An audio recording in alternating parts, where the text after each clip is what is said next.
Let's see what I got here. Okay, so if I can figure this out, and I did. Okay, you know what? I have this here because, like, some time ago I discovered Bitcoin, and I know this sounds crazy, but I kind of fell in love. I got my wife over here 40 years, but like Bitcoin may be my second love because not of the value I'm getting, but because of what it is. You know, when I was in high school, 72, 71, 73, we protested against the Vietnam War, you know, because we were trying to change the world. And then all of a sudden everything got complacent and people started listening to what they were told to do. And now we have a group coming up that's not doing what they're told to do.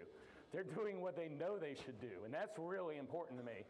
And I just wanted, that wasn't a planned thing, that's just really important, so I want to make sure and say that. But when I fell into Bitcoin, you know, this is kind of crazy. Like 4 months later, I decided to do a conference. I mean, you know, my wife says I have tunnel vision, so when I get hyper-focused on something, that's all I do, and that's what's happened. Now, the crazy thing is, this is our first BitBlockBoom 4 years ago. And the guy in the center there, the two guys on the left have been here every year. As a matter of fact, the guy on the very left came up with the name of the conference, BitBlockBoom. Okay, that's Tony Sakala. So this started with a little group now, and you know, we're growing, needless to say. And next year, oh my gosh, we're going to be off the hook. But I appreciate everybody who's here. This is going fantastic. But you know, we decided to do the conference last year. And it was great, but everybody was shutting down their conferences. You know, of course, you know, everybody was shutting. Some states, they wanted to do conferences and they couldn't do them. So we decided to do a conference about 2 miles down the road where we'd done it every year, and 2 weeks before the conference, you know, they shut us down. They said, we couldn't do a conference, we're closing the hotel. Sayonara, you're over. I said, whoa, whoa, whoa.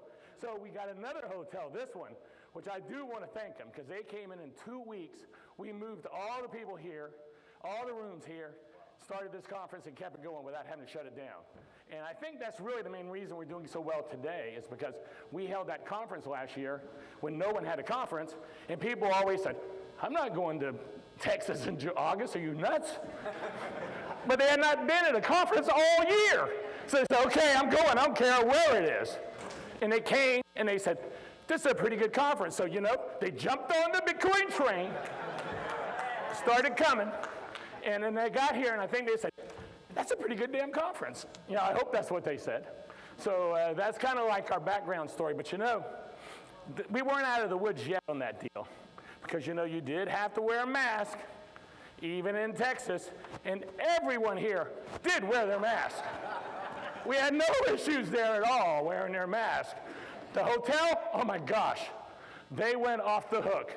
I was told that if my people didn't keep their mask on, they're calling the police. And I said, they took me in the room, had to talk to me privately in person. And I said, you know what? You may want to call them because I may be old enough to be their daddy, but I'm not. And then I said, you know what? If you do call them, though, let me know because they'll love that. They will just eat that up. Everybody will have no mask on, and they'll all be waiting in line. Well, needless to say, they surrendered. They gave up. At that point, they didn't give anyone, and you could see them over it everywhere just with their masks on. So they gave up, and what happened? We had a party. Everybody went crazy. We had a party. Now, like I said, though, that's just a real quick summary of where we've been, some personal thoughts of mine. But I want to thank, now I got to do my stuff that's information for everybody. I do want to thank my platinum sponsor for second year in a row, Unchained Capital. They've been great. I want to thank Casa the first year as a gold sponsor. And that's my show, by the way, 4 Minute Bitcoin. I took the other gold for myself. So I figured I could do what I want. It's my conference, right? And I thank all the other sponsors, too. There's too many to name. But, you know, it's just like, you know, you could say without the sponsors, this wouldn't happen. Because I have a lot of people that come up to me and they go, gosh, so much. Thank you for doing this. Thank you for putting this together. And I'm going, and then I hear that and I'm like, well, I really appreciate it, but that's not really hard to do because I really like doing this. But the real appreciation is no matter how much I like it, if you guys weren't coming, I'd be up here and it'd be 2 or 3 people. So I do want to say thank you to you guys because without you guys, this would be pointless. Now, I do want to let you know tonight we have casino night. This will shut down around 6 o'clock. They'll take all these chairs out, bring in casino stuff, and we'll have craps, blackjack, hold'em, everything. And you get money when you get here, Leland money or whatever it is. And you can cash it in when it's over, and when it's over, we have prizes that you can get. You can get a block clock, 1,000,000 sats, a year's free platinum service or premium service from CASA, 500,000 sats, 100,000 sats, open dimes, cold cards, so you have a chance to win all those prizes. So I think it's a great networking event. You can play games, and the lights are on. Everybody's having a good time. I'm not going to have a DJ because I don't think everybody wants to hear him. They just want to network. So that's what tonight's about, networking in a fun atmosphere. I do want to tell you about this BitBlock party, because I think this is crazy. I think it's good, though. You know, Consensus, the shitcoin conference, everybody knows who that is, right? They're coming to Austin. They're coming from up north, where they belong, to Austin, where they don't belong. Because this is Bitcoin country. So,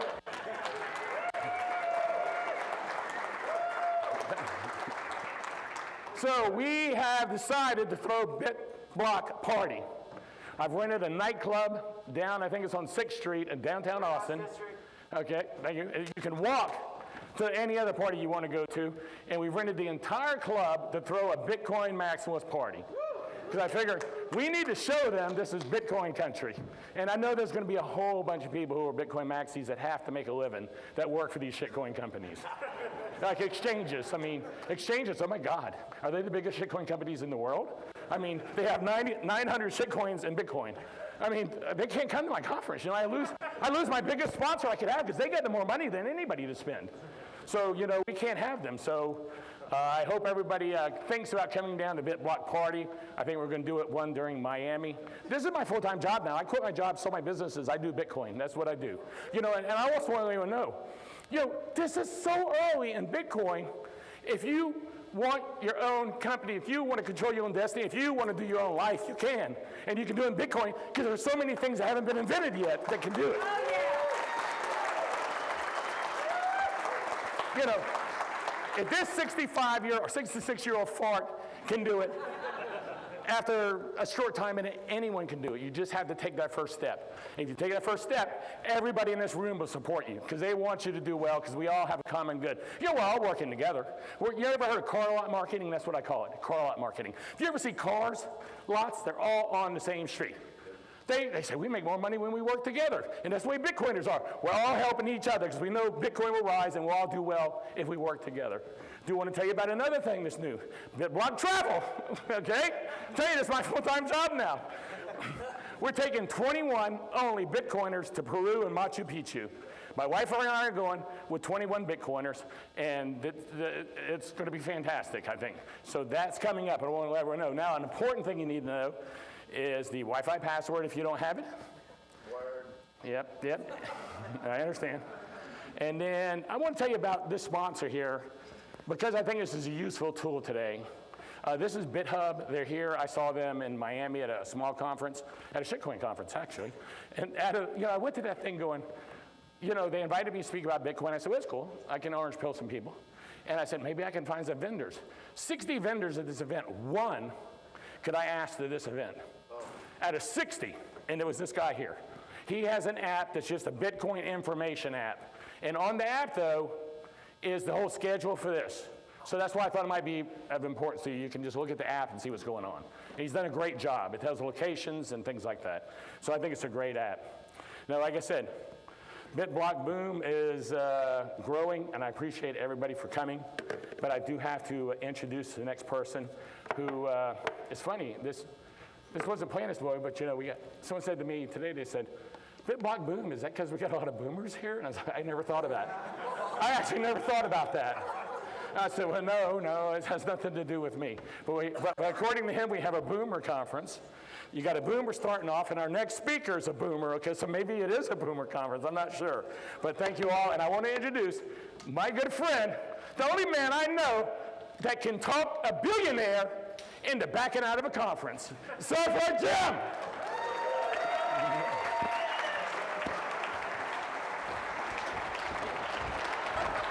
You guys are scaring me.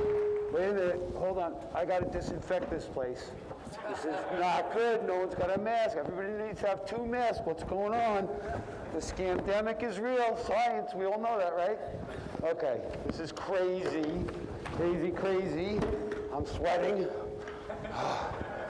I will make a point that will relate to the scamdemic. Everybody should be able to recognize my logic and how this is a big joke. Okay. I do need to get all this crap off of me. Excuse me while I undress in front of everybody. Had to protect my feet and everything. All right. Okay, there's my presentation. Cool. Oh, it's still small. I've never done this, folks. Never given a public speech ever. I've never used PowerPoint. Oh, Mike is good. He just made it bigger. Cool. Okay. Oh, that's even better, Mike. Thank you. Okay. All right. So I just went through all the scamdemic crap. So I just want to thank a few people. Obviously, Gary, he's awesome. He put this whole thing together. But I just learned how to use PowerPoint like yesterday. So I'm a total novice up here. But I had a good friend of mine who helped me. She goes by Sage Princess on Twitter, and she's brilliant. And she can take any business in Bitcoin and make it $1 billion business. So anybody wants to meet her, come see me. She's a very smart woman. All right, let's see what I got here. So next slide is, okay. So you guys know my talk. I say Bitcoin is inevitable, and I can prove it. Is that showing? Yeah, cool. I think. So let's try. Okay. So Bitcoin, I think, will produce several inevitabilities. Let's look at what they are. I think it's inevitable that Bitcoin will be the world's money. A lot of people already believe that as well. And that's pretty much the main premise of this. And I hope to offer some proof about that. I think it will reduce violence as well. People who can trade fairly in this world, having accurate price signals, end up fighting less often, in my opinion. That's what I see in the world. I believe it will enhance peace, which is basically the opposite of reducing violence. I think it's going to fix people, actually. It's directly related to the last two. Excuse me, I am very hot up here. All right. I see this in the quality of people that are here, and all the people I know in Bitcoin. Those who think very deeply about first principles are the people who get Bitcoin. It takes a little while. You have to understand a few different disciplines to get Bitcoin. But I think people that get Bitcoin are among the smartest people on the planet. So give yourselves a round of applause. We're a bunch of brainiacs here, right? All right. I think it's going to help the Earth. A lot of us are very aware of how Bitcoin is taking advantage of the greenest energy on the planet, but most people don't know that. But we, of course, do. So I think that's inevitable. I think it's going to, I hope it's going to reduce government. We don't need most of what government is. And in my opinion, and I've heard other people talk about this, once their money is no good, their enforcers are going to quit. And we need that, right? So we need to talk to the enforcers and explain to them they're screwing us by staying loyal to them. So I think that's inevitable. I think banking is going to get destroyed by Bitcoin. That's also good. They won't be able to print money out of thin air. If they're going to invest some money that they have, they're going to have to find actual investments. They can't just make paper, write words on paper and trade it around and steal people's money, with no actual value behind it, right? So they'll have to invest in actual real stuff. And there won't be the Cantillon effect, right, which we all know about, so. Okay. I also think it's inevitable that Bitcoin will be considered the most important discovery in all of human history. Everything about Bitcoin was already here, just not combined correctly. And I hope to illustrate how that all came together. So just a warning here. You may see what looks like a bit of shameless self-promotion during this talk. Pay no attention, but it is. And hopefully it's relevant, and that's why I put it in here. I also don't really care if you don't like it. I'm one of these old guys that came to realize, nobody really cares about me, so I don't really care about much else either, I'm just going to wing it up here, see if you guys get something out of it. We'll see. All right, where am I? All right, I'm going to talk about my background, but I do want to mention one thing first. My main goal for being up here is to say words that resonate with people, that give them some value. You people, all your time is super valuable to you, and I don't want to waste it. So I really hope that anything I say, somebody can take something and use it. So that's my goal. All right, a little bit about me. Some people may have heard me say in the past that as a kid growing up, I used to take everything apart. I had this obsession to want to know how things work inside. So I took my record player apart. My mom would walk into the room, my brand new record player. What is that doing on the floor all apart? Sometimes I got them back together, sometimes I didn't. Graduated to my bicycle eventually the car, and then houses. I'm a contractor for 30 years, so I build houses. But it's how I came to understand Bitcoin. I spent 6 months studying the nuts and bolts of how Bitcoin works. I had to understand. I could not promote it, buy any, if I didn't understand it. So I watched the price triple in 6 months, and I was very upset about that because I was like, what the heck, you idiot, you should have studied faster. But I'm okay with it now, all right? So I come to this perspective after a lifetime of education, observation, analysis, specifically more than 5 decades worth.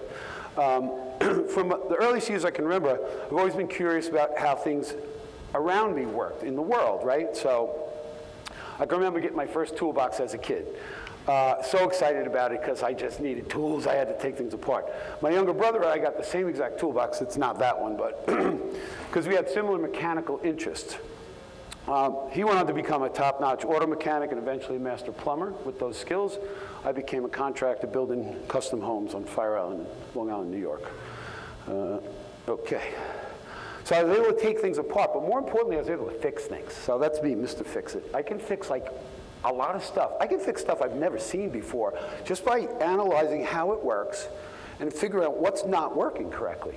Now that works in the mechanical world. I'm no good at like electronics. I grew up in the 60s, 70s, and 80s when there wasn't a huge amount of electronics, so my world revolved around mechanical stuff. I also could save money by fixing stuff, but what I did not realize at the time was I was learning intuitively first principles that were all around me, acting on me that I had no control over.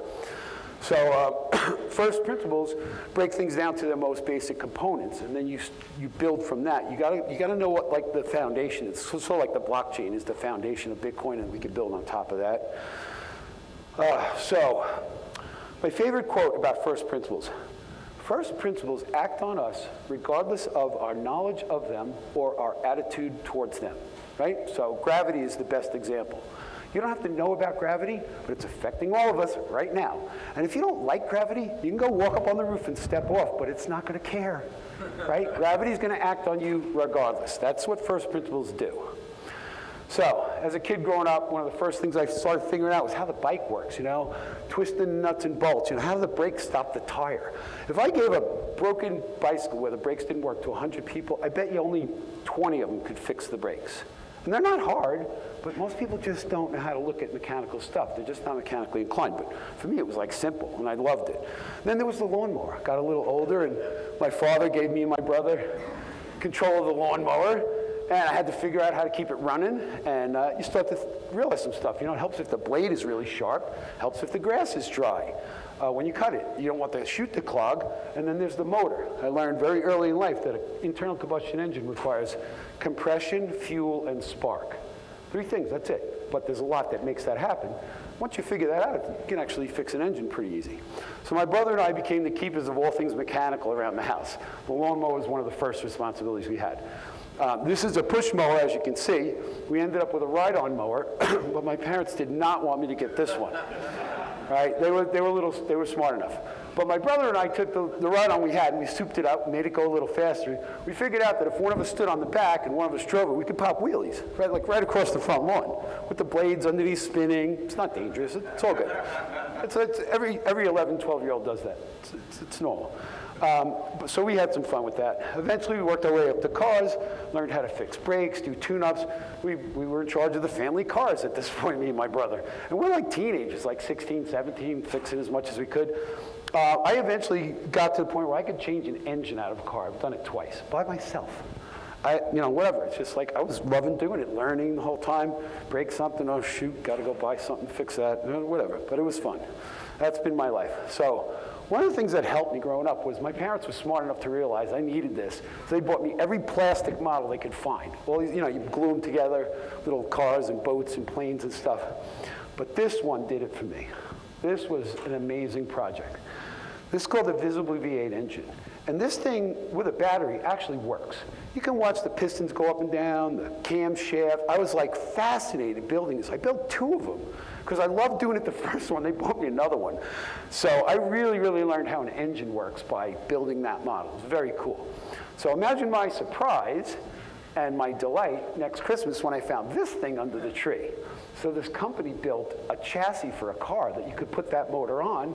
I got to learn about how the gearbox works, the steering box. And one of the most fascinating things about car engineering is the differential in the back axle. If you ever get to look at how that works, it's absolutely fascinating. When you turn a car, and so you're on a circle, the inner wheel spins less rotations than the outer wheel. And if they can't compensate, one of those wheels is going to hang up on the pavement. So the differential in an axle is amazing engineering. And I was just so fascinated to learn that stuff. As a kid, it was so cool. So from my first director set as a little boy, learning to build stuff, to my latest kitchen remodel, which is it's my bookkeeper's kitchen, these principles, these intuitive first principles, have held true my whole life. All right, so there are a lot of first principles out there, right? I didn't put notes to this. Gravity, geometry, wedge. I'm going to go over them individually. You can see that up on the screen, so let me just keep going. So gravity, right? This is the one we mentioned before. As a builder, it doesn't matter my attitude about gravity. I don't get to choose plumb and level, right? I can try and build a house, but if I don't align with those principles, my house is going to fall down or have problems. So this is one of the most basic principles. Everything is built off of these 2 principles, plumb and level. Everything we see had to take that into consideration before somebody made it. Very, very interesting when you look it through. So another one of these type of first principles is, well, we use this in carpentry all the time, a 3-4-5 triangle. If you take 3 units in one direction, 4 units in the other direction, and then take another straight line and till those 2 connect, that straight line will be 5 units always, and the inside corner will be 90 degrees always. So that geometry is on the planet. It was here before we understood it, but we found it, right? As humans, we found this stuff, right? So this operates on us anyway. It's another first principle. That triangle leads to something called an inclined plane, which engineers deal with all the time. I'll get to that a little bit later. We figured out, so a screw is simply a inclined plane wrapped around a shaft, right? The concept of an inclined plane is in a screw, right? Circles, man decided to cut them up into 360 degrees. There's a whole history about that. It's another part of geometry. It's another part of this world that's here anyway. We figured it out. We gave it labels, and we figured out how to use it. Another thing is there are different substances that react predictably with other substances. So chemical experiments are there in nature, and we had to test and figure them all out. We put a bunch of things together, and something exploded, and like, okay, better not do that again. So with chemical experiments, you reproduce your results. They require accurate measurements, but something like chemicals, you're never going to get the same amount of molecules in each thing you're going to test, so there's always going to be variability in testing, but we still can count on some of this stuff. So let's see. Yeah, so we figured out how to deal with all these first principles, right? So how did we find them, right? So we would, as I just said, we would apply forces. Let's say we would do something, apply a force, and then do it again, and see if we could reproduce our results. So you keep doing this, you observe, you repeat, and you catalog all this stuff, and you start getting some statistics about what's going on. From this, predictions can be made, and standard deviations are derived. For those of you who don't know what that is, I'll explain in a minute. We create what's known as a bell curve, and I'll show some illustrations of what's going on with that. From this, we derive truths in physics and engineering, right? We test, we figure out. So how does somebody know that a steel beam can handle a certain amount of weight? Well, they broke a few to figure out what kind of pressure was needed, right? So and then after you do it enough, you can guarantee, use the right steel beam in the right place, it won't fail. Right? We figured this stuff out, but it took a while, and you have to go through the effort, type of proof of work, let's call it. All right, so the bell curve thing, we're going to talk about that a lot here, so I just wanted to reference that. So now, this is another one. All right, so for the past 30 years, I run my own construction company. I do everything from fixing like insect screens. Oh, it's up there, but I didn't put it in my notes. All right. And I lift houses. I pick houses up like 20 feet in the air. This is one of my shameless self-promotions. But you know, if you're going to do something like this, you cannot ignore first principles at all. So what you're looking at here is one family owns 2 homes. The one on the right is going down onto its new foundation. The one on the left is being lifted up to get the new foundation put under it. And the house on the left is what it looked like when it was almost done with the new decks around it. I don't have a good picture of the other one. This is another job we did. This house, oops, yeah, this house got flooded during Hurricane Sandy. If you notice, there's a sliding glass door in that picture, and the decks were right at there. We tear all the decks off the house before we lift it. This house got water in its floor, so we had to renovate it, but they realized we got to lift it up. So this is how high we lifted it. It's a huge, huge house, weighs several 100,000 pounds. And you got to pick it up really high because the poles, these are houses that sit on wooden poles on a barrier island. So the poles stick 6 or 8 feet out of the ground, but they're like 10 to 15 feet below the ground. So in order to fit them under the house and get them in the ground, you got to pick the house up really high. So you got to, and so this is like what this house kind of looked like. It's hard to get a good picture of it from far away. We built new decks around it all. And, yeah, so one more project to show you. In this one, you can see to the right of that house some wood. It's basically a ramp that we built. We tore down the decks, built ourselves a ramp so we can get our equipment down onto the site because the walkway leading to this house is like 2.5 feet above the ground.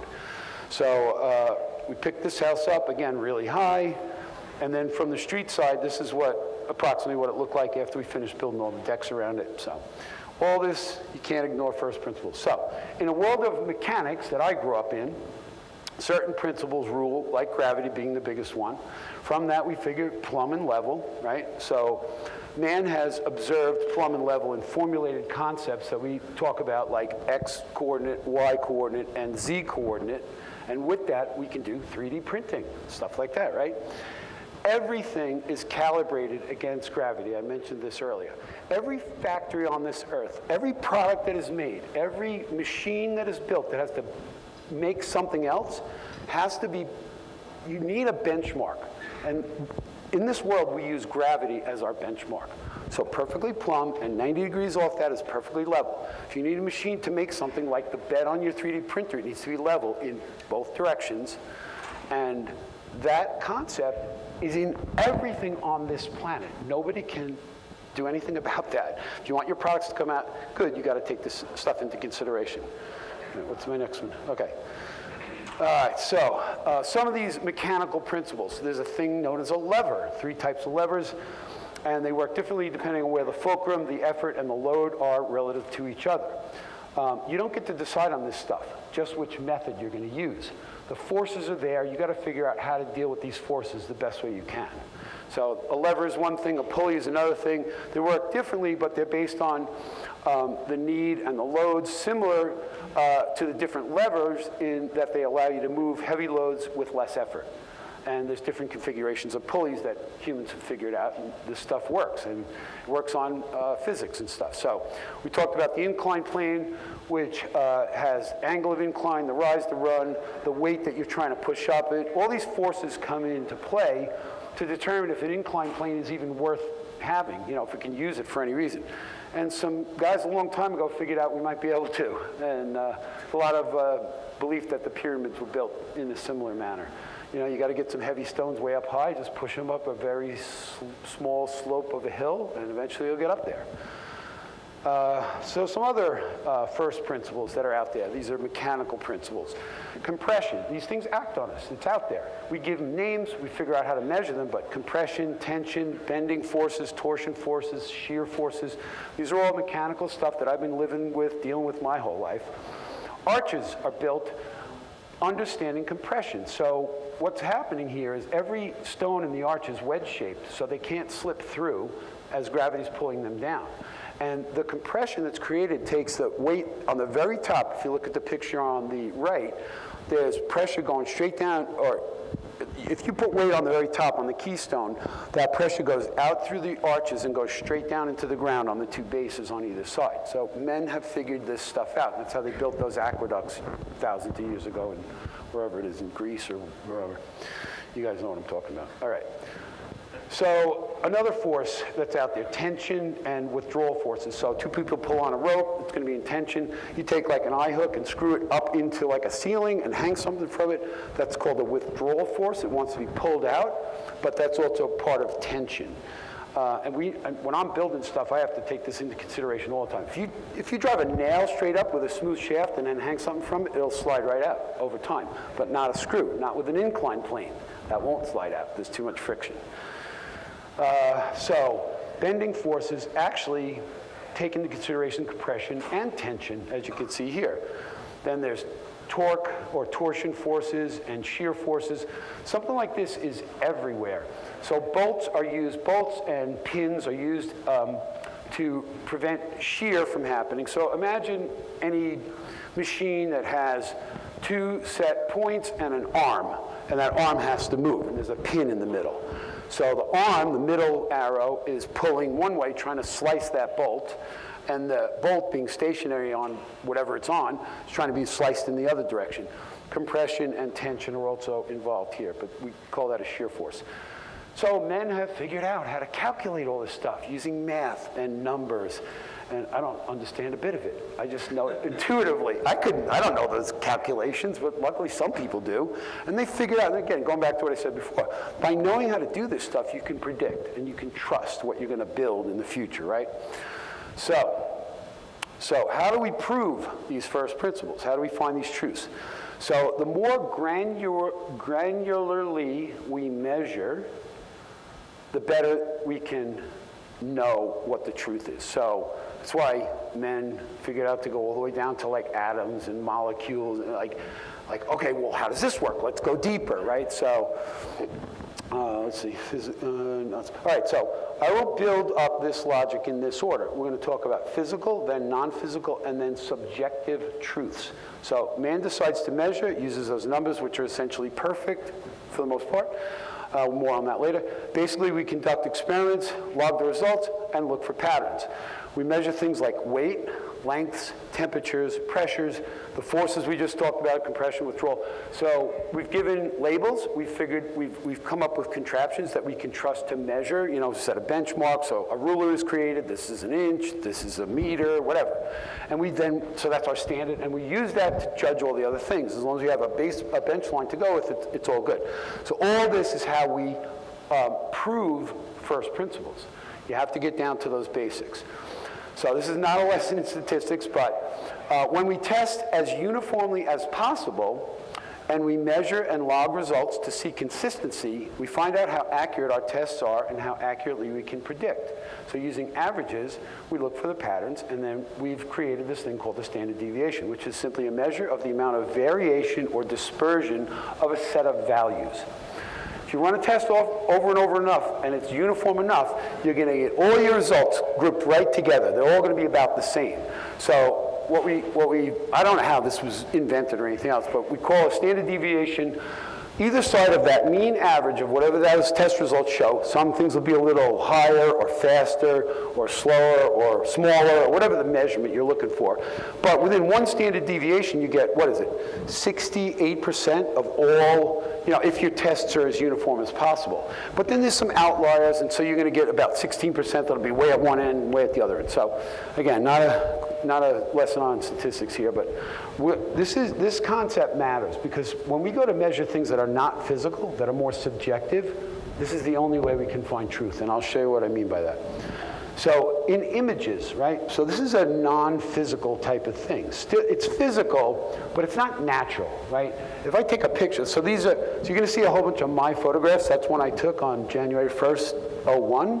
So 111 is the date, and I got curious about that date. And so I realized the next month, a year and a month later, the date would be 222. So I did it again, and then 333. I spent 12 years getting up on those dates till 12/12/12 to make a calendar of those unique dates. And I figure, unless anybody else thought of it, I might be the only person on the planet who did this. So I'm going to make a calendar and sell it as an NFT. It's going to cost about $10 million. Anybody wants one? All right. So the landscape is natural, but the capturing of it is not. So the image is physical, but its interpretation of someone's, the image is physical, but our interpretation of it is our own personal perspective.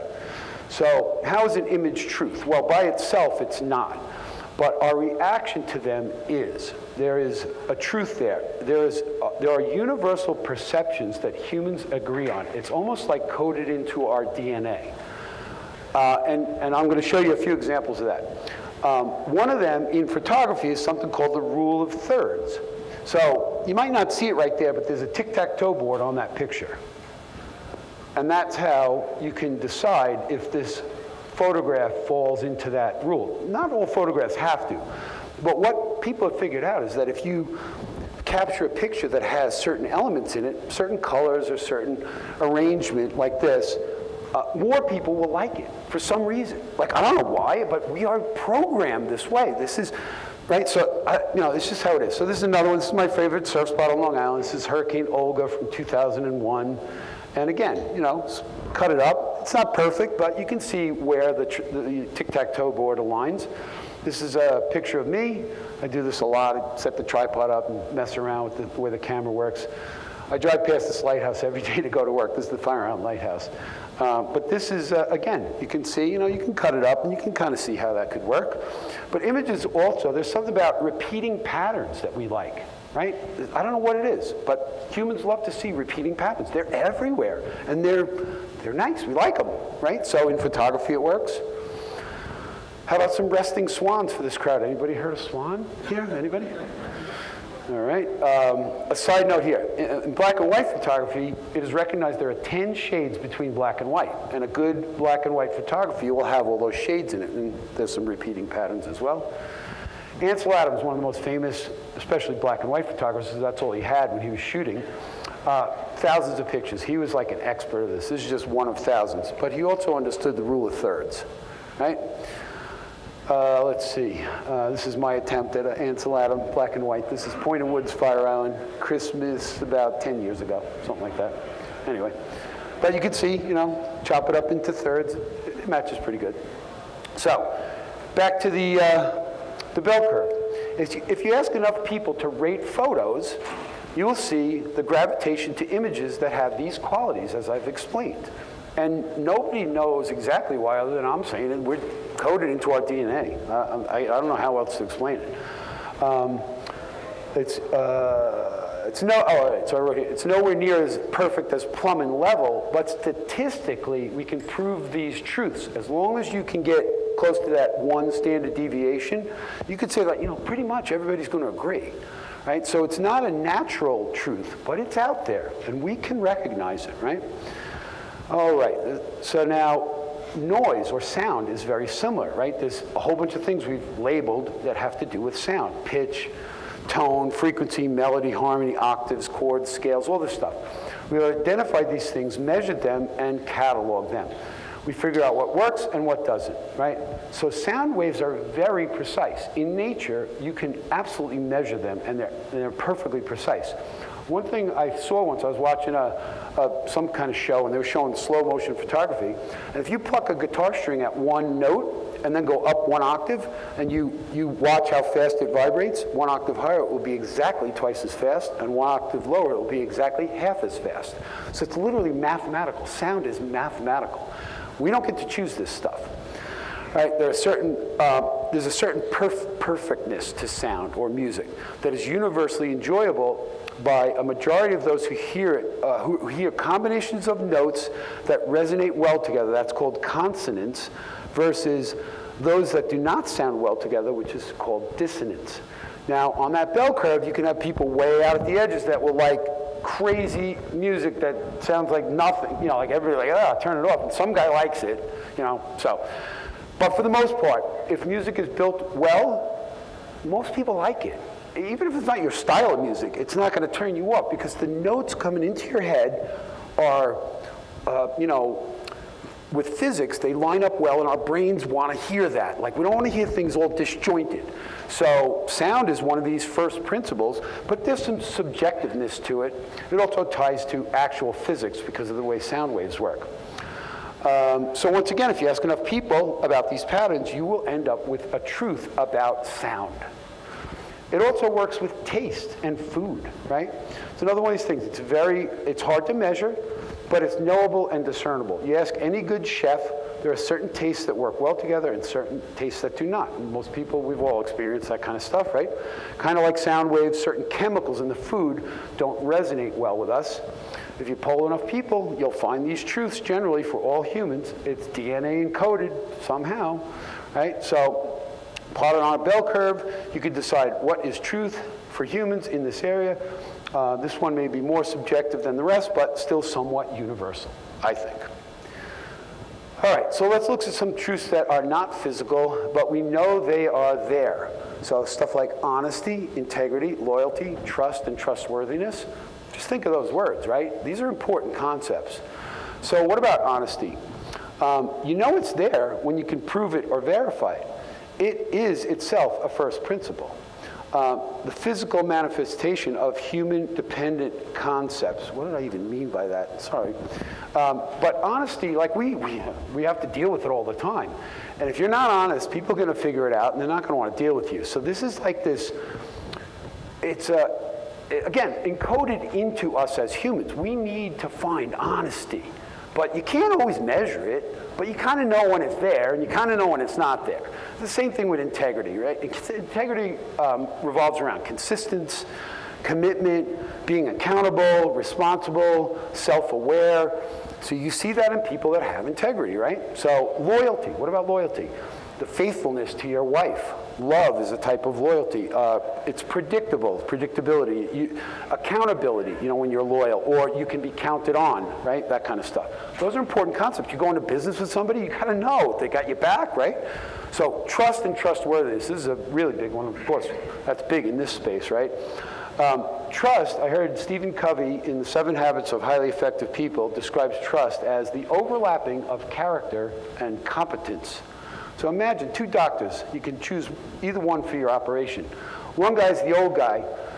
Everybody loves him, honest to a fault, but he doesn't use all the fancy equipment. So you're like, should I trust that? And then you got the new young whippersnapper doctor, looks like a Hollywood actor. Everybody loves him. He's expert at all the equipment, but he cheats on his wife. And you're like, well, I don't know if I really like that. Maybe I don't want to trust him, you know?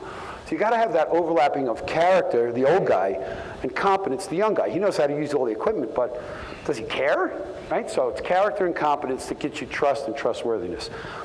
These things come from people who work and test out in the real world, prove their results, and they gain that credibility. We see that as we see how people are. We make these judgments and we decide, do we want to hang out, talk to that guy, be their friend, whatever.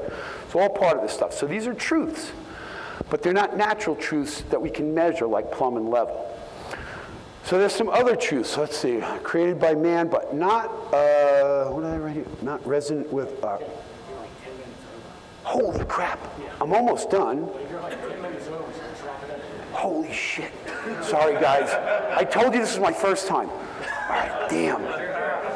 All right, let's see. So, all right, so other truths. We created these truths, like laws, like, you know, murder's not good, the non-aggression principle, shouldn't steal stuff. We know that about property rights.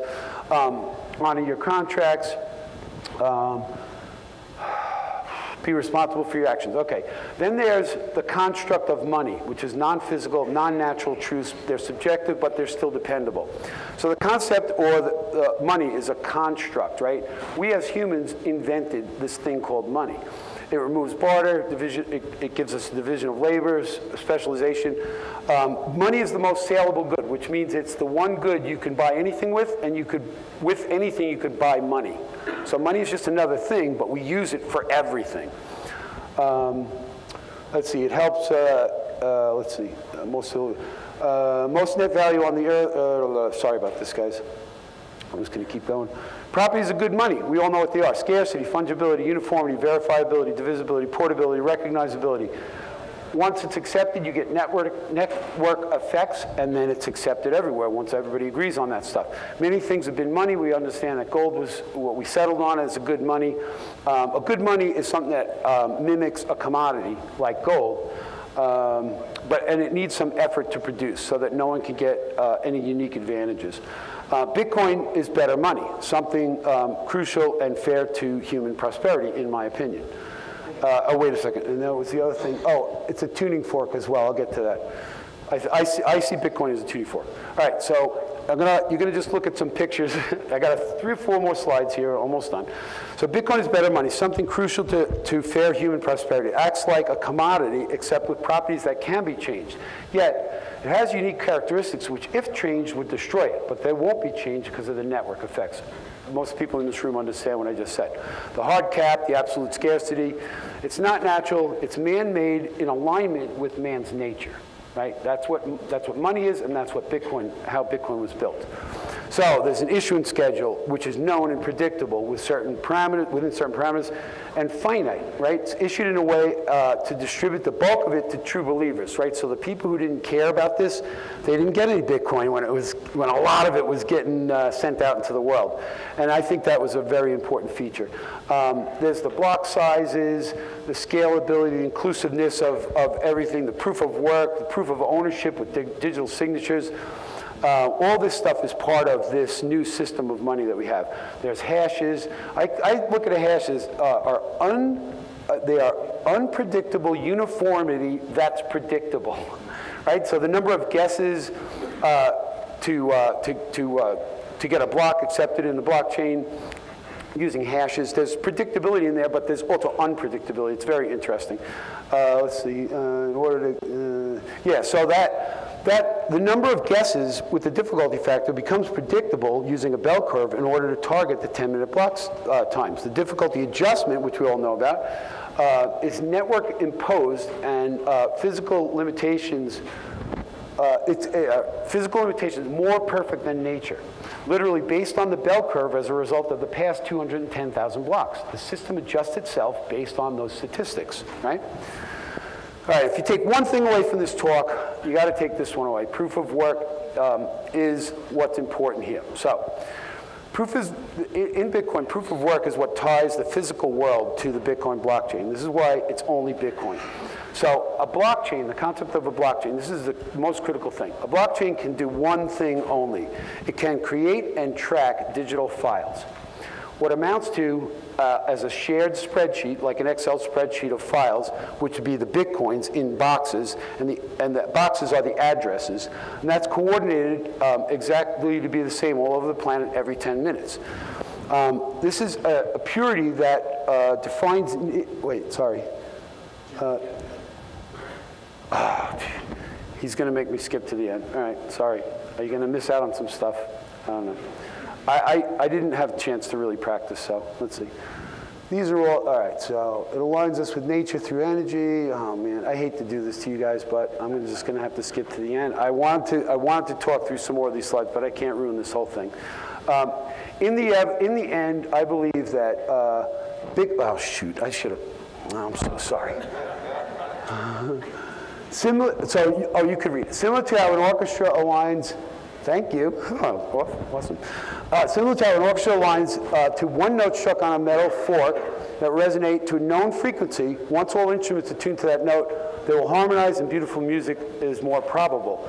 With one price system that can't be manipulated, everyone can get in sync and know they will harmonize with anybody they encounter, not just financially, but ideologically, like we all do. The likelihood of a win-win outcome in interpersonal relationships, both personal and business, is increased with beautiful results more probable. So remember that bell curve, humanity is going to settle on this as money. And when it's all said and done, I hope that Bitcoin will unite the world in peace. I expect world peace. Let's help humanity get there as fast as possible so we can all benefit. You can find me at Twitter at SurferJimW. Thank you for your valuable time. My worldwide family, I love you all. Okay, Justine's up next. Thanks, everyone.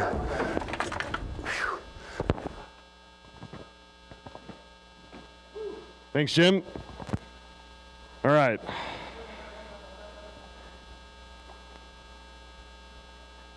I'll be real fast. Since Jim pulled a Ron Paul Bitcoin 2021. I'll skip over my why Bitcoin's important to me and just go straight to the introduction here. It's my honor to introduce one of my longtime favorite Bitcoiners. You know her as Miss Hodl on Twitter.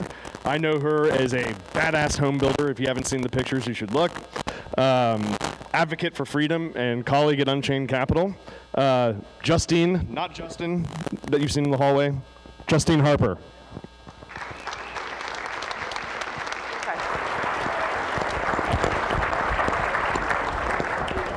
Hey everybody. Good morning. Has everybody recovered from last night? Yeah? I'm actually surprised so many of you guys made it. You must not have been the ones doing tequila shots with American Hodl last night? Yeah? Okay. Well, as Will said, my name is Justine Harper. I know you guys saw Justin outside, but that's actually a little bit of a too early sneak peek of a rebranding that I have going on. That's going to be Justin, Moon, and I are going to take on the Council of the Bends because they're entirely too powerful and we need to take care of that right now. So just stay tuned for that. But to get started, no more horrible jokes because Gary will yell at me. First of all, yes, so my name is Justine Harper. The goal today is to talk to you guys about how to onboard 1 billion people to private keys.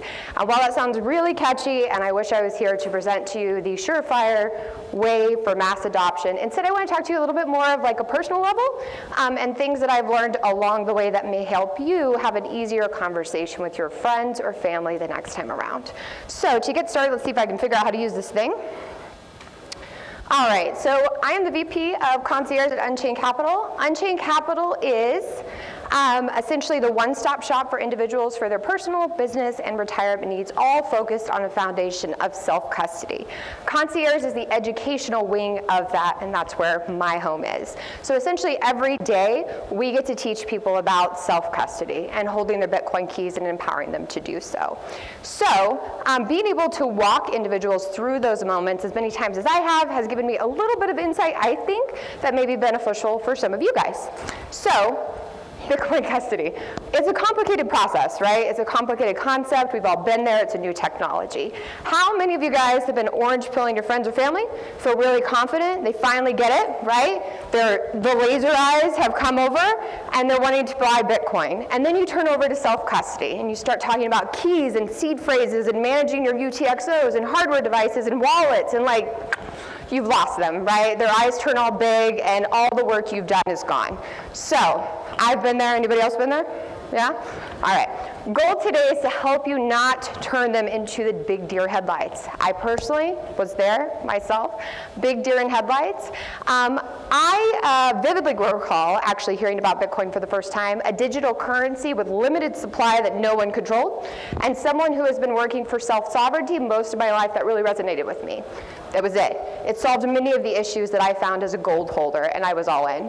But unfortunately, when I went to go do some research, I was met with extremely confusing information, as well as other tokens claiming to do the same thing, right?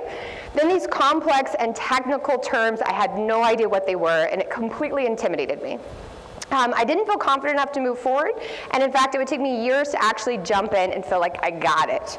And even after that moment, coming to the self-custody aspect was still a hurdle. My cold card sat on my shelf for probably 3 months before I opened the bag, right? It was just intimidating. That little calculator, terrifying. So believe me, I get it. So when I start every onboarding with clients, I try to remind them of that. We've all been there, right? We all were confused, and it's okay to take things in steps. So self-custody, though, is vital. It is an absolute vital part to holding your wealth in Bitcoin. And we have to ensure newcomers coming in understand that importance and feel confident enough to take that on. So how do we do so? Well, first of all, let's start with why. Why is self-custody important? Why is this a thing we even need to worry about? Why doesn't everybody just keep their coins on Coinbase and we all move on with our lives? Well, for the first time in human history, individuals have the ability to hold the keys to their wealth in a way that ensures that wealth can never be taken from them. This is revolutionary. We've never had this before. But this newly found freedom comes with personal responsibility that many are not used to. We have seen many times in history what individuals' wealth has been taken from them.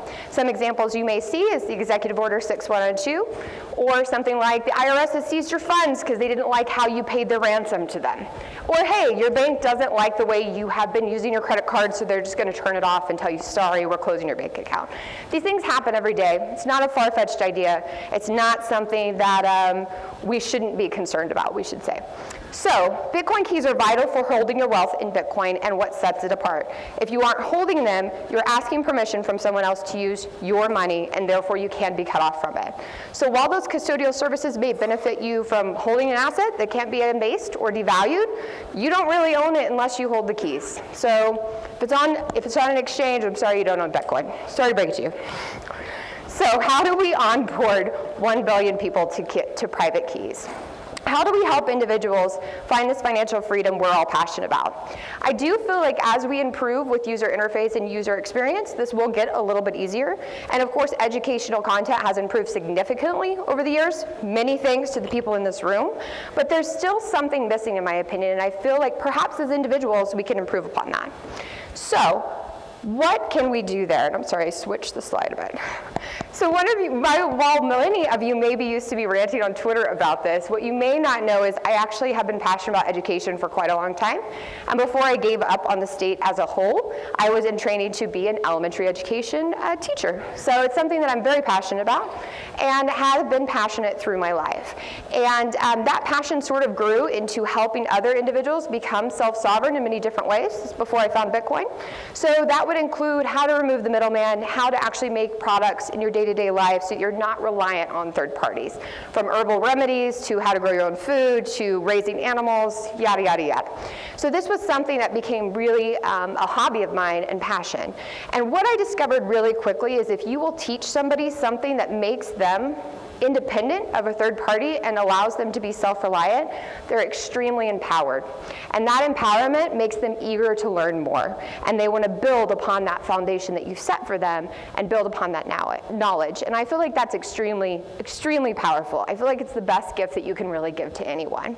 So, I realized really quickly when you do the basic task and focus on very simple topics, very simple terms, don't get overcomplicated, they really feel like they can embrace it more. And so that was the way that I focused in those educational content.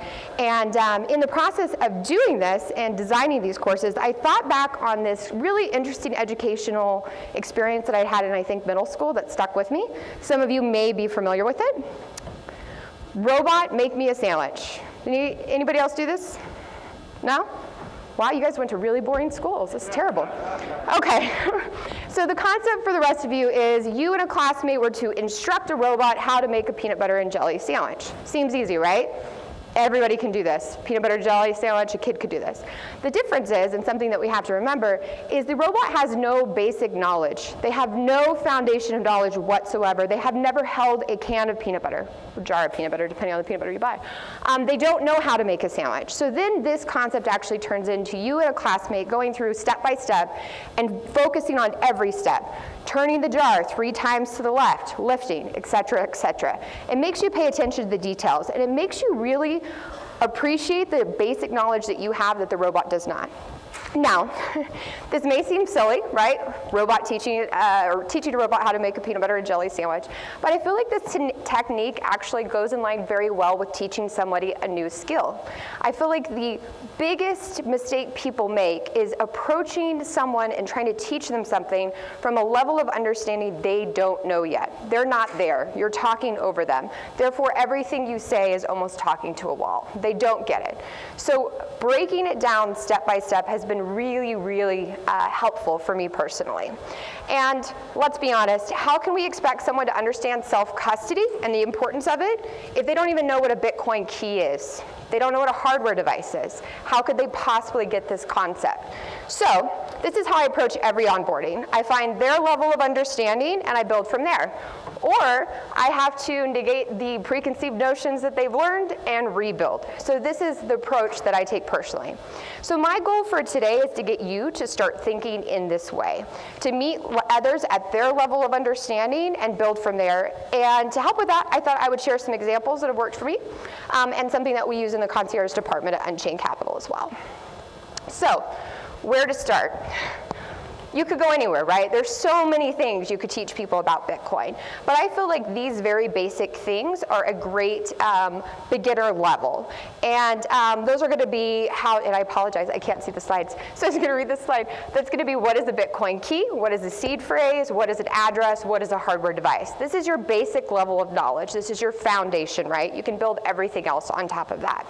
I like to point out in the beginning, though, and do a little intro, that Bitcoin lives on the Bitcoin network. It does not leave the network. It does not leave on those little devices. It doesn't live in exchanges. It lives on the network, which is an open public ledger. I like to tell them that when you are holding funds on an exchange, your Bitcoin's not sitting in an account with your name on it. It's sitting on the Bitcoin network in an address they hold the keys to, and you're asking for permission to use it. You essentially have an IOU. This, I think, gives a very nice visual that you can then dig a little bit deeper into. So next would be, what is a Bitcoin key? How does it work? This basic level of understanding, I think, is the foundation of not only Bitcoin as a whole and what sets it apart, but is vital for self-custody and what it actually means. So you want to keep this simple and then build from there. So I generally say a Bitcoin private key is a long secret number that's unique and creates a specific signature. This must be kept secret. This is your secret you're going to not share with anyone. From this private key, a public key is derived. It is also a long string of secret numbers, right? But its job is different as it is used to create addresses. Now, as much fun as I know it would be to like dig into elliptic curve mathematics and like digital signatures and all the stuff that you want to dork out to, I beg of you not to do that this time. Okay, save that for next time. Now, next is going to be, what is a seed phrase? This, I think, is really important because there seems to be a real disconnect between private keys, backup, seed phrase, etc. I think newcomers coming in don't quite understand what they are and the significance of them. So I really like to paint a picture of how they are pretty much an extension of each other. The seed phrase is your master password. It is the seed of everything. It is your key. It is what everything comes from, and you have to protect this. It's the most important thing to protect.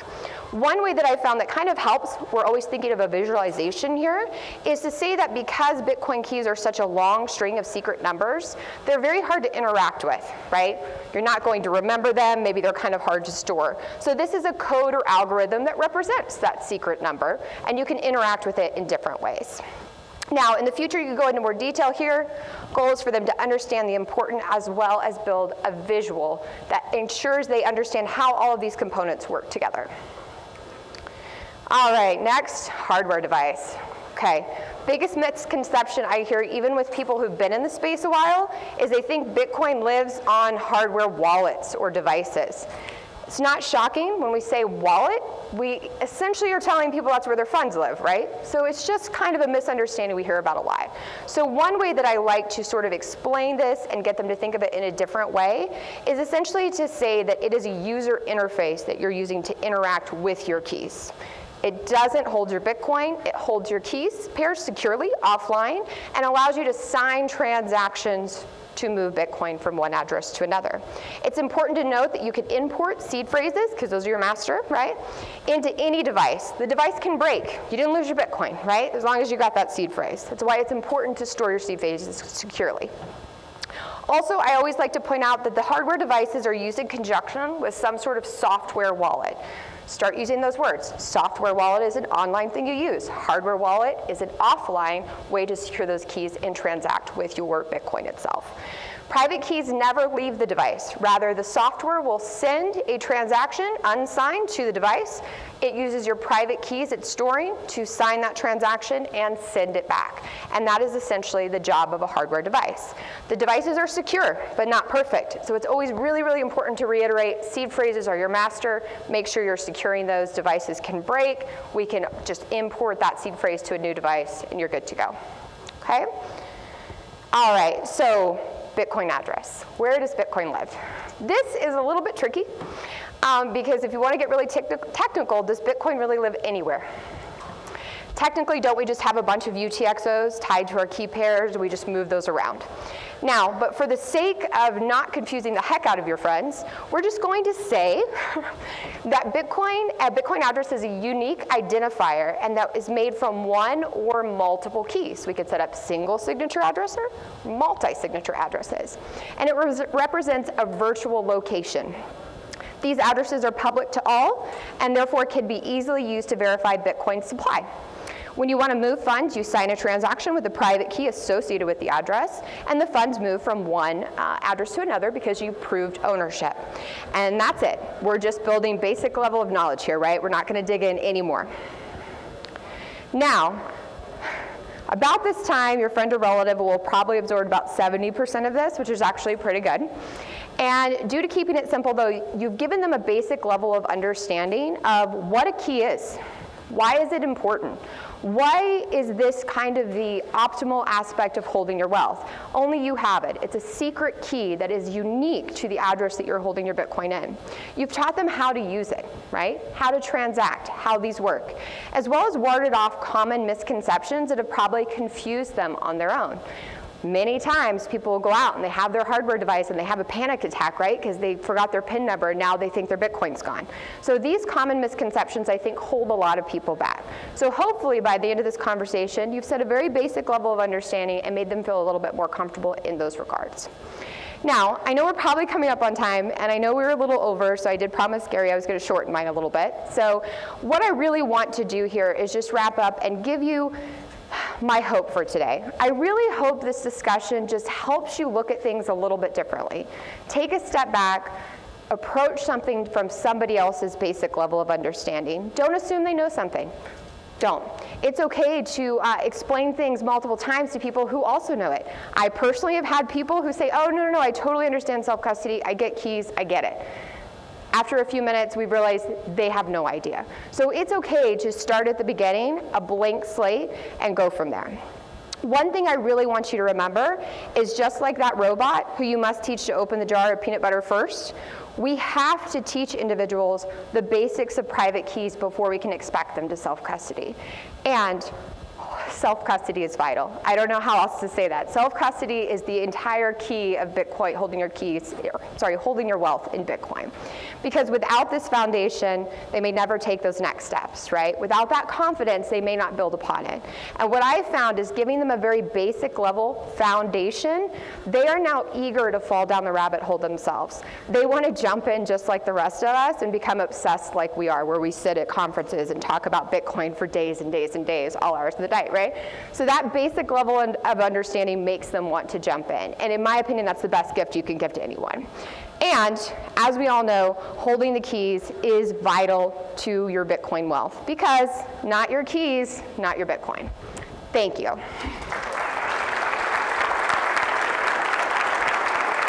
Questions? Do you want me, you said questions. Do you want me to have time for questions? Yes, I think we do. I didn't know if you wanted to kick me off the stage. Somebody was like really slow up there earlier. So I sped it fast. I was talking really quickly. The wheel was really fast. Yeah, it was good. Does anybody have any questions? If not, we can let you guys go to the bathroom and get some coffee. Questions? No? Awesome. Well, thank you guys for your time. Enjoy the rest of the conference.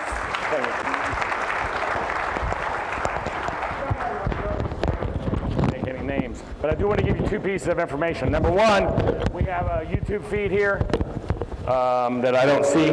We're on YouTube here. We just got blocked in Greece. I don't know why, but our feed has been blocked in Greece. If you want to share the YouTube information, which I'm still not getting back. One more thing I want to tell you, and we'll show you that in a second. A really good friend of mine, his daughter is like a great artist. She really is. I want everybody to do me a personal favor and go look at her stuff at the end of the hall. Can we get my mic working? Okay, everybody, a really good friend of mine, his daughter is the artist at the end of the hall, and she's fantastic. I would appreciate if everybody took a minute and looked at her artwork. I think you'll be completely amazed. We were just blocked in Greece on the feed on YouTube. I don't know why. Hopefully I have it up here yet. There it is. Is that it? Okay. If you want to share this on Twitter and stuff so other people know what's going on here. That's all that's for. Other people don't even know it's being stream free. So I want to leave this up here for a while. Share this with your friends. Share this with Bitcoiners. And that's it. It's break time. Told you that'd be quick and sweet. Take a break. We'll be in a few minutes, and we'll be back on track. Thank you.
like this, make it up like this, make it not like this, make it drop.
Welcome back.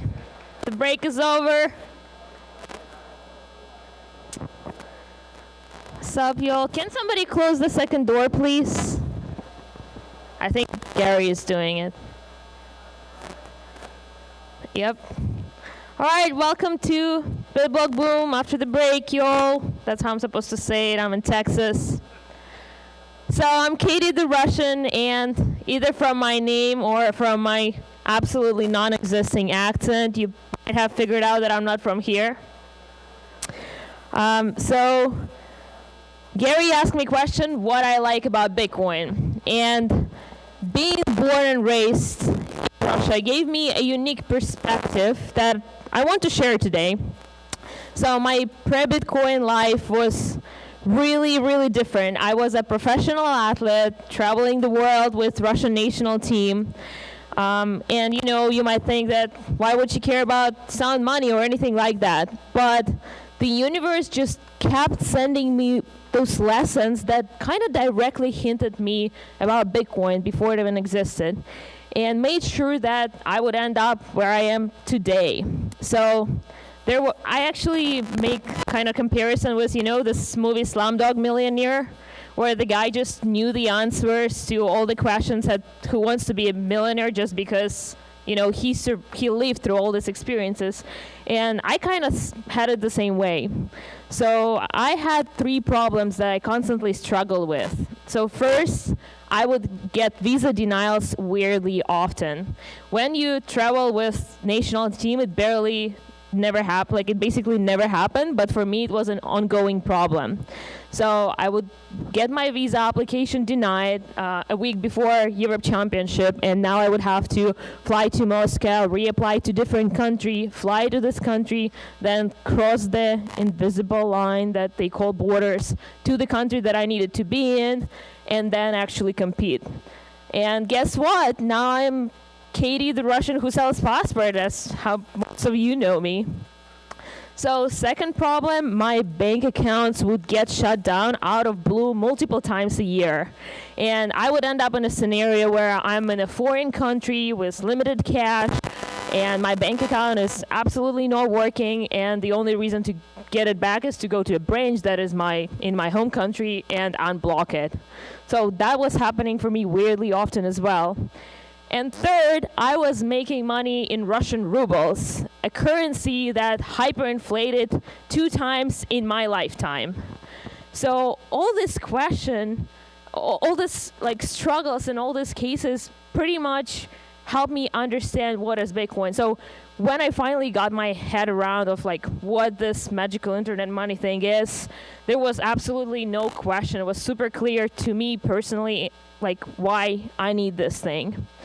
So going back to the original question that Gary asked me, what I like about Bitcoin is Bitcoin gave me what I needed most, right?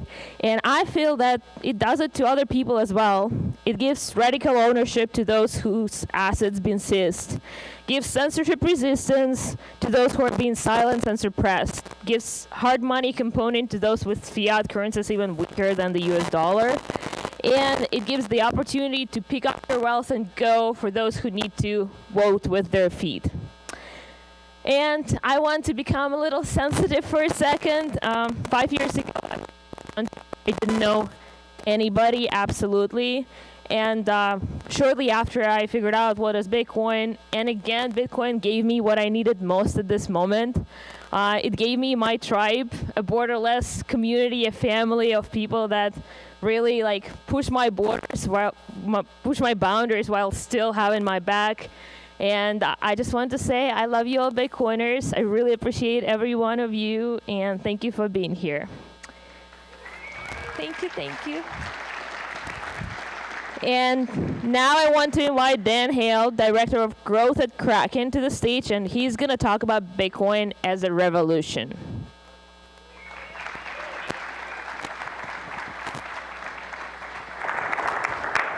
All right. So it feels pretty amazing to be back in my home state of Texas, the country of Texas, the great nation of Texas. This is Bitcoin country, and it feels like it out here. Today, I'm talking about a topic that's really near and dear to me. It's about how Bitcoin is a revolution and the role that hodlers, all of us, play in that revolution. A lot of people haven't heard my origin story of when I started to write. I only started writing about Bitcoin and and getting on podcasts and talking about it on YouTube 3 years ago. It's when Naval Ravikant said that hodlers were free riders. And I was very insulted by that statement. I felt that that was a very big misconception over the role that hodlers played in the Bitcoin ecosystem. And so that's when I wrote my first article, Hodlers Are the Revolutionaries. And so this is that topic on how Bitcoin's a revolution and the role that hodlers play. Is my mic having an echo, or is it just me? Okay. I'll try that. Is that better? I don't know. Well, we'll go with that. So the stage is set. With Bitcoin, before Bitcoin came around, we had the 2008 financial crisis. A huge amount of corruption, structural issues, and central bank manipulation had led to this moment. And so this quote from Satoshi I really, really love, and he says, "The root problem with conventional currency is all the trust that's required to make it work. The central bank must be trusted not to debase the currency, but history of fiat currencies is full of that trust. Banks must be trusted to hold our money and transfer it electronically, but they lend it out in waves of credit bubbles with barely a fraction in reserve." When we look at, let's see, does clicker work? Okay. I love these two quotes because folks in the existing financial system have seen that the financial system itself is the central bank manipulation is the reason for the issues with the financial system. So Henry Paulson, former US Treasury Secretary, "I believe the root cause of every financial crisis, the root cause is flawed government policies." Alan Greenspan, former chairman of the Federal Reserve, "In the absence of the gold standard, there's no way to protect savings from confiscation through inflation. There's no safe store of value." So this is a really cool chart from a report by Deutsche Bank. Jim Reed at Deutsche Bank wrote a report called the Long-Term Asset Management Study. They looked at all recorded financial history. So they went back 800 years. And when we look at all recorded financial history, this is a chart of deflation or inflation. And we see the moment when the Fed was created and the moment of the central banks engaging in money printing operations and seeing inflation over 800 years. What we've seen in the last 100 years is unprecedented. We have never seen this in all recorded human financial history. And when we look at the early 1900s, since then we've seen financial crises increase. Before they didn't happen as frequently. And when we look at Bank of England, when we look at England with their debt as a percentage of GDP, and again, this chart was made before COVID, so these charts would look insane if we were to do it, updated it for 2021. But I mean, look at this chart. We're talking hundreds of years. We've never seen debt as a percentage of GDP in the UK, and the UK is one of the largest economies in the world. We've never seen it at this level. And at the same time, the rate on these bonds are hitting all-time lows, which is insane because the risk has never been higher to hold different treasuries or different sovereign debt. And we see this not just in England or in the US, we see it all across the board. Here's G7 10-year government bond yields hitting absolute rock bottom, and this is over 200 years. We are truly in an unprecedented time period.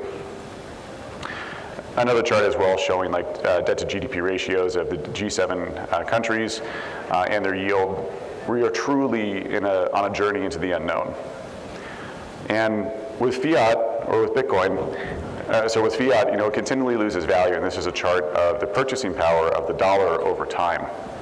And as you can see, fiat continually loses value. When people talk about stable coins, what they really mean is you have a coin that just loses 2% a year or 5% a year.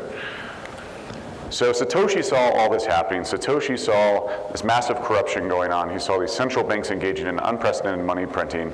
And so he looks at this and invents Bitcoin. Bitcoin he identifies as the solution to this problem.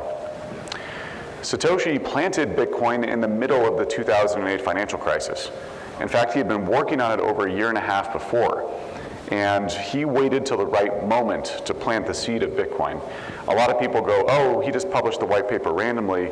No, he published the white paper literally. If you do a Google search and look for like financial crisis or other terms for like a financial crisis, they all peak October 2008. That was the moment of peak despair in the markets. Lehman Brothers had just collapsed. There were bank executives calling their wives and telling them to get all their money they could out of the bank in cash because they thought the world was going to end. That's when Satoshi planted Bitcoin. He planted it as an antidote to bad central banking policy. And he publishes the white paper on October 31st, 2008. And that date, I think, is semi-important. Like, certainly the year he chose to plant Bitcoin, you know, it was probably good timing there, more of like random luck timing. But the month and the day, we certainly could say he might have chose those, especially because he registers Bitcoin.org in August 2008. So he has everything ready to go. October 31st is important for two reasons. One, it's Halloween, which its origins are Samhain, and I'm mispronouncing that for those Irish folks out there. I've been corrected a few times, but with my Texas accent, I don't know how to pronounce it correctly. Samhain is the origin of Halloween, and what it represents is the end and beginning of cycles. Bitcoin represents the end of the old system and the beginning of a new one, a new financial system. And as well, we've got, it was the day that Martin Luther nailed his 99 Theses, or his, I forget, 39 Theses on the church door. And 99? 95. Theses on the church door. And so that date represents kind of the end of this old, religious system and a beginning of a new one. So I think Satoshi chose that date very intentionally. And this is important because it represents how revolutionary Bitcoin is. Bitcoin isn't this payment mechanism. Bitcoin isn't this cheaper, faster digital payment. It's a fucking revolution. I mean, this is meant to disrupt the existing financial system, the government, and central banks. And so when Satoshi published Bitcoin, he sent it to this cryptographer email list, which was comprised of the cypherpunks. Cypherpunks are folks like you see here, Adam Back, Hal Finney, Wei Dai, Nick Szabo. Many, many more were on this list. And what I think is so interesting is that he's got this revolution that he needs to start. He needs people to start to believe in this new money. And so he talks to the group that would be the most interested in it. The cypherpunks were the ones who had precursors to Bitcoin. Wei Dai with B-Money, Hal Finney with, it was Adam Back with Hashcash, and Hal Finney with a reusable proof of work. So these are all the people who might be most interested in it. These are his initial tribe to get the revolution going. What's funny is that Satoshi actually thought he was late to the revolution. And so he goes, a lot of people automatically dismiss e-currency as a lost cause because of all the companies that failed since the 1990s. He's referring to a couple folks who had tried this earlier. I hope it's obvious it was only the centrally controlled nature of those systems that doomed them. I think this is the first time we're trying to decentralize non-trust-based system. And so Satoshi, to get this initial group going, he uses words like electronic cash, proof of work. These are other terminologies that these cypherpunks used. And so he's trying to get the revolution going. He's getting this initial group started, and these are the folks that he worked with to do that. I believe this has a video. Let me see if, I'm not sure if it's rendered. You guys seeing it? Oh, it's going. Okay, I can't see it over here. So Bitcoin was built on the foundation of many other innovations. These other cypherpunks built other technologies before it. So this obviously was the perfect group for him to get the initial buy-in and belief about Bitcoin, buy-in and grow Bitcoin. So Pierre's got a really great quote here. If the white paper is the Declaration of Independence, the source code is the Constitution. Satoshi himself said the functional details are not included in the white paper, but the source code is coming soon. For example, the 21 million hard cap 10-minute blocks and 1 megabyte block caps were not in the white paper. So the white paper is kind of this revolutionary marketing document to the cypherpunks, and then he publishes the code. As the cypherpunks say, cypherpunks write code, and that code is where the revolution truly begins, because people can run the software and start to begin to use Bitcoin. I like this GIF from Mr. Robot, for those who are a fan of the show. Bitcoin plays a core element in there. This is Elliot Anderson, the cypherpunk who did some revolutionary acts in that show, so I felt like this is very applicable to kind of fit Satoshi's vibe. Satoshi was this really cool character. He understood that with a revolution like this, you're challenging central banks and governments, you couldn't be known. And I think his foresight in seeing that and staying pseudonymous was a brilliant move. It also allows us all to project who we want him to be. It's like a book. When you read a book, in a book you build this whole story in your head of what the characters look like versus a movie. And that's what Satoshi did by having this kind of blank canvas, which is the ultimate way to have a leader for a decentralized system, is to have a leader no one knew, and then eventually to go away, which I think is core to how Bitcoin and its revolution it's core to it working, is not having that leader. You can't have a decentralized system with a leader, because that'll always be a weak point. So what role do the hodlers play in Bitcoin? So I love this quote from Mark Twain: "In the beginning of a change, the patriot is a scarce man and brave and hated and scorned. When his cause succeeds, the timid join him, for then it costs nothing to be a patriot." So Satoshi architected a way to incentivize the early hodlers to become believers in this new money, and that was the issuance schedule of Bitcoin. So the issuance schedule is how the new Bitcoin are produced. More Bitcoin are produced in the beginning than later, which means that if you got in earlier, that was you were able to be rewarded for your belief in this new revolution. Satoshi, and this is where some of his insight into how he built this came true, is shown. Satoshi said, "In this sense, it's more typical of a precious metal. Instead of the supply changing to keep the value the same, the supply is predetermined and the value changes. As the number of users grow, the value per coin increases. It has potential for a positive feedback loop. As users increase, the value goes up, which could attract more users to take advantage of the increasing value." Satoshi had a brilliant way to get his hodlers into this revolution, which was Bitcoin's price speculation. And Satoshi wrote this before Bitcoin was worth a penny.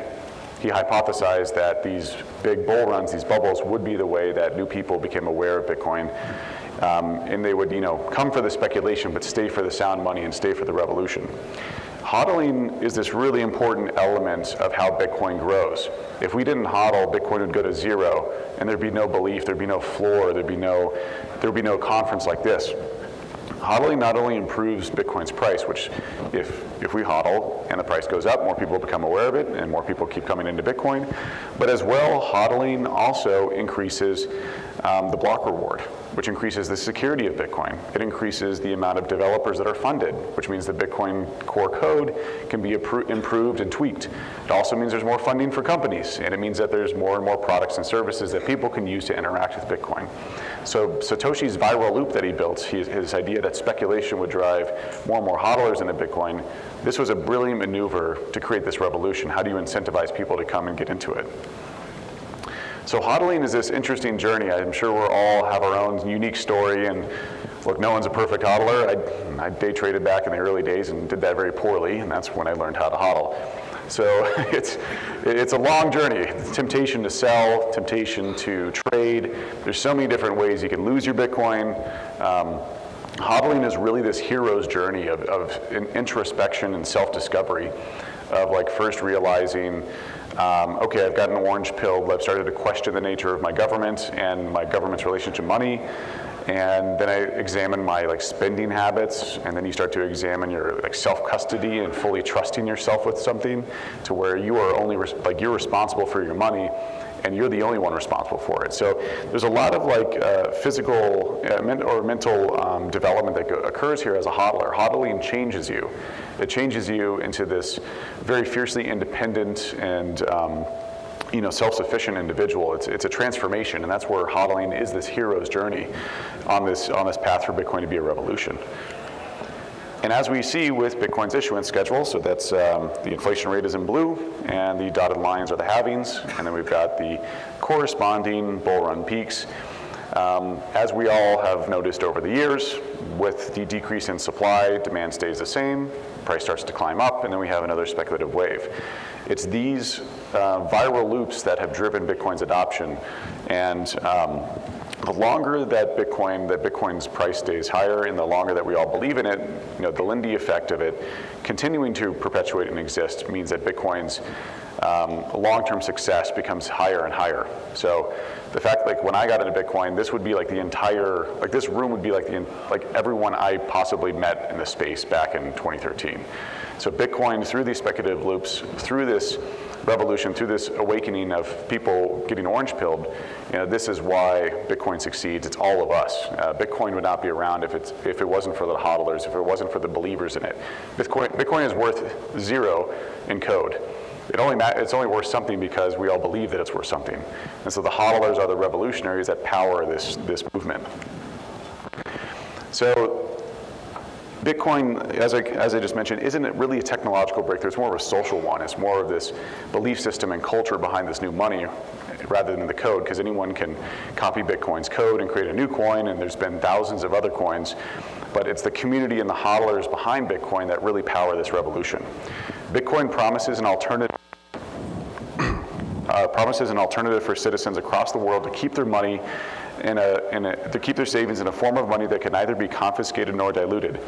If Bitcoin grows much larger, it may force governments to become a voluntary organization. Through hodling, we finally become free. Those who opt into Bitcoin are trading something abundant for something scarce, trading the past for the future, and trading financial dependence for financial sovereignty. And I'll leave the end of the presentation with this quote from Nikola Tesla. Let the future tell the truth and evaluate each one according to his work and accomplishments. The present is theirs. The future, for which I have really worked, is mine. So thanks to all the hodlers. Thank you to all in this room. I'll play a huge part of this.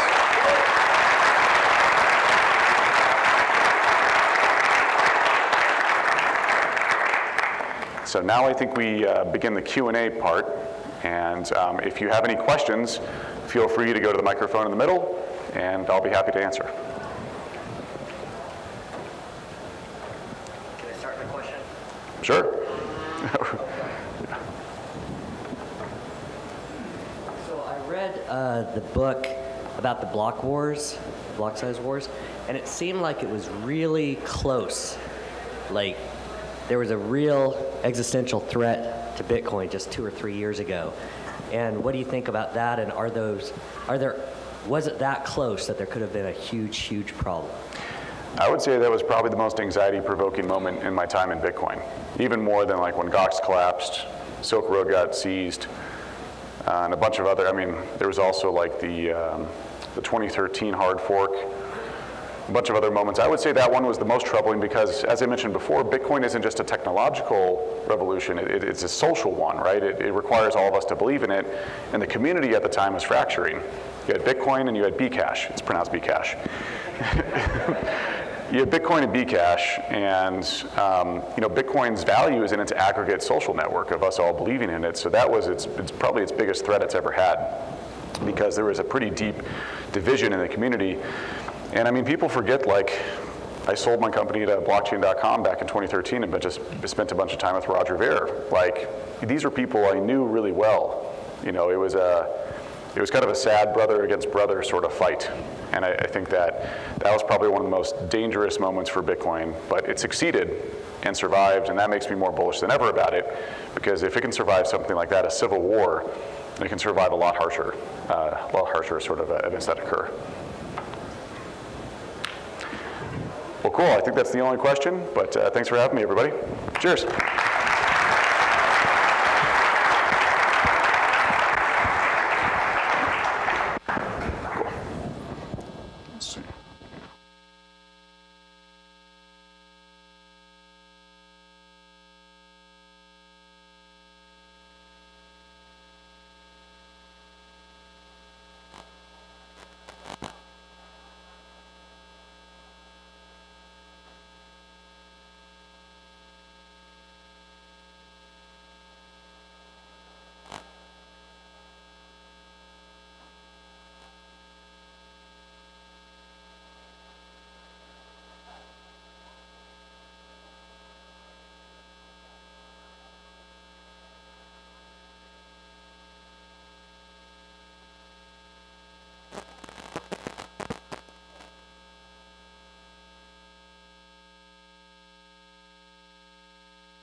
Good morning, everyone.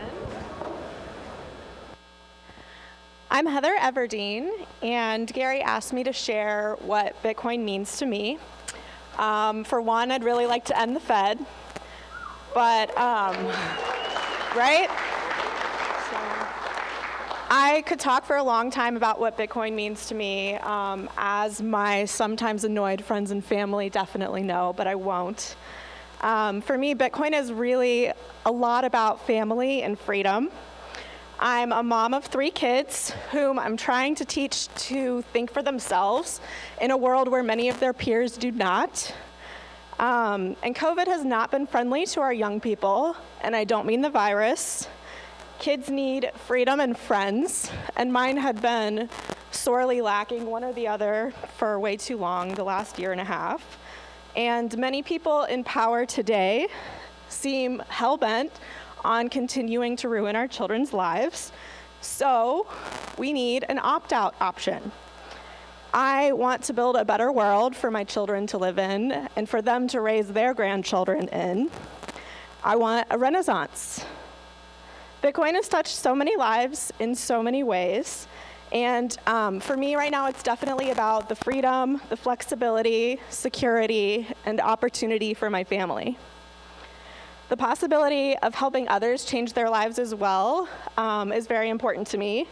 And I love helping people see that they do not need to remain miserable slaves forever. Bitcoin Twitter, and then BitBlockBoom last year completely changed my life. I started to see things differently as I was learning and reading about Bitcoin, but meeting Bitcoiners in person was really key for me. I had to know the connection and the conviction was real.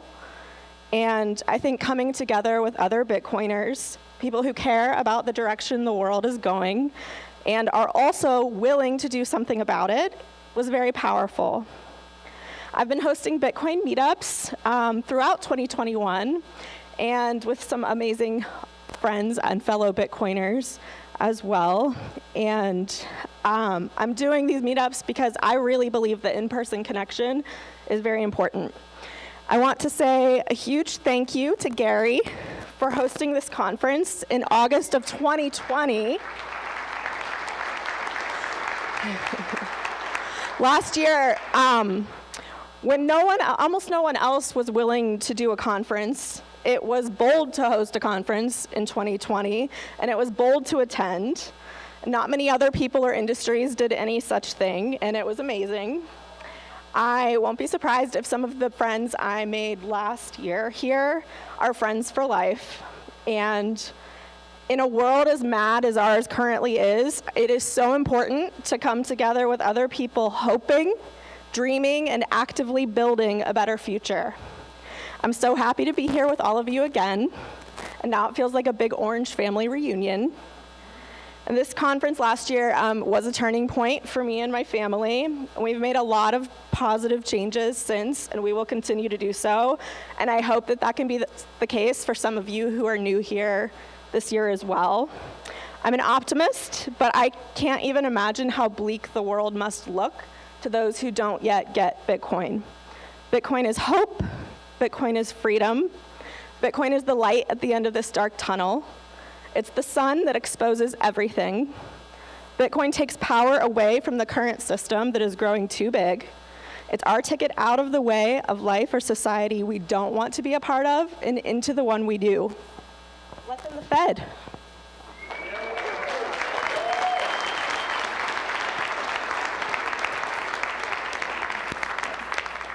Our next speaker, one might not think of as an influencer, but I will say he has influenced many a Bitcoiner's decision to move to Texas. He's a wonderful event host, and he has mastered the art of cooking a delicious steak.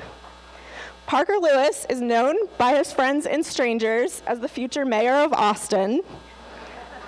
As many of you probably know, he's written a popular blog called Gradually Then Suddenly. But ironically, the only reason he's still a blogger is because he can't get his shit together and turn it into a book. Please welcome wonderful blogger, head of business development at Unchained Capital, and my friend, Parker Lewis. Thank you. All right, thank you, Heather. And I want to echo something that Heather said, too, about Gary last year. He put this event on when it was very unpopular to do. And as Heather experienced, a lot of us did, that this event last year was really important to us, breaking out of the psychological cages that people had put us in. And that really is what inspired us to start the Austin meetup back in person. There were about 5 of us that on the way back to Austin from Dallas last year, we're like, all right, September, we're doing the meetup in Austin. That meetup had 15 people. April had 200, and every meetup since April has had between 175 to 200. So want to thank Gary Leland, not sure where he's at, but he's been a leader, and this is the best Bitcoin conference. So glad to be here.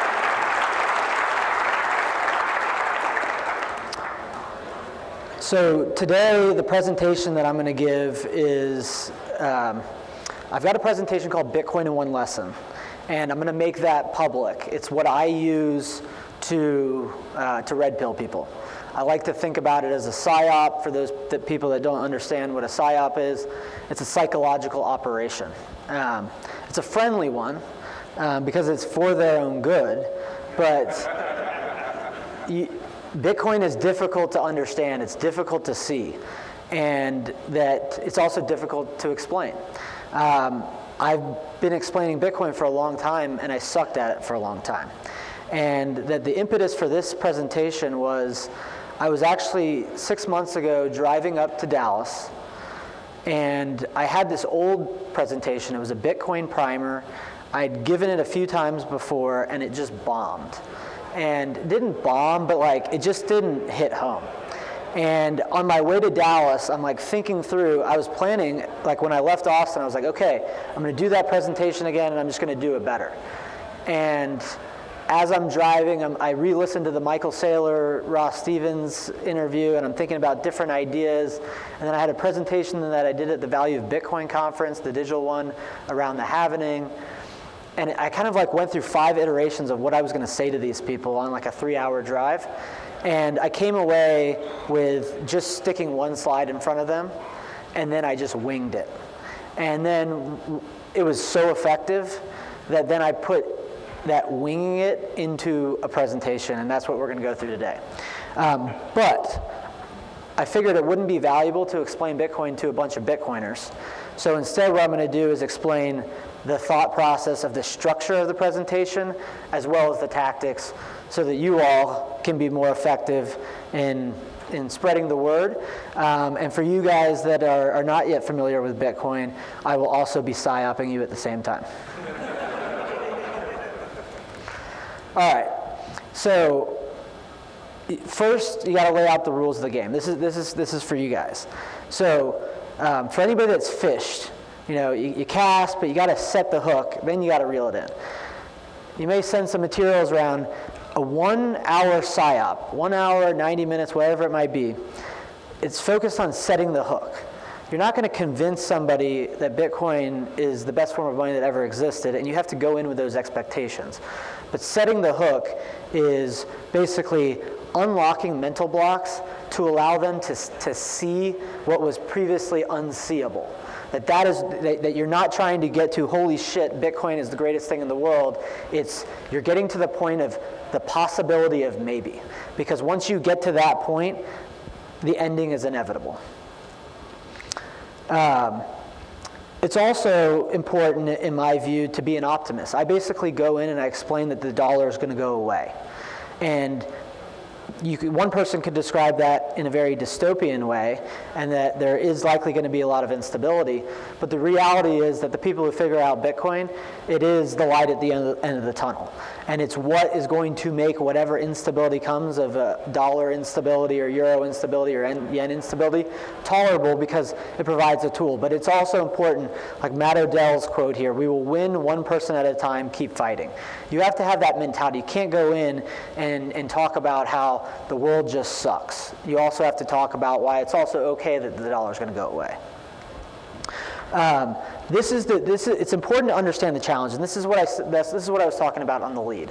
You have to understand that people who don't, Bitcoin is not intuitive, and I would go so far as to say it is extremely not intuitive. Something clicks in somebody's mind, and it's like a silhouette emerging from the fog. Like something has gone from the blank screen to some idea just connected with me to make sense of something that previously never made sense. That is where you're trying to get to. If you try to get to Bitcoin as a masterpiece, and this is the Sistine Chapel on the right side, you're never going to win. You're never going to get to the fog because somebody's going to be sitting across the table from you, and they're going to think that you're a combination of crazy as well as an ineffective communicator. That all you're trying to do is to get to that middle ground, because once they start to see it, it might not be in focus. They are going to get to the masterpiece part. That is inevitable because it is a truth. Couple tactics of what not to do. Do not be an overbearing parent. Like, think about yourself in a room with somebody. You're on the front of your seat. You're talking downhill. You don't want to do that. Be confident, be cool. The goal is not to convince, okay? That is a really important part, because you're laying out a framework for someone to go through the process. Like, understanding Bitcoin is a very personal process. If you're going in trying to convince somebody, especially someone that's cold, it's not going to be possible. But the other thing is you actually have to believe that. I am not trying to convince somebody. I am laying out a thought process that will allow their path to accelerate. Don't treat people like children. Don't lecture. Just lay out that framework, but you also have to believe that framework, because it's the authenticity of the messenger and the mastery of what it is they're communicating that ultimately helps people understand, hey, I need to spend more time on this, because this person clearly has thought a lot about this, and they've connected ideas that hit home. This is a really important one. I can't see the screen over there, but only invest time with people who are curious. You have to want to see Bitcoin to see it. If somebody has made up in their mind that Bitcoin doesn't make sense, talking to them is like talking to a brick wall. It's not worth your time. It's just going to cause frustration. Time is precious. And when you think about, there are just so many people in the world who are curious, that trying to explain someone that doesn't want to get it, because those people who don't want to get it oftentimes are doing counter work to explain or rationalize why their legacy position is correct. Focus on the people that want to know. I say beware of hedge funders and crypto and blockchain people. I formerly was a hedge funder, so this is not like, it's not to a man or woman, but they think they're extremely smart, they think that they understand the world, and you're asking them to question the most fundamental assumption, and oftentimes their brain has already been corrupted by blockchain and crypto, and undoing that work is probably too much information, and they actually have to come and be like, hey, why Bitcoin? So always be reinforcing that, but also the crypto and blockchain folks, they themselves have to come to why Bitcoin? Why does Bitcoin keep destroying my ideas? Like, they have to come to that on their own. But again, even if you find yourself in one of those conversations where you sit down and you're like, oh shit, this is one of those people that has determined that Bitcoin is wrong, do not debate. Like, you will get into these where they get hot and you just have to step back and be like, look, I'm not here to debate, I'm just explaining my perspective, you can have yours. This is a really critical one too. If you think about the way you're trying to get someone to the middle ground here, to just unlock mental blocks to make sense of this whole thing, you're not Mike Tyson, okay? You're not going to walk into a 60-minute meeting and just crush it, knock them out, and have that person come away, because I consider the knockout as they get Bitcoin. They get it intuitively. That's only possible by someone experiencing Bitcoin, by owning it, by having a key, by understanding what a Bitcoin address is. That definitionally can't happen prior to the first time that they own it. I mean, technically they can, but in most cases it doesn't exist. You got to think about landing body blows. And there's a reality that if you land a body blow, you'll know. Somebody's like, you'll make a comment and their head will kind of like kick back, or like their eyes will change. So think about like exerting pain, but like kidney punches and punches to the ribs, not going for like, bell rings, Mike Tyson coming out to knock you out. It sets the whole tone of the conversation. You're gonna knock them out anyways, but just not on the first punch.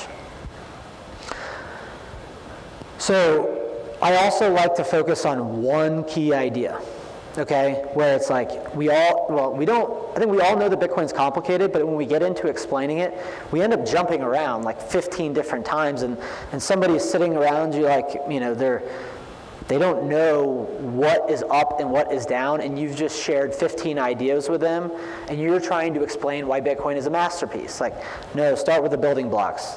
Do not try to get them to where you are at in 60 minutes. It will work against you. So focus on one idea. Qualify it with humility. Like, I say something ridiculous, and to anchor, like, I'll explain what I actually say, but it's a tactic to get someone's attention, and then I don't walk it back, but I qualify it so that they don't think that I'm actually crazy. I say something crazy, but then they're like, oh, this person's actually like then kind of rational. So it's all a tactic to frame to the end, because you could either explain Bitcoin by starting with building blocks and cryptography or monetary principles, but you just have to go right into the conclusion that Bitcoin is essentially going to be the global reserve currency. But when you do that, then you have to connect with logic, and then simplify, simplify, simplify.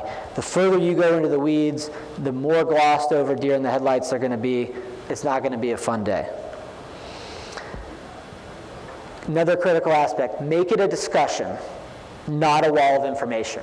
When I was explaining that past presentation that I did, where I bombed, I think I gave it to a group at Jefferies Investment Bank. And it was like I started with monetary principles, like, what money is. And there's a reality that most people have never thought about money. So it was like I was trying to build up from the bottom up, and it wasn't that it was a bad presentation, it was just bad tactics. And I ended up giving a presentation for like 30 or 45 minutes. And when you do that, like, you gloss over the fact that Bitcoin's incredibly difficult to understand. It's like, make your main one point, your one key idea, the one thing that you want them to remember, that the body blow that they're going to be thinking about, like when they go to sleep. They're like, damn, like, is that right? Like, if that's right, I need to focus on this. But if you go through, because this is oftentimes how people explain Bitcoin to people, they like just jump all over the place.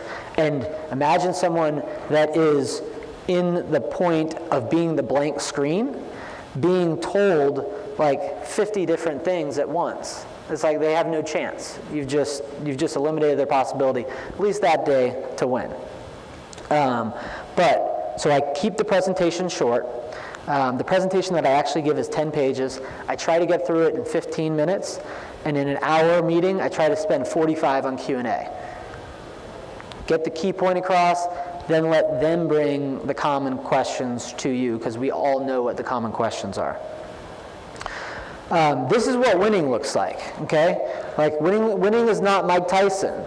It's like Jordan dunking on Patrick Ewing. Like, Patrick Ewing was a larger opponent.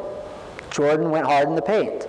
Like, that's what you were doing. You're not pulling punches, but, like, you're going to win, and one dunk can't win a game, but, man, did that dunk set a tone, right? Like, you got in your opponent's head.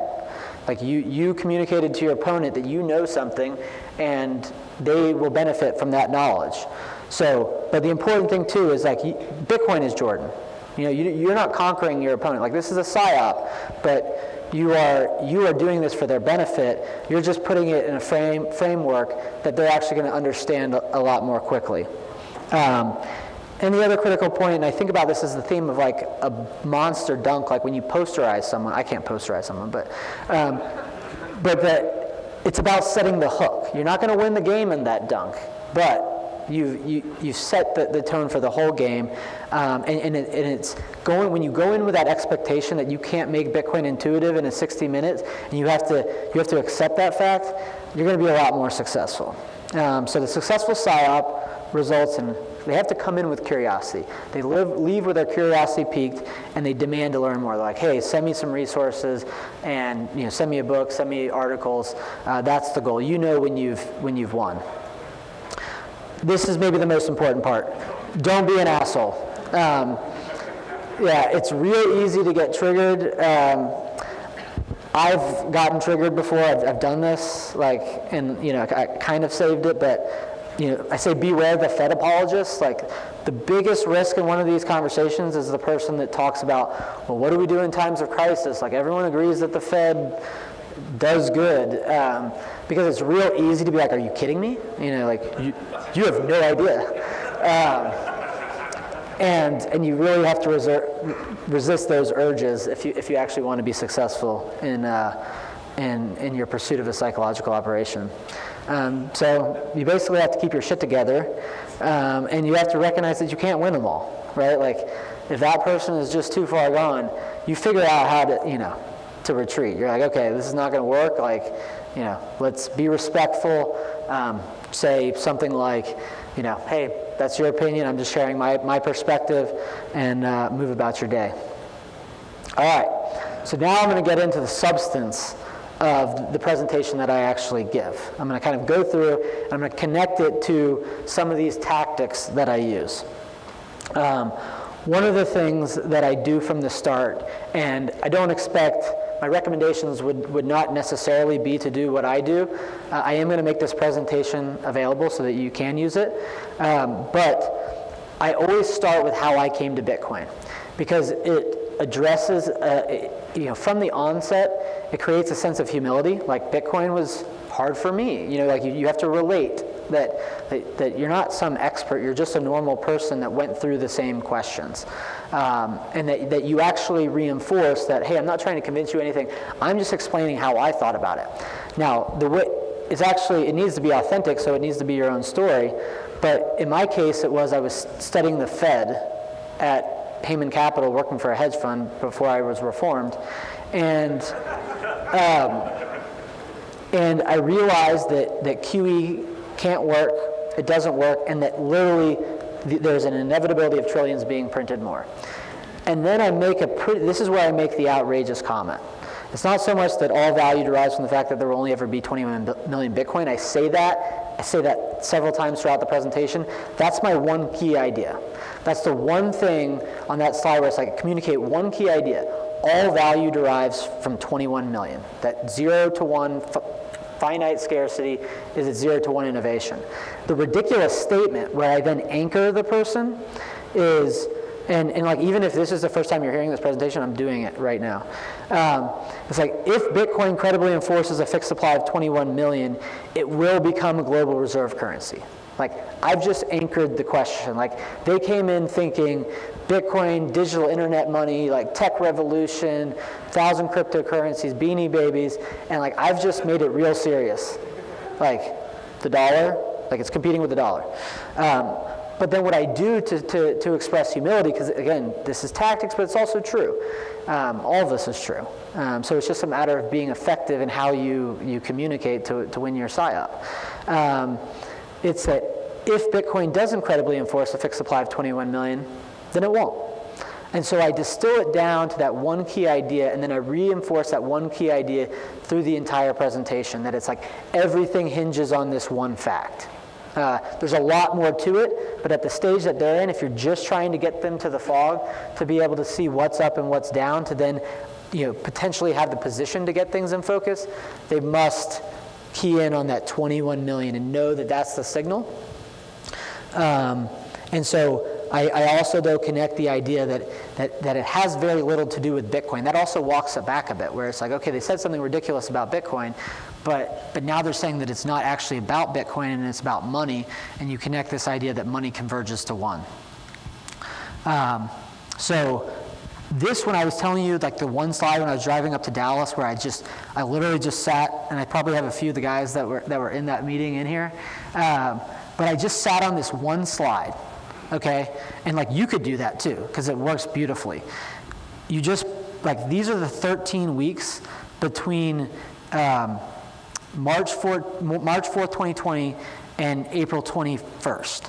And it's 2 weeks before the COVID lockdown, and then it runs through the Bitcoin halvening.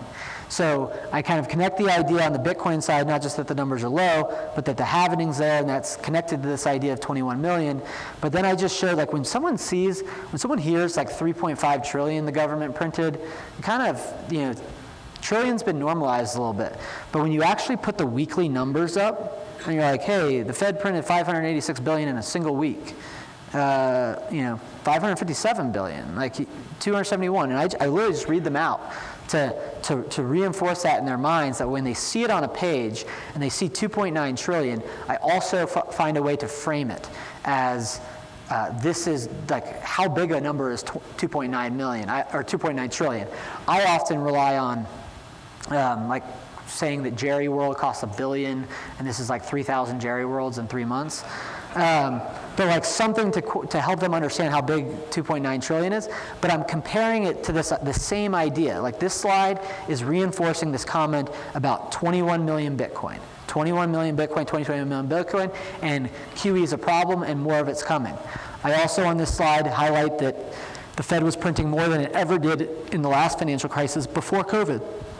That it has nothing to do with COVID. It has everything to do with their highly leveraged financial system. I do generally feel the need. This is your danger zone, okay?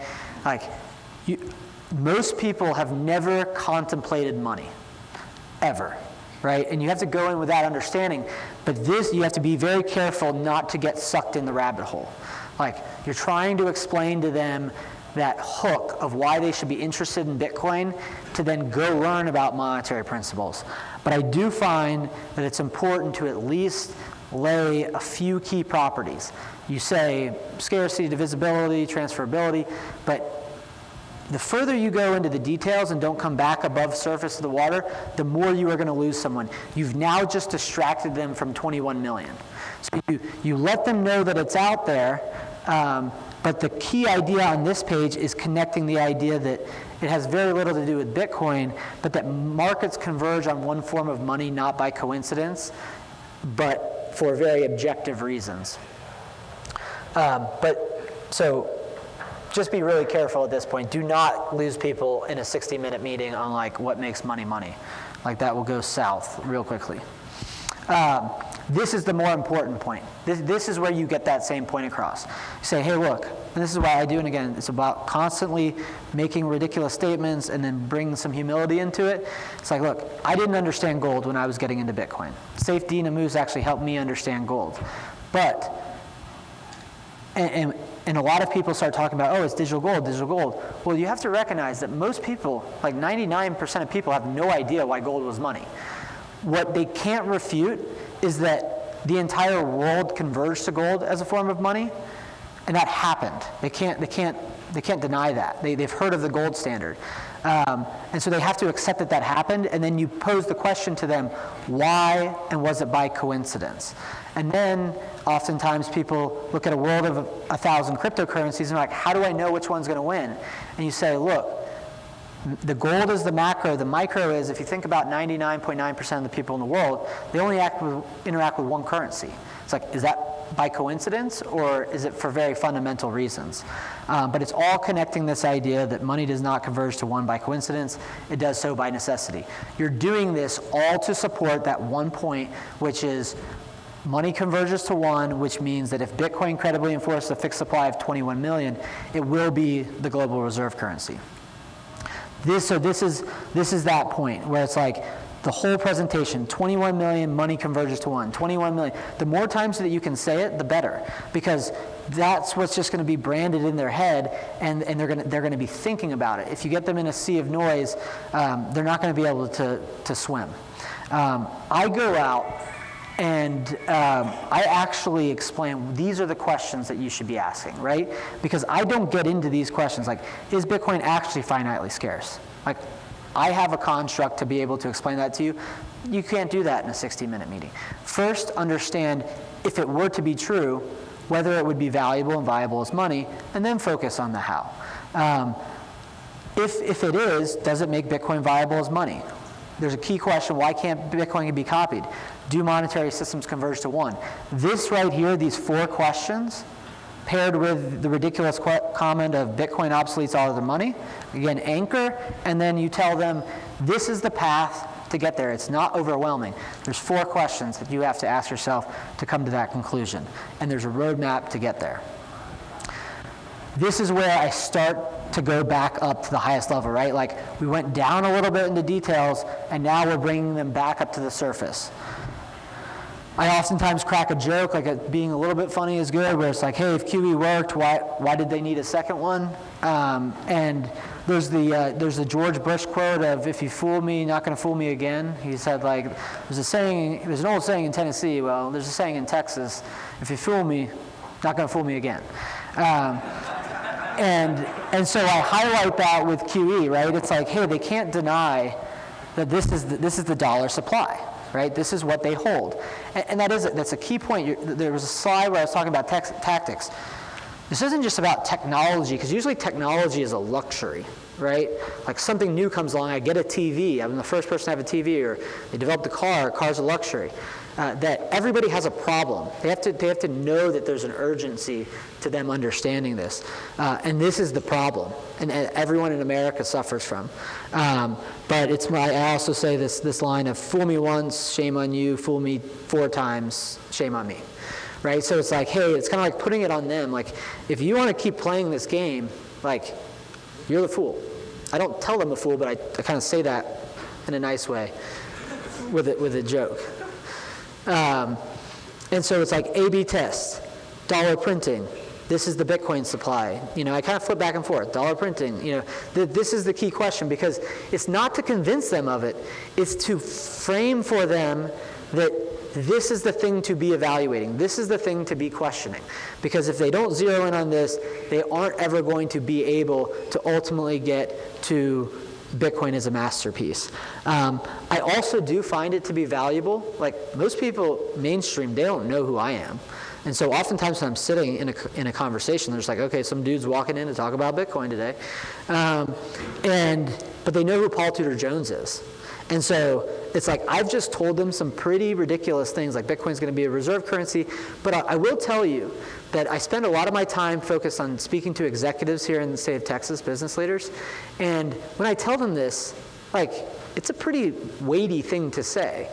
And there are big consequences to it, but they're not deer in headlights. Like, it's like you're connecting dots for them, and they're very thankful for that. If you do it in an effective way where there's not hubris, where there's humility, where you can qualify for them, and you're just providing a path. But it is helpful to use these quotes from Paul Tudor Jones, where it was, we are witnessing the great monetary inflation and unprecedented expansion of every form of money, unlike anything the developed world ever seen. And then the Bitcoin quote where he said, basically in his defense of buying Bitcoin, it is literally the only large tradable asset in the world that has a known fixed maximum supply by its design. The total quantity of Bitcoins, including those not yet mined, cannot exceed 21 million. Where I've explained this to them, and I've explained some of the fundamentals, and it's like, hey, if you don't believe me, it's like, you don't have to believe Paul Tudor Jones, but what you have to appreciate is this is where the signal lies. This is where your decision point is. To really simplify it, to be like, contemplate this. So there's Exhibit A, Exhibit B, and then you have to show them Exhibit C, which is price. And I tell them that a lot of things that I've told them are, you can think of them as theories. I believe them to be true assumptions about the way that the world works, but that there's Austrian economics that are not taught in school, and then there's Keynesian economics, and that's all theory. But what Bitcoin represents is a market test, and that there are 2 competing monetary systems: the legacy financial system and Bitcoin, the future financial system or future monetary system. And that as Bitcoin, and I reinforce this idea that every time a Bitcoin is traded, the exact same number of Bitcoin and dollars exist. The only thing that has changed is the preference of that holder of which currency they're going to hold. And that the price of Bitcoin going up over time is the clearest demonstration of growing adoption, and people staring at this equation of 21 million and trillions being printed and evaluating the monetary properties as the input and coming to the conclusion that this form of money will store wealth more. So that they also see, when they see Bitcoin trading, they are thinking about that idea. That the decision point is this 21 million. Bitcoin is a market test. There are real consequences if you get it wrong. And then this is kind of coming back. I say the last comment where I say that Bitcoin's the greatest asymmetry. It does instill some fear, not fear like true fear, but to be like, there is an opportunity here. And I don't think about it from a monetary perspective. It's more from this perspective of when a good is monetizing, which has never happened in anybody's lifetime that exists today, that is the greatest opportunity to be early. But that there's also inherent negative asymmetry to your money being demonetized. And so that it's more so that if you do not make the right decision, there are consequences, right? This is not like the decision not to buy a television when the television first came out, or to buy the iPhone when the iPhone first came out. That if you do not focus in on this and you do not make the right decision, and there's the Saif Dean quote where he talks about you can't insulate yourself from somebody else holding a harder form of money, that they need to understand that there's a fuse. And so from there, I won't go into the Unchained slide where I always say, hey, this is what we do at Unchained. But then I get to Q&A. So I do all of that in 15 to 20 minutes. And then I've got all of the backup. So like I don't go into like the FUD purposely because the common questions are all the same. So then I've got a slide when they're like, well, why do economic systems converge to one? I'm like, oh, let's go here. Why can't Bitcoin be copied? Here it is. Why is Bitcoin not too volatile to be money? How does Bitcoin enforce a fixed supply of 21 million? What if the government bans Bitcoin? Isn't Bitcoin just used for illicit purposes by criminals? Isn't Bitcoin's energy use really bad for the environment? And what you do by this, I think that's the last one, it's that you let them know you've thought through the actual counterpoints, like to be coherent about these. There are not new questions about Bitcoin. That you reinforce, and you have that humility. I had to ask these same questions myself, and that when they ask those questions, you get to that Q&A early because some people want to know why can't Bitcoin can't be copied, but other people really struggle with the volatility. And if you send a wall of information and talk for 30 minutes generally, they're going to shut you down. Like their eyes will gloss over, they will be deer in headlights, and you've lost the psyop. But if you make your key point and then you let them take you to where their path will lead to that becoming intuitive, it will be most effective. And that ultimately, through a discussion, because what we all have to realize, I think we realize this personally, understanding Bitcoin is a personal journey. Some idea is going to connect for one person that connects for somebody else. Somebody has to come out of this meeting thinking, this person, they're not going to think in the term body blow, but they're going to say, this connected ideas. I had no idea what was happening in this space. Now I have a framework to me, myself, to go away and question. So, ultimately, I hope you guys find this. I'm going to make this presentation available so you can use it. It's what I've found to be most effective as a tactic, but hopefully it will save you guys time, and I'm happy to answer any questions.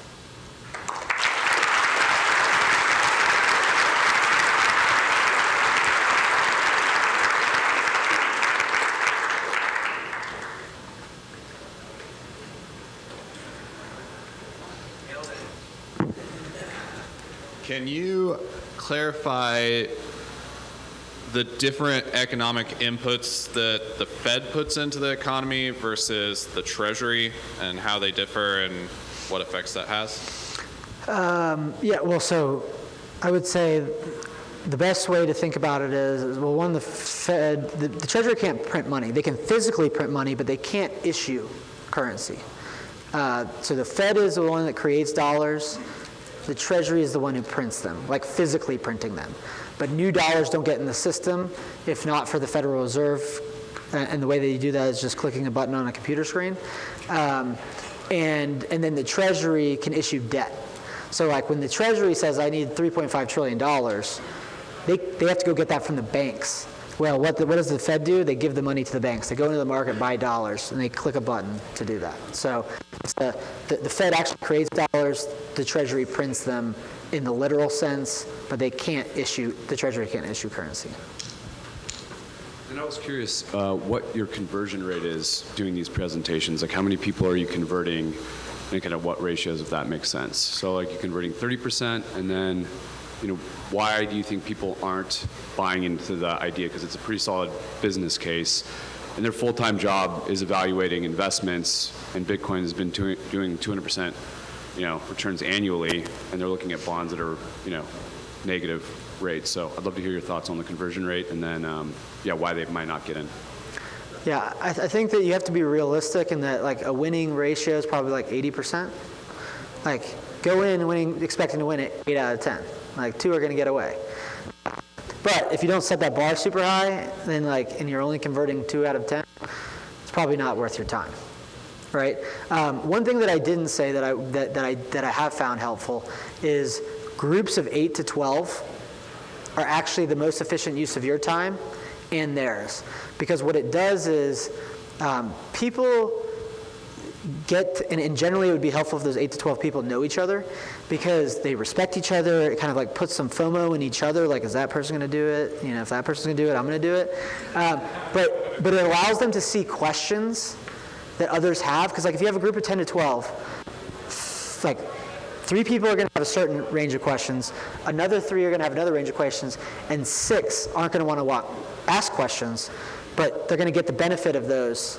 And then they're going to see each other be thinking. So you can do it one-on-one, but that actually a small group setting is helpful. I actually gave this presentation to a group of investors here in Dallas, and truthfully, it was probably 50 to 60 people. It was a little large. You couldn't have that same back and forth discussion to key on what is this person's mental block, so you can drive home to unlock it. But I would think that if your goal is to get to that silhouette emerging from the fog that then will come into focus from there, that you should, a winning PSYOP should get there 8 out of 10 times. Yeah, believe in yourself. Hey, Parker, just want to say appreciate the talk. It's a great topic.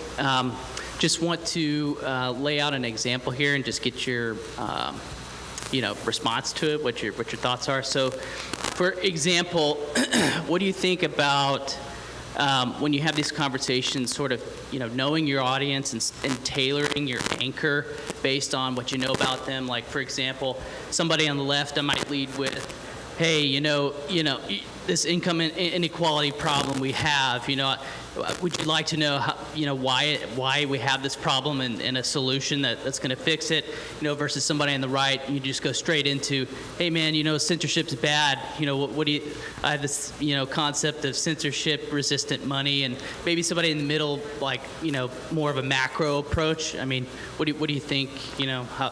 So that? I always go with this because it's the most lucid. 21 million, that's why Bitcoin's valuable. If you're trying to get someone to a point where they have a foundation to think about Bitcoin, they have to understand that is Bitcoin's innovation. All those other things exist at higher levels, and that's where you actually have a tactic of more trying to convince. I'm trying to convince you that this is good because Bitcoin is good for low-income people. It is, but that's not that's a byproduct of it. It's not the fundamental reason why Bitcoin is valuable. It's not just valuable because it will help low-income people. It will help everybody. So I do tailor the way that I talk to people. If I'm talking to a guy who owns a car dealership, I'm going to relate the problem that he's having to inflation, or he's not getting parts because the parts are too expensive or they can't deliver them. So it is always important to relate to who the person is, but I would only do that on the margins to reinforce, at least me, to reinforce this one key idea, so you're doing their job for them by making it easier to cancel out the noise. Just think about this simple equation. 21 million Bitcoin, does the money converge to 1? If so, is Bitcoin going to be adopted by 7 billion people?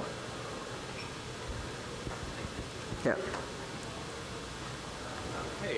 Hey, I think most of your ideas about converting people tends to be for strangers you haven't met before, but and that's a nice and charitable thing to do, but do you have any tips for converting people you actually care about, like friends and family? Because I want them on the lifeboat first, Yeah, I think that friends and family that you really care about, that's the only justifiable reason to try to get through to somebody that's not independently curious.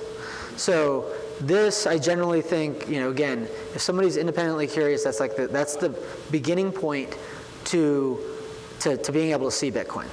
And you have to just understand that, because even if it's your friends and family and they are not curious, like, you are still talking to a brick wall. It doesn't mean that you shouldn't try, but that you probably need to be sending them information like gradually, so that eventually they say, hey, I'm interested in this, like, explain it to me. Because it's not going to be fun for you to do. So I would just think about it as you probably just got to try harder to get them to that point of wanting to know, but I wouldn't try to convince them until they've asked that question, hey, explain this to me. What you could also do is just buy some Bitcoin for them and set it aside. So if shit really hits the fan, you're like, hey, I did this. Ready to go? All right, guys. Thank you. Any other questions? Find me in the hall. Run for mayor. Yeah. Move to Austin. If you guys do that, I'll run for mayor, and we'll win.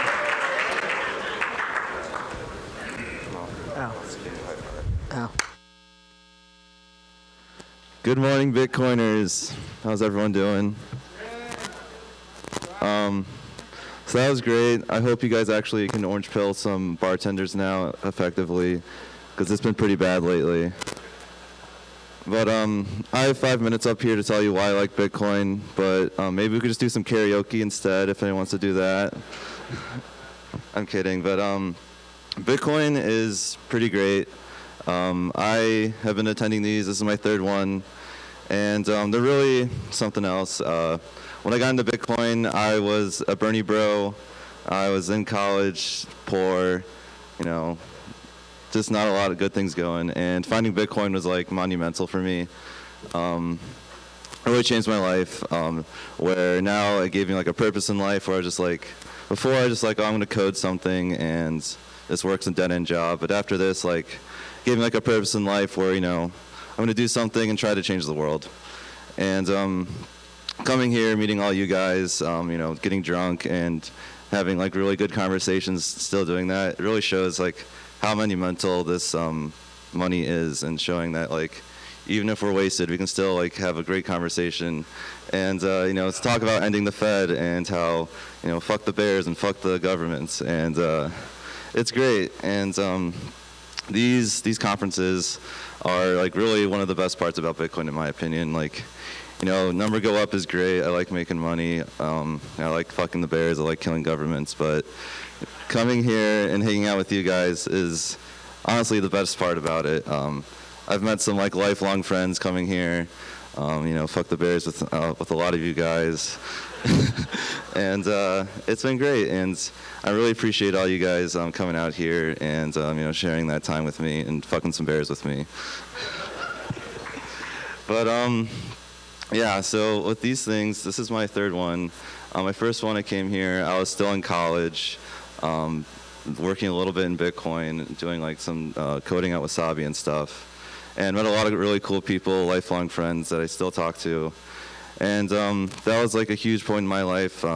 After that, got employed full-time in Bitcoin, and been doing some cool stuff since then. And then last year was another huge one for me as well, where we're in the middle of pandemic, no one was going outside, everyone's being a pussy, and we all came here. We partied our ass off. They threatened to call the cops on us, but we said fuck you, and we partied still, and we had a ton of fun.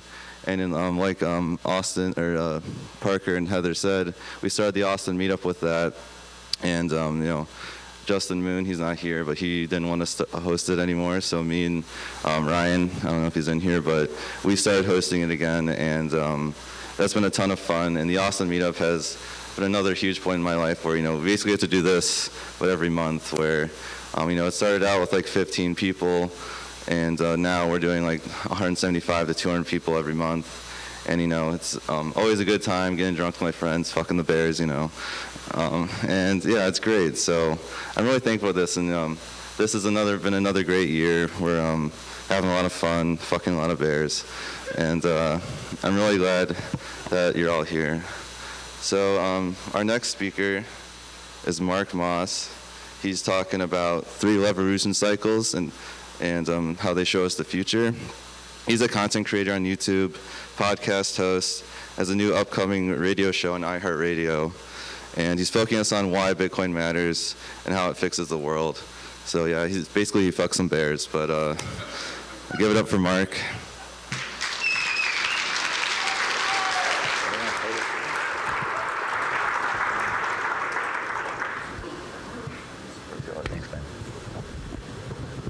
We are going into is not the same as the one that we're leaving behind. Anyone can see that the entire world is going through massive changes, Riots in Portland, Oregon are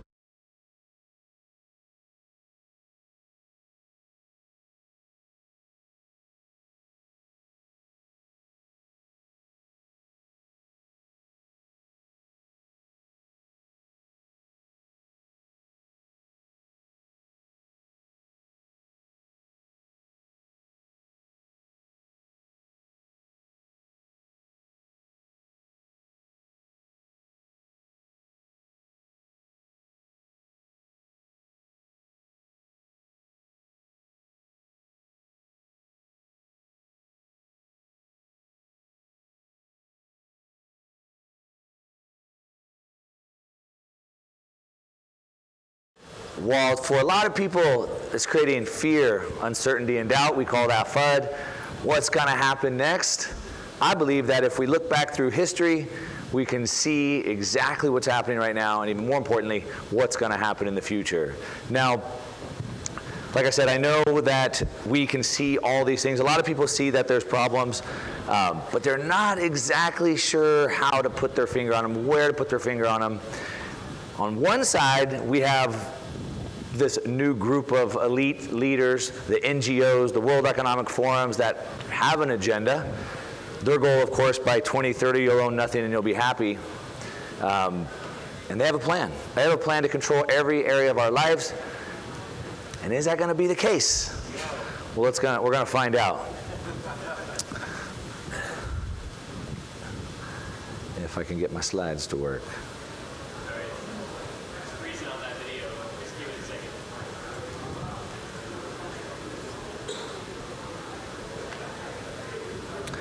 Well, I'll just keep going.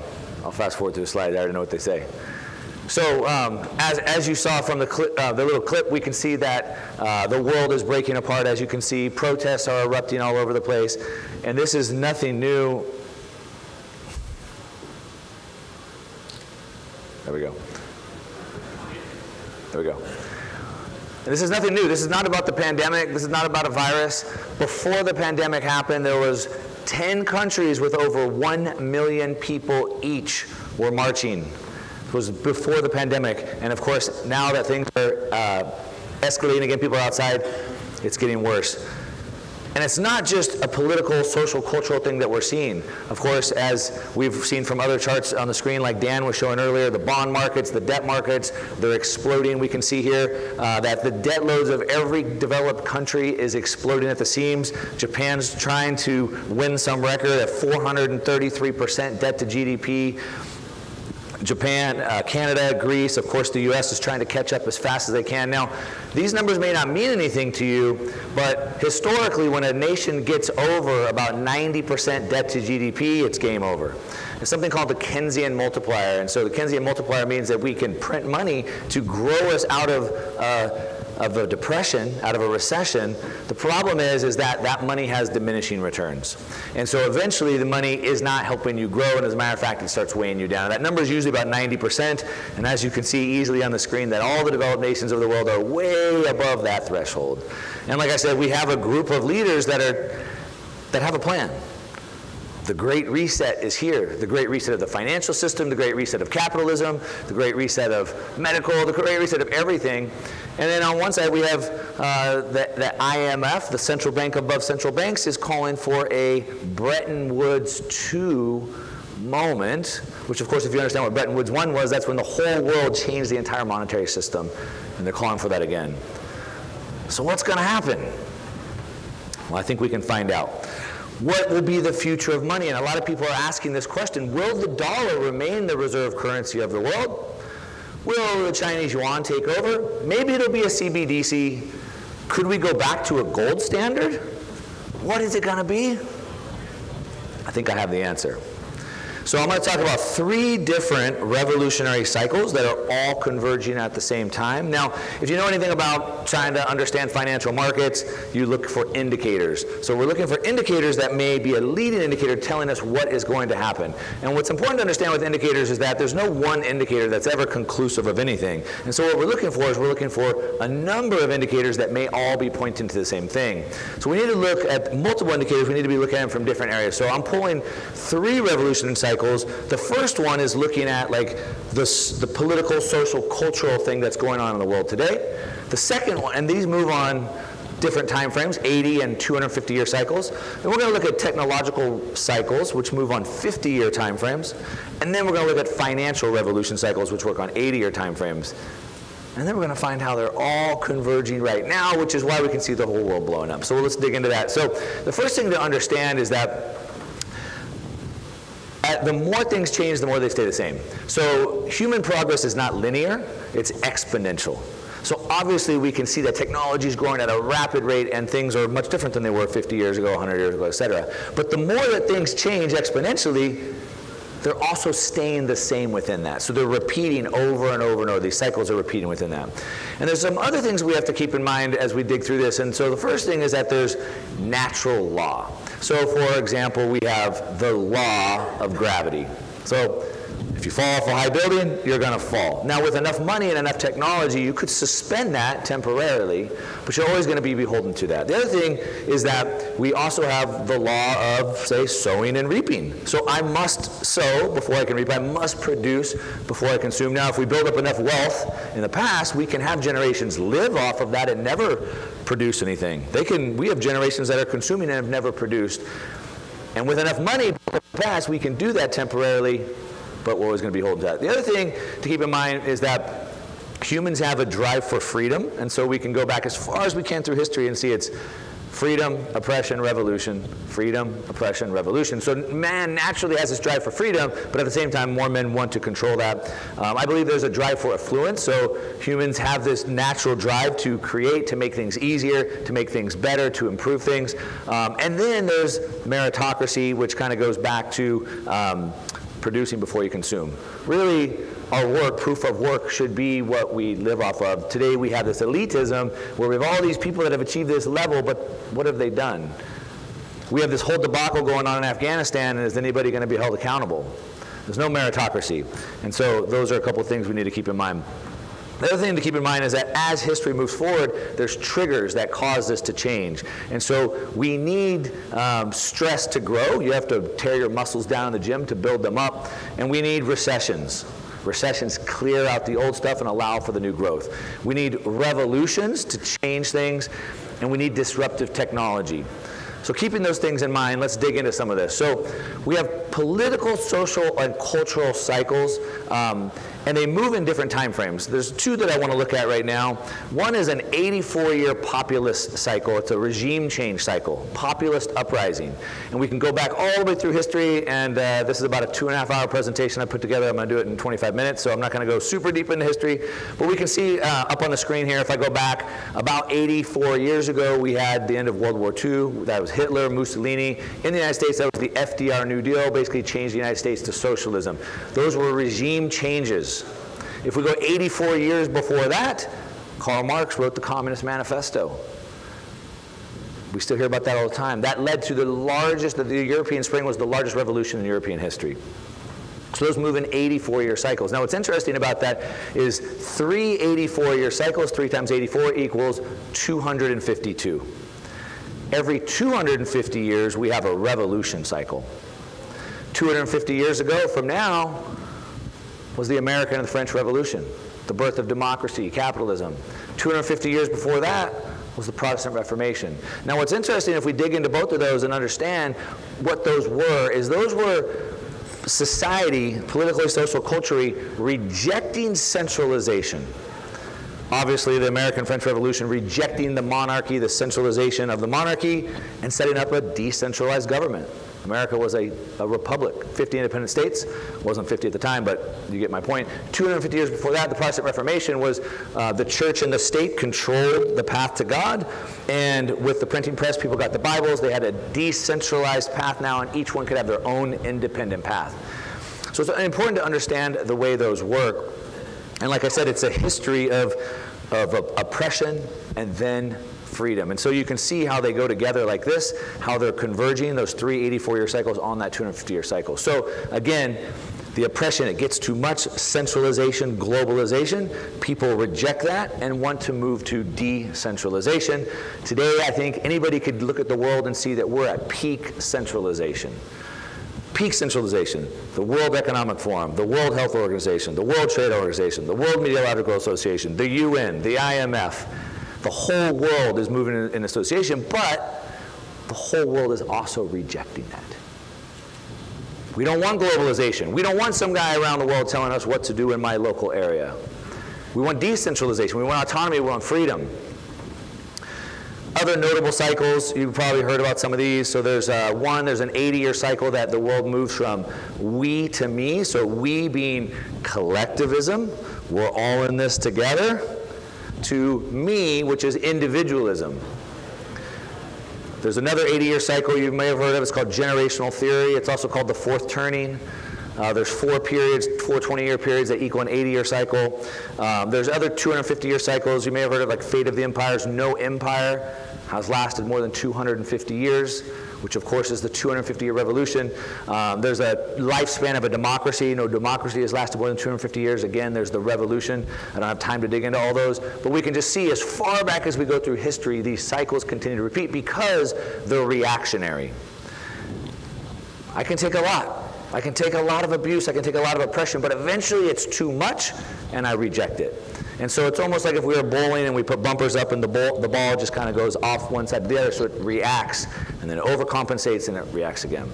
Now, what I believe this tells us is that the world is, like I said, rejecting this peak globalization and moving to decentralization, which is important. But what's even more important is what comes next, the next revolutionary cycle. So let's take a look at the technological cycles. Now, every 50 years, we move into a technological revolution cycle. Now, what's important to understand about this is that, as you might understand, solutions are supposed to come to problems. Now, today, with central bank policy and endless money printing, we have a bunch of money trying to go solve problems that don't need to be solved, but typically, we would have solutions coming to problems. So, while the world is rejecting globalization, and asking for moving towards decentralization, it might make sense that we might need a technology that does something like that. Now, technological revolutions, as I said, work in 50-year cycles. If we go back several hundred years, we can see there's only been 5 of them. Real quickly, we'll run through them. The 1700s, we saw the Industrial Revolution, which of course brought people from the farms and the cottage industry into centralized factories and cities. Another 50 years approximately after that, the age of steam and railways. Now, what's important to understand about technological revolutions is these aren't new technologies. This isn't like your iPhone. This isn't about Uber. This is a technological revolution that changes humanity, changes the entire future of humanity. So, again, taking people from the cottage and the farm industry into factories, that changed everything.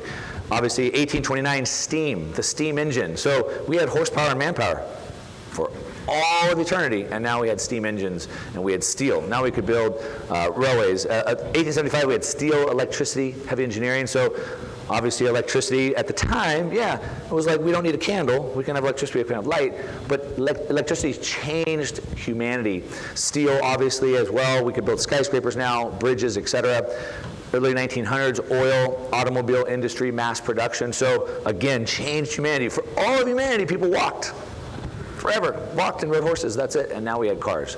So these are massive things. 1971, the telecommunications revolution. It was the age of the microprocessor, which brought personal computers, which then eventually moved into telecommunications and the internet.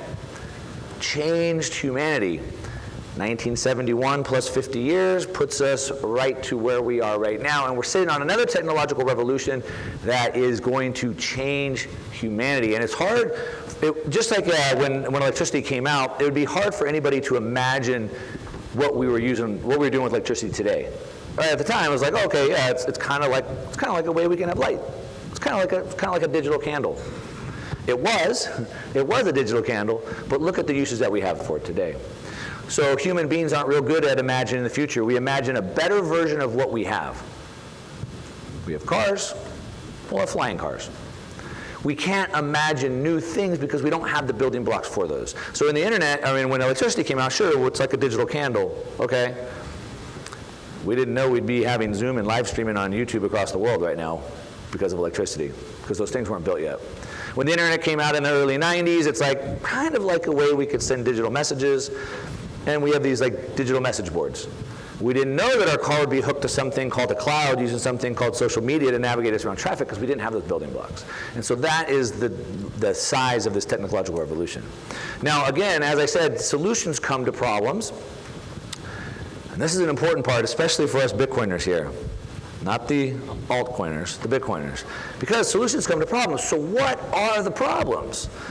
Well, obviously, centralization, top-down control is a big problem. It leads to manipulation. It leads to oppression. We're seeing that all over.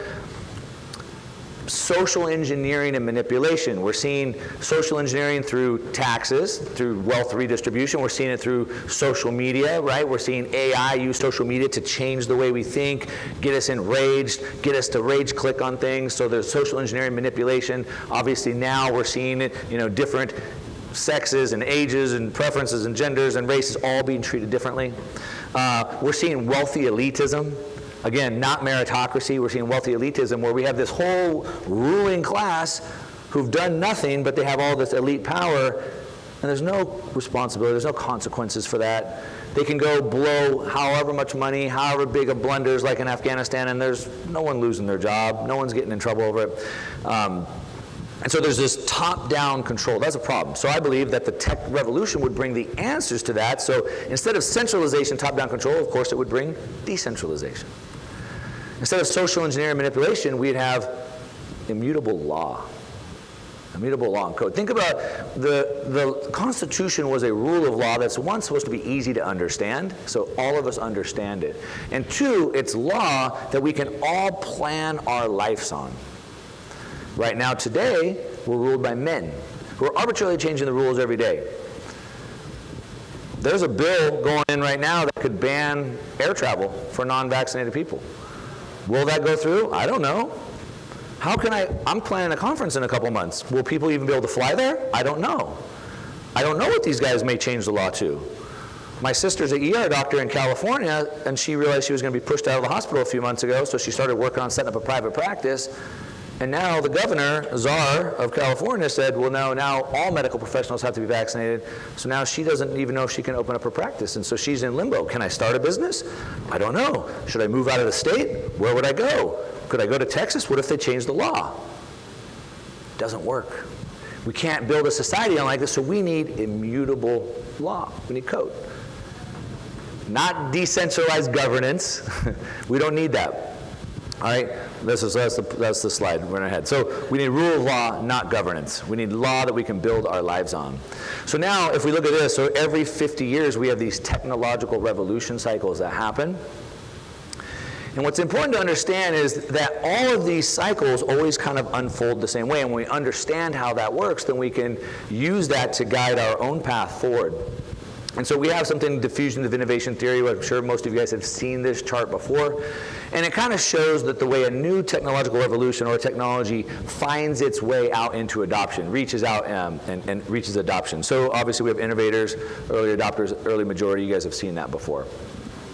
And so when we're looking at a new technology, a new decentralized technology, that's happening to converge at the very same time we're having a political, social, cultural revolution, we need to stop and go, where are we in this cycle?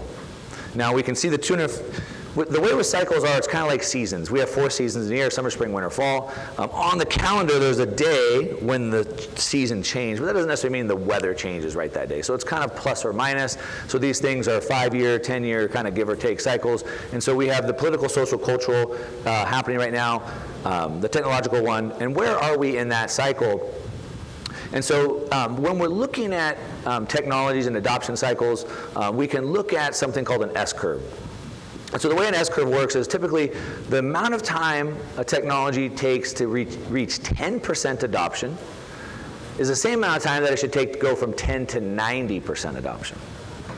And you can use S-curves for lots of things. Obviously, technology adoption cycles, we use them to forecast the growth of the virus. Lots of things like that you can use them for. But based off of this, we can see that by about obviously Bitcoin started in 2009. By 2019, polls showed that there was about 10% of US households owned it.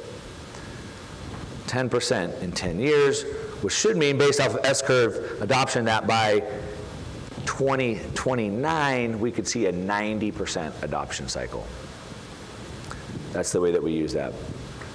So now that we understand that the world is rejecting centralization, rejecting globalization, and is ready for a decentralized, ready for freedom, ready for independence, individualism, and at the very same time, we have a technological revolution that's happening that's delivering us the exact decentralized tool that we need to fulfill that.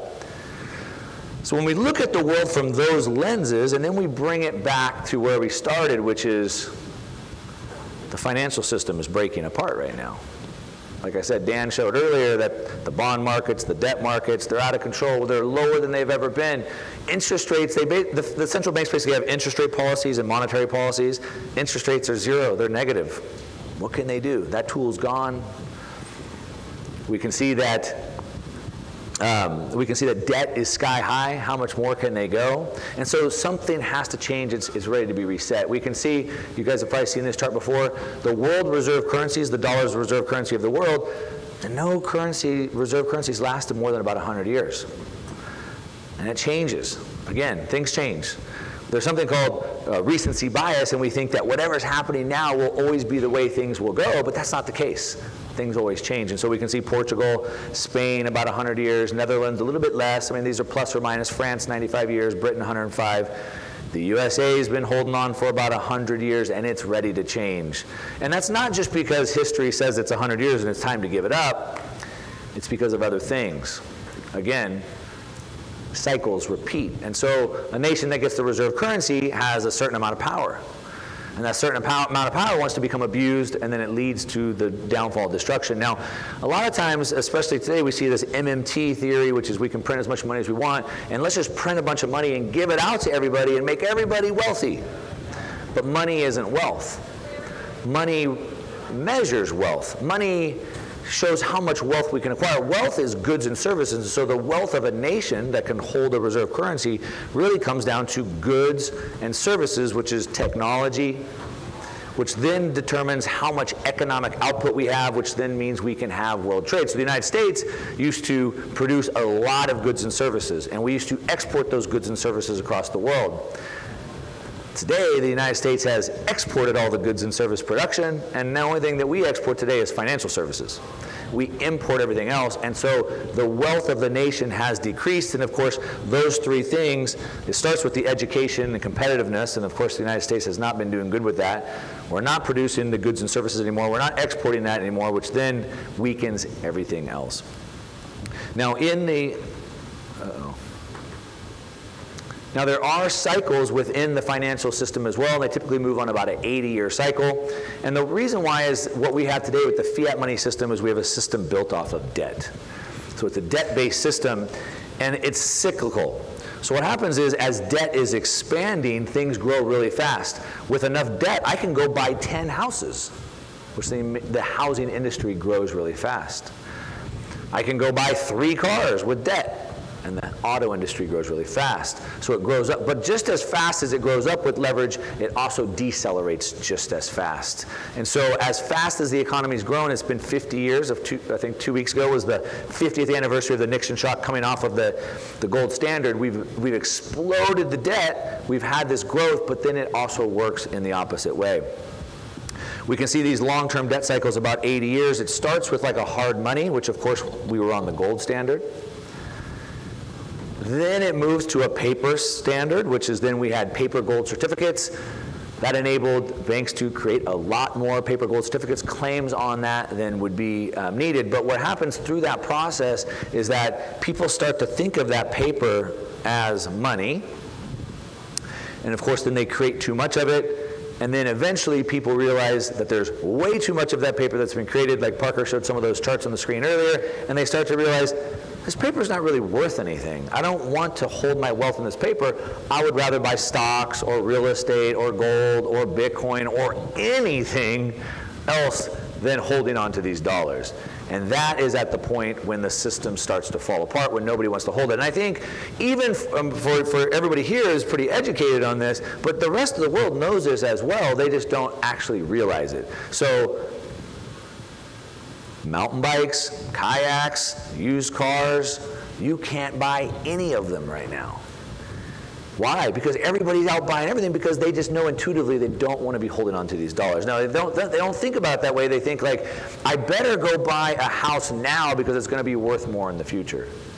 I better buy this stock now, it's worth more. I better buy a car now, it's going to be too much in the future. But what they're really saying is that my dollars are losing value so fast, I can't hold on to them any longer. They just don't realize that. It's a different way of thinking. Now, I showed you this debt. Remember, at 90% debt to GDP, it's basically game over for a nation, and all of the developed world is way over that. And so where do we go from here? Well, there's really only 4 choices. It's very simple. The first one is austerity. So a nation could decide to live within their means. Let's cut our spending and let's go on a budget. We could default on our debt. Of course, nations can't really do that. Wealth transfer means let's take the money from the rich, give to the poor. Taxes, of course, that's one option that's being done. And then finally, but the problem with that is you can only take so much before people get tired of that. So the fourth option is let's just inflate the currency. Let's just debase it. And of course, which one do you think nations choose? And the answer is easy. Almost out of time here, so I got 2 more slides. So we're at a point where the financial system is ready to be reset. We can see that. Everyone can see it. Whether you're paying attention or not, you realize this financial system is cracking apart. And as I said, the IMF is calling for a Bretton Woods II moment. Remember, Bretton Woods I was where the whole world organized to go onto a one world monetary system. And now they're calling for a remake of the monetary system. And so again, what is it going to be? Will we go back to a gold standard like many think? Will it be the dollar remaining? Will it be the digital yuan? Will it be a gold-backed digital yuan, a CBDC digital yuan? And I think the problem with all of those questions is everybody's looking for a centralized answer. Who will tell us what the next reserve currency will be? Who's going to make the official claim, the centralized claim of what it's going to be? But if we look at the other 2 revolutions, we can see that the future is decentralized. It's not a centralized answer. Everybody's looking for that centralized answer, but the future is decentralized. The world is cracking apart. Solutions are coming to problems. We understand very clearly what the problem is. And I'll end it on this slide right here. The world is crumbling. On their own weight, it's falling apart. The regimes cannot continue on. And Nietzsche says, that which is ready to fall, shall ye also push. And Bitcoin's doing the pushing. And that's the future.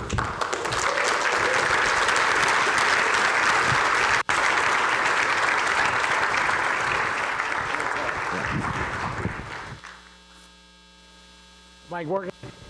I got an important email just now I thought everybody should know about. Because I do meetups, and it says this new community, Cardano, Dallas-Fort Worth Metroplex, I should join that. So I hope y'all are going to come to me with the Cardano meetings. That's okay. That algorithm didn't work too good, does it? I just want to let everybody know, first of all, I'm going to skip through this quick. I hope I can't tell what I'm on. My TV's not working. Okay, tickets go on sale right now for BitBlockBoom next year. This is the lowest price you will get ever, and the people last year know what I'm talking about. Yeah. These tickets go on sale till Sunday night at midnight. They go off of sale, and they'll be off of sale for a month. When they come back out, they will be way higher than they're going to be right here. And then here's the deal. Just want to make sure you understand. You have till July 1st to cancel for a full refund. So if you're buying tickets and you don't know what you're going to do the last weekend in August, which who does, You have till July 1st to cancel, full refund, till August 1st to get a 50% refund. After August 1st, you're screwed. Okay? So that's the deal. If you want to buy your tickets by midnight tonight, you're going to get the, like appreciation price, basically, you guys. So that's the deal. That's what I do every year, is I sell them cheaper to you now. And also, they'll be in your bags, your attendee bags. If you don't get this, look in your attendee bags, and it's in there in the program. And that's really it. Thanks for coming. We have a break till about 1:20. Oh, one more thing. MDK with coin kites sent all these hats. So I'm just going to put them right here. So if y'all want to don't trust verify or a cap, pick them up. Sorry, this is only way I can think of to do it. So thanks, guys, and we'll see you in a little over an hour.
check 1 2, mic check 1 2, mic check, mic check.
2, check. Hello? Check, check, check. 1, 2. Check, mic, check, mic, check. 1, 2, mic, check. Check, mic, mic, check, mic, mic. 1, 2, 1, 2, 1, 2. 1, 2.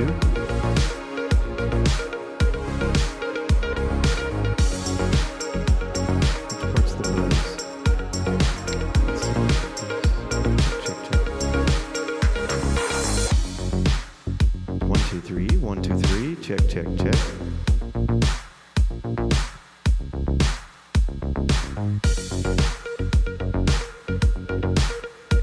Try A. Try the A pack. Let me hear that one. Oh no, the B pack. Sorry, B. Yeah, try the B pack.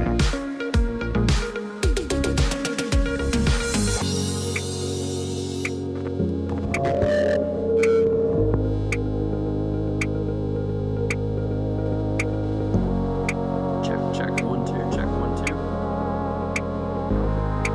gotta bring the highs down on there. Check, 1, 2, check, 1, 2.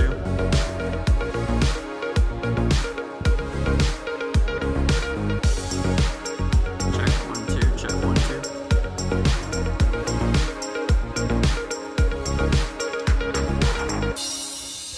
Check, 1, 2, check, 1, 2. Check, check. Do you have the highs down? What's that? Check, 1, 2, check, 1, 2. Check, 1, 2, check, 1, 2. Check, check.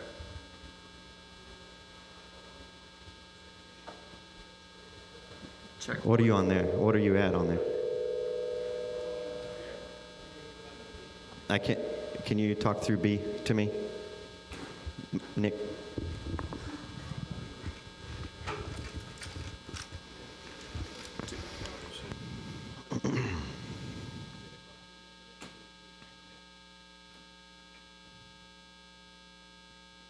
Can you use the B pack, Nick, and talk to me? Yeah. Check, 1, 2. Can you sign these 3? If you don't.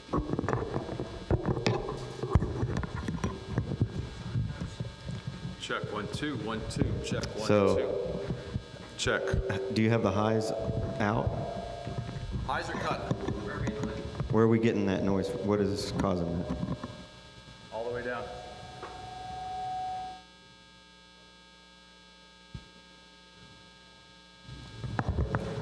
Check, 1, 2. Check, 1, 2, 1, 2. Check, 1, 2. Microphone, check. Check, 1, 2. Check, check, check, 1, 2. 1, 2, 3, 4. Check, 1. Check, 2. 3, 4.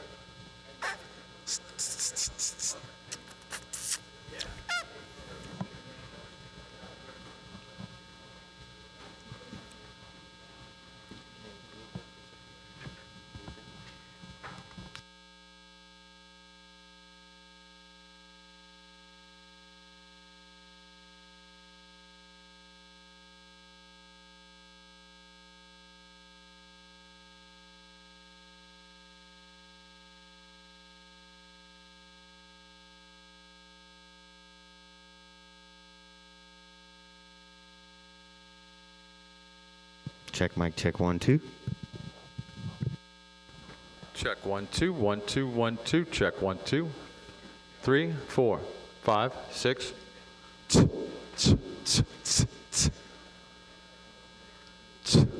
Check, 1, 2, 1, 2. 3, 4. Check. Check, check, check. Uh-huh, uh-huh, uh-huh. How do you do? How do you do? How do you do? How do you do too? Check, 1, 2, 1, 2. Check, 1, 2. Is that good there? That's about as high as I can go before it squeals. All right, I guess we're gonna run with it. For you?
Testing. Yo, yo. Okay. I like that. You know, I can't roll my tongue or do anything with my tongue much. If I lived anywhere where they rolled their words or letters, they would think I was a handicapped person from the way I would talk, because I just can't do it. But everybody, thanks. I hope you've had a great day so far. I'm not going to take a lot of time up here because I'm getting tired. But we have someone next, Bobo Dread, friend of mine, who's a Bitcoiner, and that's all I'm going to say about him, because I don't think I need to say any more, except I'm going to say one thing. Last year, I invited him to come to my house for a pool party. When he came back to town, and he didn't. So here's Bobo Dread.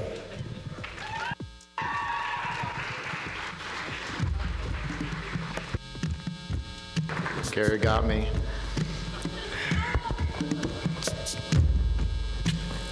This is my music. Good afternoon.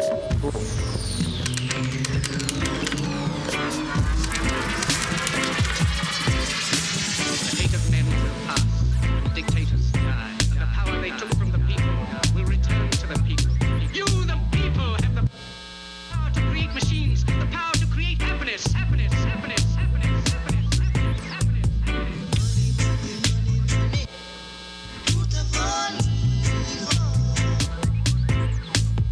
You, the people, have the power to make this life free and beautiful, to make this life a wonderful adventure. Welcome, everyone. Until the philosophy that holds one race superior and another inferior has finally and permanently been discredited and abandoned, everywhere is war. Until there are no longer first-class and second-class citizens of any nation, everywhere is war. Anyone knows what song that's from? Who sung that? Bob Marley. It was originally a speech, actually, from the United Nations of one of the emperors of Ethiopia, which we'll talk about in a little bit. But let me tell you about my country. Let me move forward on this thing. We're going to talk about Jamaica, Rastafarianism. Is this thing too loud? I feel like I'm echoing. All right, cool. We're going to talk about reggae music, and we're going to talk about how it all relates to Bitcoin for my people. It's that one, right? Yeah, let's make sure we're on the right slide. Yep. So, I'm going to make a bold statement. I think that Jamaica should be the next country to adopt a Bitcoin standard.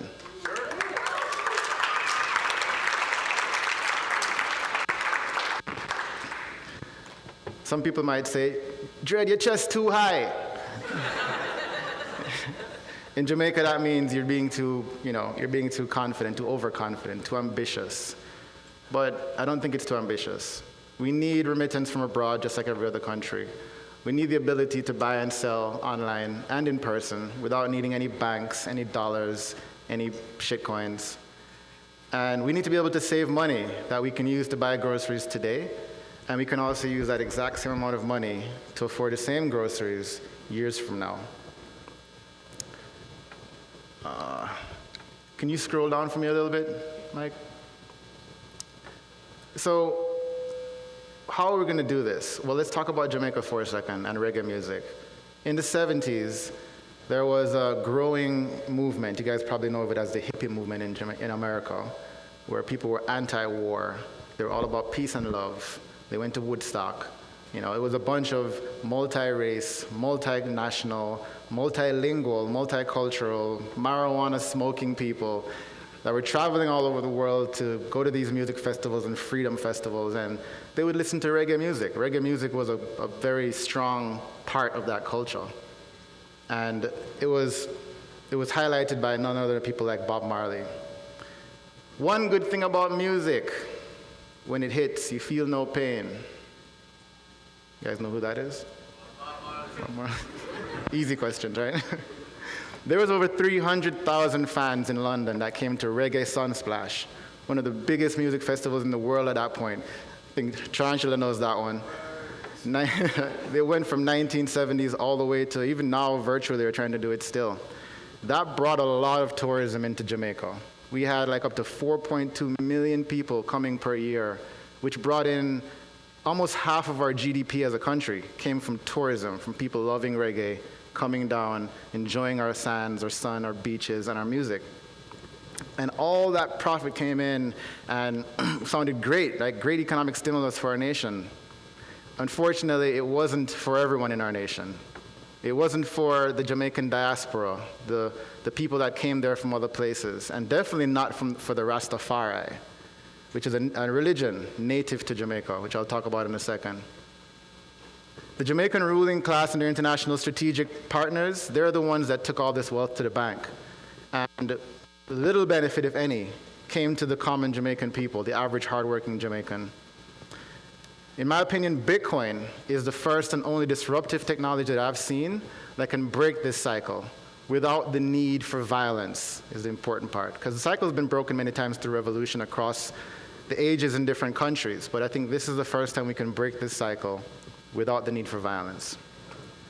So before we dive into how we can improve the lives of all of my Jamaican people, let's talk about how Jamaica got in this crazy situation in the first place. First, we'll talk about Rastafari. Like I said, a native religion coming from Jamaica. How did Rastafari start? What is Rastafari? Rastafari comes from origins of an Afrocentric religion, a fork almost of Christianity that got developed in the 1930s. Jamaica was in the height of colonialism from the British, and around the same time, there was this growing Pan-African movement that was happening in the West, highlighted by people like Marcus Garvey, if you've ever heard of him. And he had a lot of followers in Jamaica, including Jamaican Christian clergymen that followed his word. One of the things he said is, "Look to Africa, where there'll be a black leader, a black king shall be crowned, and he shall be the redeemer." They took these as like biblical prophecies, basically.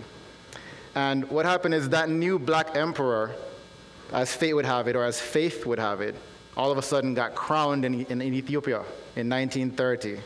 That emperor's name was Rastafari Makanen, and he was crowned and renamed as Emperor Haile Selassie I, King of Kings, Lord of Lords, conquering lion of the tribe of Judah, aka Jah Rastafari. And that's how the religion began.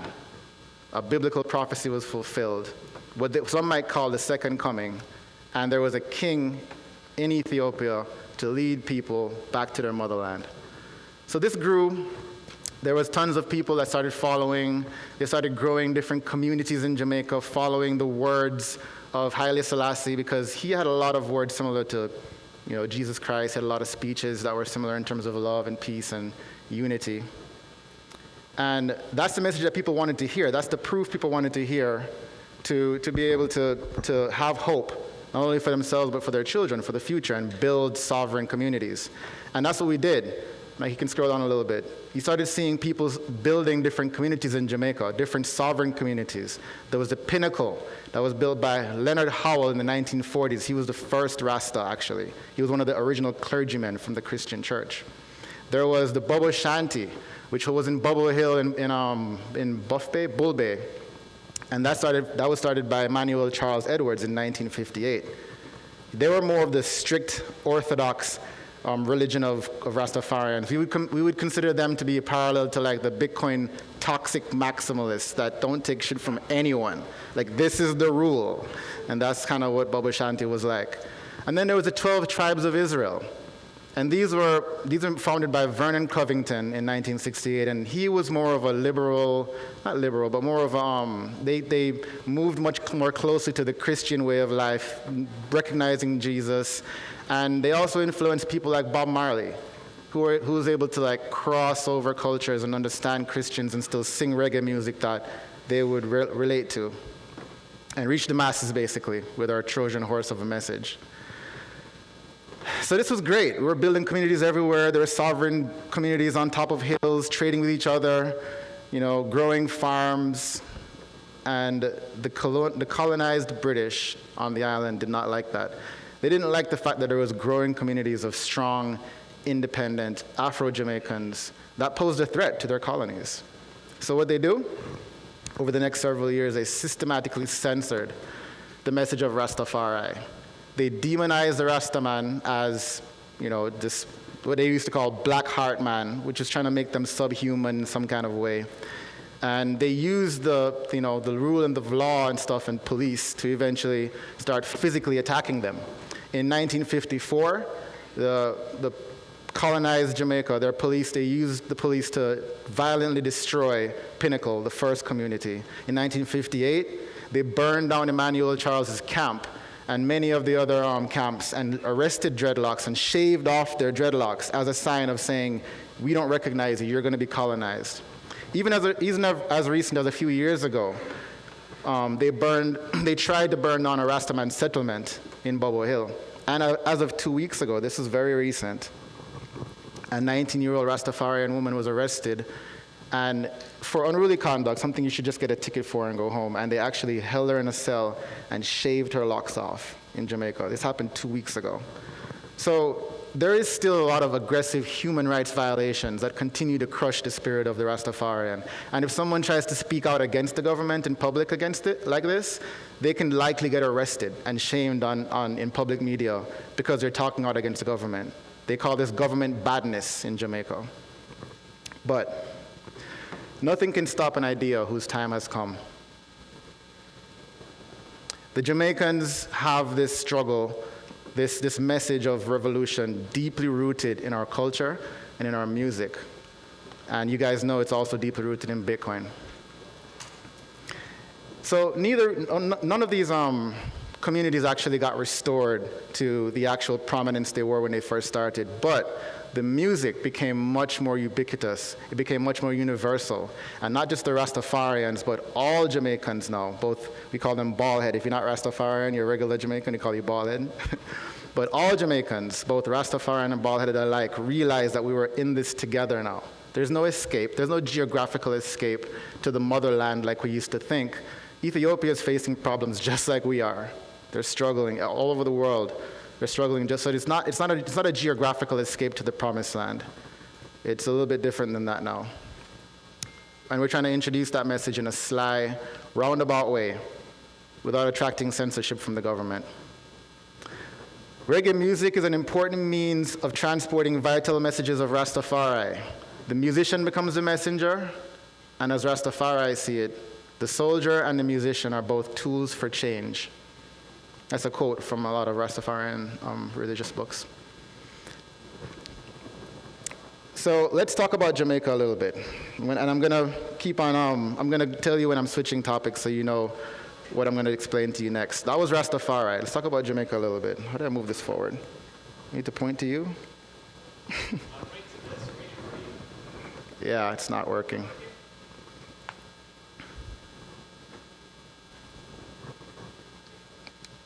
There you go. So let's talk about Jamaica. Land of Jamaica, my beautiful land. We were ruled by the British until 1962. We got independence, and it was a landmark motion in terms of sovereignty. But it came with its own set of problems. Jamaica was viciously fought over by two political parties once England gave us independence. They wanted to be able to control the people. And while they were fighting over it, instead of trying to fix the policies that has held us down for so long, it created damaging economic policies because we relied on international organizations for support, like the IMF, the World Bank, etc. And these places are basically international loan sharks, giving money to developing nations and in return using draconian policies to try and destroy our industries.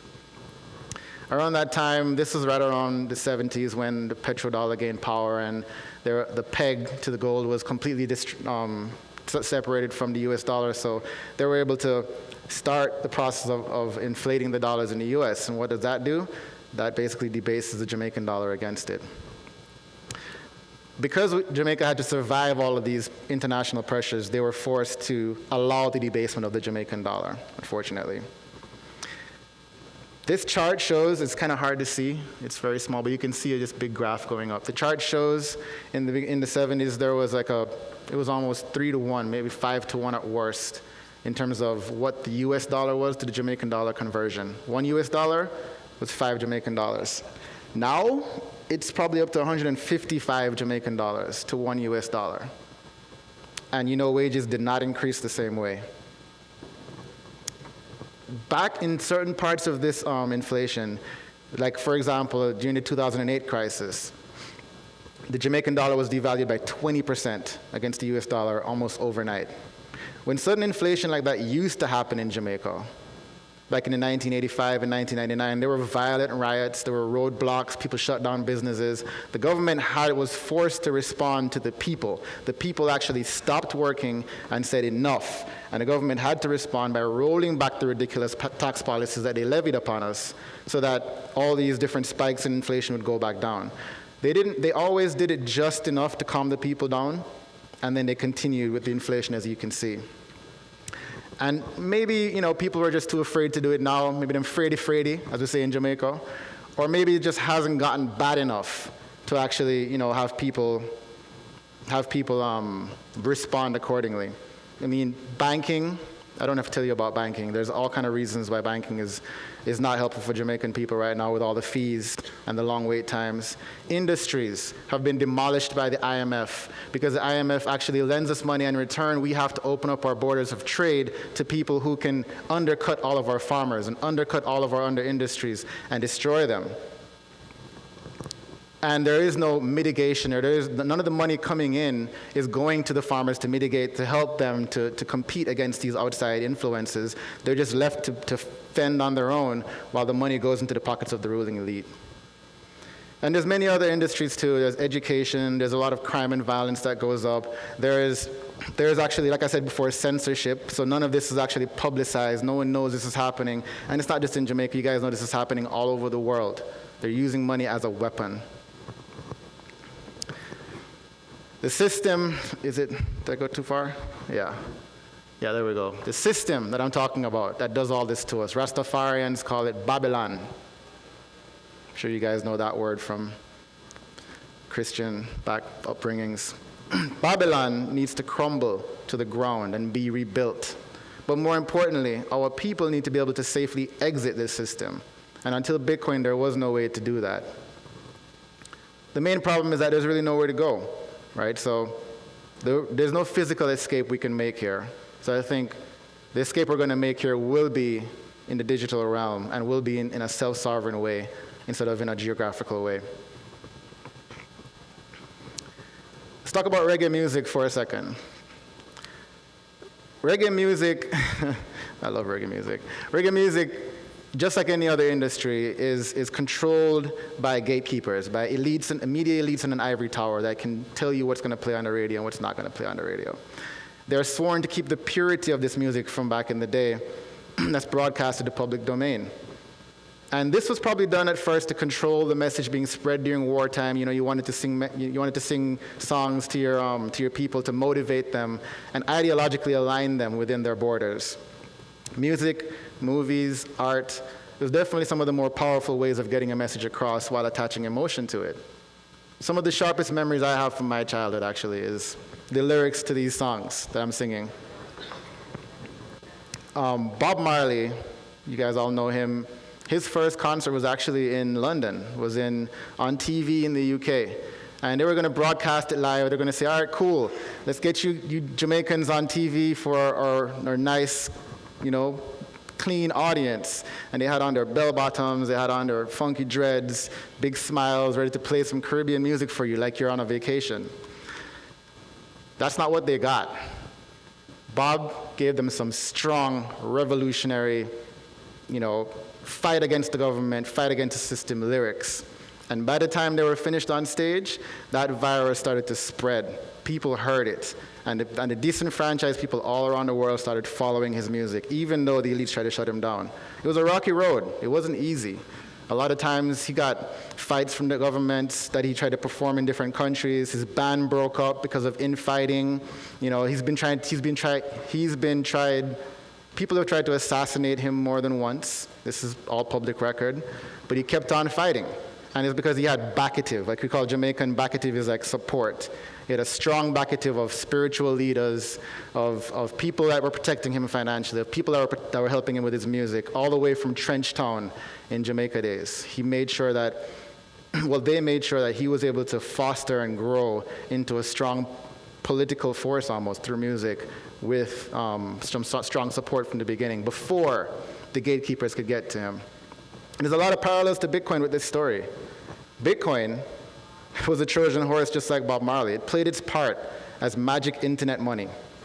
And it was just, just like hotel points or game tokens or whatever you want to buy online.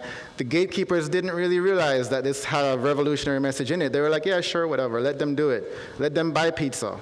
And on Pizza Day, just like on Bob Marley's first live day, people realized for the first time, you can actually use this uncensorably to buy things online or even in person. And of course they gave it a fight. Just like Bob Marley was a rocky road, all kind of things happened that were bad. He went through Quadriga, he went through the Silk Road, he went through ICO scams. We're still going through NFT crap. Like, there's a lot of stuff that, could potentially make Bitcoin a rocky road to go down, but it had backative, just like he did. It had support.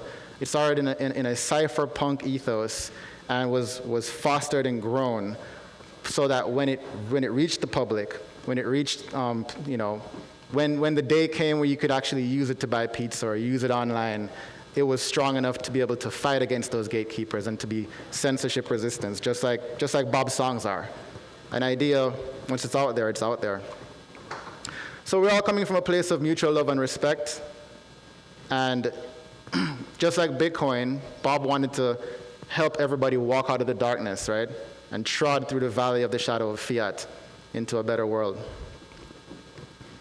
So let this be an open letter. I'm going to change audiences. Still talking to you guys, but I want my Jamaican people to hear me as well. So this is going to be an open letter to all my Jamaicans. I want to showcase, as much time as I have, the many benefits of Bitcoin and how much it can bring to our people. I have a thing called Jamaican excellence. We're a very, very proud people. I think that talent, beauty, intelligence, and hard work ethic makes up the base layer of a Jamaican. And honestly, we accept nothing less from all of our countrymen than excellence as well. Even if we ourselves aren't doing the excellence, we expect it. That's just in our culture. Take for example, this guy. You guys know this guy? The fastest man in the world, Usain Bolt, right? Records over and over again. No one can dispute this. However, at any point, if Usain Bolt did not perform his best in a race, if he didn't not only almost break a record but beat everybody by far, Jamaicans, you'd think we just completely disowned him. We would critique him. We would assume some unfounded reason why he didn't do his best. Maybe he was drinking too much at the club the other night. Maybe he didn't train hard enough. Or we'd blame his mindset for just not taking the race seriously enough. And it's not because we, suddenly don't like him anymore. We love him. He's our hero. But in Jamaica, you slay your heroes. We have genuine and passionate critique to all of our heroes because, like systems and institutions, they're all flawed in some way. But we expect you to continue to show excellence because you're Jamaican. It aligns with our values. And this is where I'm really excited because this part of our culture, we expect things to prove themselves time and time again. And Bitcoin proves itself time and time again for 12 years, every 10 minutes, that it just works, no matter what. And as a Jamaican, that aligns with our ethos. So I'm really excited to see when Jamaicans pick this up exactly how fast it's going to be, gradually and then suddenly. So I'm going to talk about the different ways that, that Jamaicans can use Bitcoin. Jamaicans, you can use Bitcoin in many different ways. You can send money from foreign, which we call America or Europe or London, from foreign to Jamaica for less than a penny, almost instantly, as fast as a lightning bolt. Sending money home from abroad is a good thing to do. A lot of people do it all the time in Jamaica. I would recommend Jamaicans you send Bitcoin instead of US dollars, instead of using Western Union, instead of using MoneyGram or any of these remittance services. As you can tell on the screen, I think it's the right one. Yeah, Western Union will charge you 6% when trying to send fees in the most common amount, trying to send remittance in the most common amounts like $200, $250. For $5,000, you can send for less than 2.5%. For $25, you can send in less than 2.5%. So why is it the most common amount they charge up to 6%? And in some countries, up to 15% to send that to the people who need it the most. These are the kind of inhumane games that they're playing with your money to try and squeeze every last drop of prosperity out of the people that need it most. Jamaica's GDP, 21% of it is made up of remittances from abroad. If we are able to just cut those remittance fees out completely and pour it into the country, we will increase Jamaica's GDP by 2%. Just by remittances, and I'm just getting started. There's saving your money. You know, saving your money, the Bitcoiners call it number go up technology. It's much better than the Jamaican dollar go down technology that we have. And I'll try to get through the rest of it. But it's basically, you know, if you don't want to make an investment and you want to put your money under the mattress, it's still going to be staggering the amount of money you're going to lose if you just leave it there. Wealth fund managers right now are being considered financially irresponsible if they don't tell their clients to actually use Bitcoin or as a hedge, even as an investment hedge. You guys already know about the banking system, but I'll talk to my Jamaicans. We can leapfrog this traditional banking system. You want to open a business, you don't need a bank account anymore. Use Bitcoin. You don't need credit ID, you don't need requirements, you don't need processing or convenience fees. You don't need to stand in a line and wait for your money. You don't need to worry about people robbing you when you're going home from work with the money. You don't need to worry about banks confiscating your money because you have different business practices or different ideology than they care about. And there's many other things I could talk about with this Jamaican Jurassic banking system, but I'll skip all of that now. Just know that this is a brand new paradigm shift that we don't need the banking system for anymore.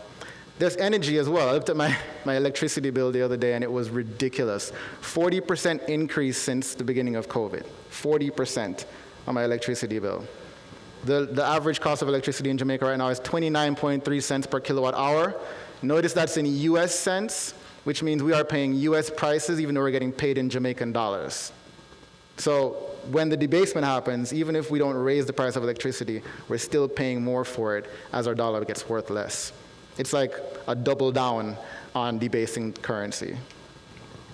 Foreign companies have already started harnessing all of our natural resources in Jamaica. We have foreign companies coming in and building wind turbines and wind power because they understand that you can get that kind of natural resources from Jamaica, and I think that could be used as Bitcoin mining instead.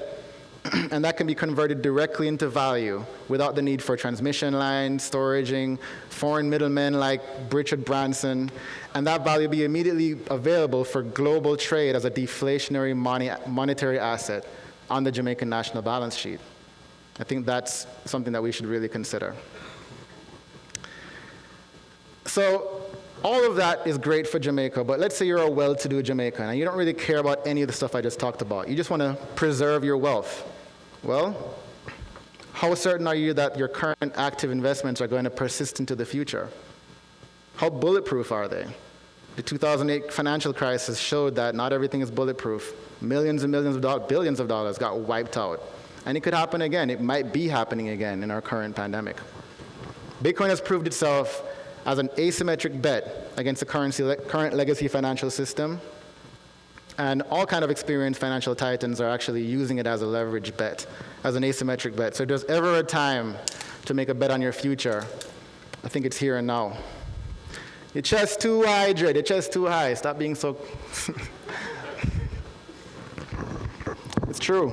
It's a utopian picture. Why? Why is it utopian? Because no road to freedom is easy. Bitcoin is a shield for the very reason we need a shield. It's because the road may be rough and full of danger. It may be rocky. There may be price fluctuations.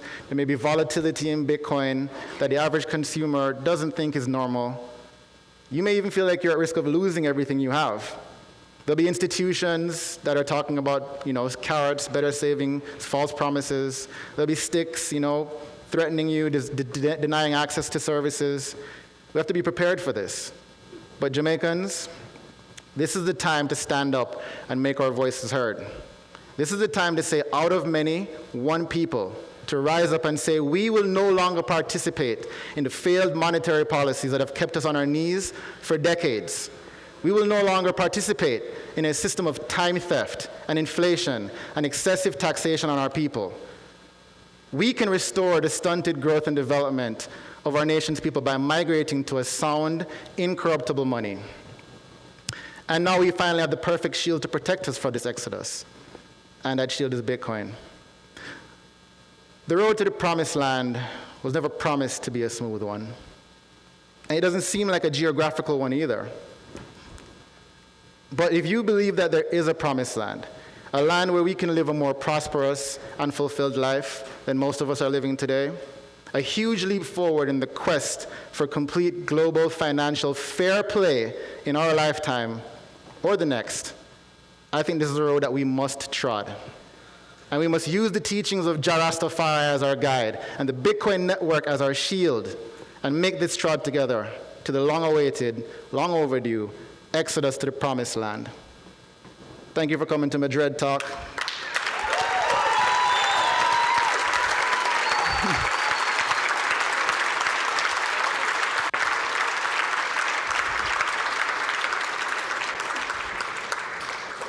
I think I have a couple minutes for questions. I don't know, I kind of went over there, but cool. Any questions on Jamaica or any weed or anything?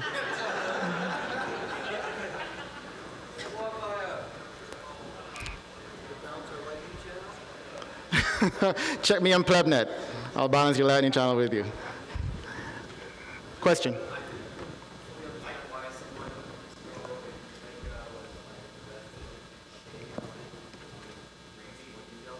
Yeah. So the question is, he didn't understand why someone in Jamaica was arrested for unruly conduct and subsequently shaved as part of their punishment. And it's a really good question because, if you think about it rationally, there is no reason to do that. No reason at all. But historically speaking, when Rastafarians have been arrested in the past in Jamaica, the police were instructed in the 60s and 70s to shave their heads off by the ruling class. That's no longer direct instructions anymore. The police have no reason to do that. However, because it's a culture within the police force, unfortunately, there are certain people that still believe if you want to punish a Rastaman, you shave his dreadlocks off. And this is a symbol of religious belief. So you shave someone's religious belief off and you are actually desecrating their religion. It is a human rights violation and it shouldn't happen. Can you expand a little bit on the origin of the dreads? Like, where did that come from as a religious symbol? Yeah. So in Africa, where we follow a lot of the traditions, there were actually Rastafarians, or not Rastafarians, but dreadlocks in Ethiopia. Different tribes wore their hair different ways, and they considered it actually royalty to wear their hair in different ways. So when the Rastafarian religion started and they were following the emperor of Ethiopia, they followed a lot of their traditions, including growing their hair long as a sign of royalty. And today, people still grow it. Some people do the style. Some people think it's cool. And a lot of Jamaicans just do it because of the culture. But the roots are really out of royalty and sovereignty, being your own king. Another question, I live next to a lot of Rastafari, and I see a lot of tattoos which remind me of Israel, like Stars of David, reference to Zion. Is there what's the link between Judaism and Rastafari? Yeah, that's a good question, and I've been doing a lot of research on this myself. There's a close link, but they're parallel threads. We do believe that, a lot of us are sons of David. A lot of us come from that same lineage, but the only difference is that we believe there was a second coming. There was a king that was crowned in Ethiopia.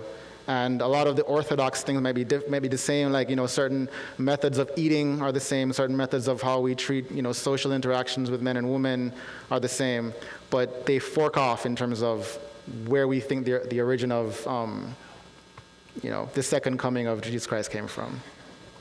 But I would say that there are a lot of similarities between the Jews and the Rastafarians, because they come from the same religious fork. One more question, anybody? Wrap it up? You're going to tell me to wrap it up.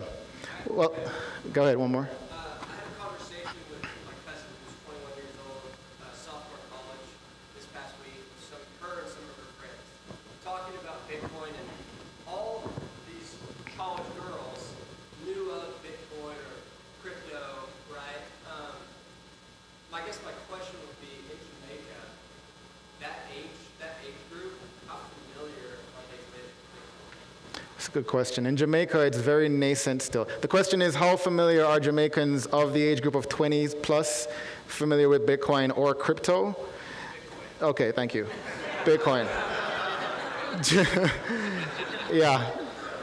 Okay, so it's basically very young. There's nobody that's really started any meetups there. There's no big groups there, but it is amongst the younger people. They are talking about it. They are trying to figure it out. And I would guess in the next 6 months, you're going to see a lot of organized groups come out of Jamaica that are willing to do this. And I'm starting some projects there as well, trying to harness their power. So if anybody's interested, go ahead and DM me if you want to get involved in some projects helping Jamaica and the Caribbean. You can find me on well, it was there. Cool. Oh, I can take two more? Okay. Yeah, one more question. I think you had one in the front. I was just, you kind of answered it. You said you have projects going down, but I was curious if you've given any talks or anything down in Jamaica. Not yet, no. I've started a podcast, which I'm trying to get Jamaicans to watch. And that podcast is called One Love Bitcoin. You can find it on the Swan channel. Big up to Swan. And this is the first time I'll mention this as well. That podcast, if Jamaicans are watching it, you can actually go on the podcast, and during some of the breaks, there's actually a faucet on that podcast where you can get free Bitcoin. So before everybody else in here jumps in there, Jamaicans, get on there and get that free Bitcoin. There's a lot left on there for each podcast. All right. Thank you, everyone. Blessed.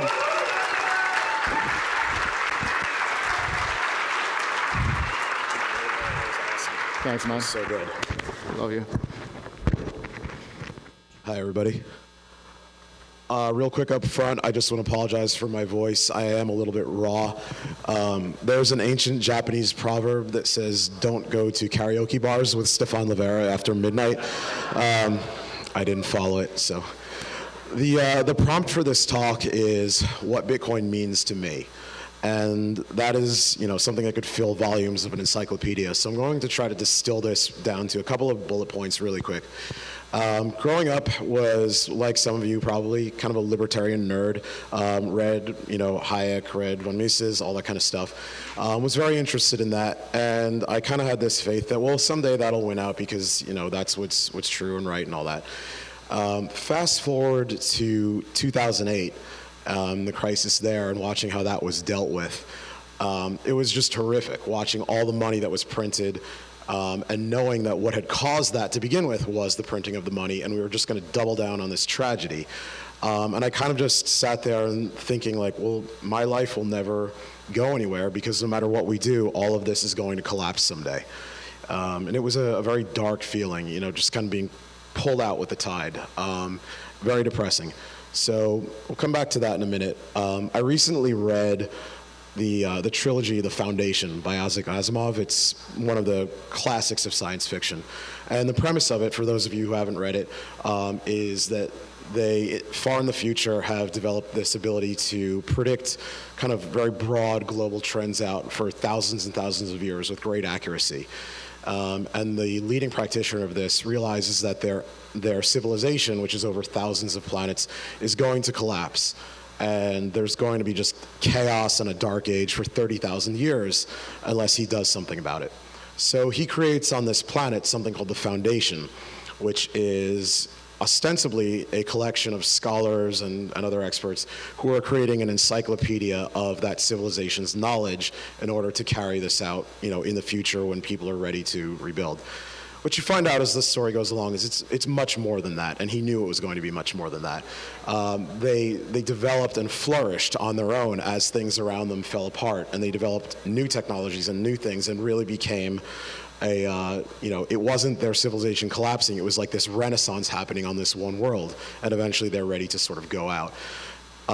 When I think about Bitcoin, that's kind of what it is to me. We're going to be entering really difficult times in the world.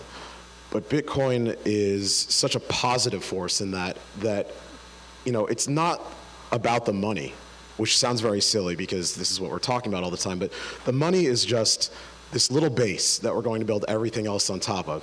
So, in Bitcoin, you see people who are thinking about better ways of doing agriculture, better ways of doing, better architecture, art, schooling your children in different ways, having different options for that. It's really a way of kind of building the civilization from the ground up. So it's a beautiful alternative to, this kind of apocalyptic prepper mentality, right? Where you're just waiting for everything to go to hell and you're going to live in your bunker eating out of a can for the rest of your life, which, that's probably not the way most of us want to go out. So we're really going to, I think, as Bitcoiners, we're going to be people who help the world to really flourish when all of this is happening, and maybe we don't have to hit that phase. Maybe just in time, Bitcoin has arrived to prevent that from happening. And I look around and I see how, obviously, the past 2 years or so with the world, what's been going on, and we are just overwhelmed with just manipulating words and pitching narratives that aren't real life, and printing, literally printing lies, trillions of little lies, that this is going to work and this is good for you. And you turn on the TV and you just see stories that have nothing to do with what actually happened or how things actually work. And a lot of us have seen friends and family just really pulled out to sea by that in the way that I was talking about earlier. But we are not helpless against the tide. We have something that can defeat that. The last thing I was going to say, in addition to agriculture and architecture and all that, is community building. I became the least likely community builder in the world. I am not an extroverted person by nature, or at least I didn't used to be. I just kind of wanted to go home and get away from people. And through Bitcoin, I built a community. People who are very, very dear to me. And we have this now here on a grand scale. We have an alternative. You can wake up every morning feeling connected to an energy in the universe that's really going to power you, even if you have been up all night singing karaoke with Stefan Livera. Which leads us to our next guest, Nick Newman, CEO and founder of Casa. Thank you.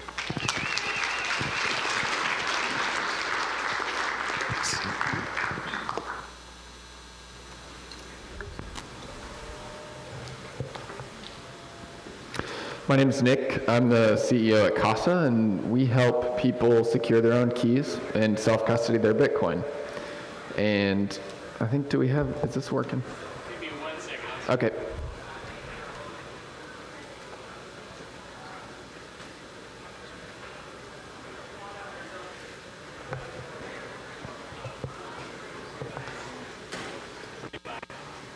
Standing.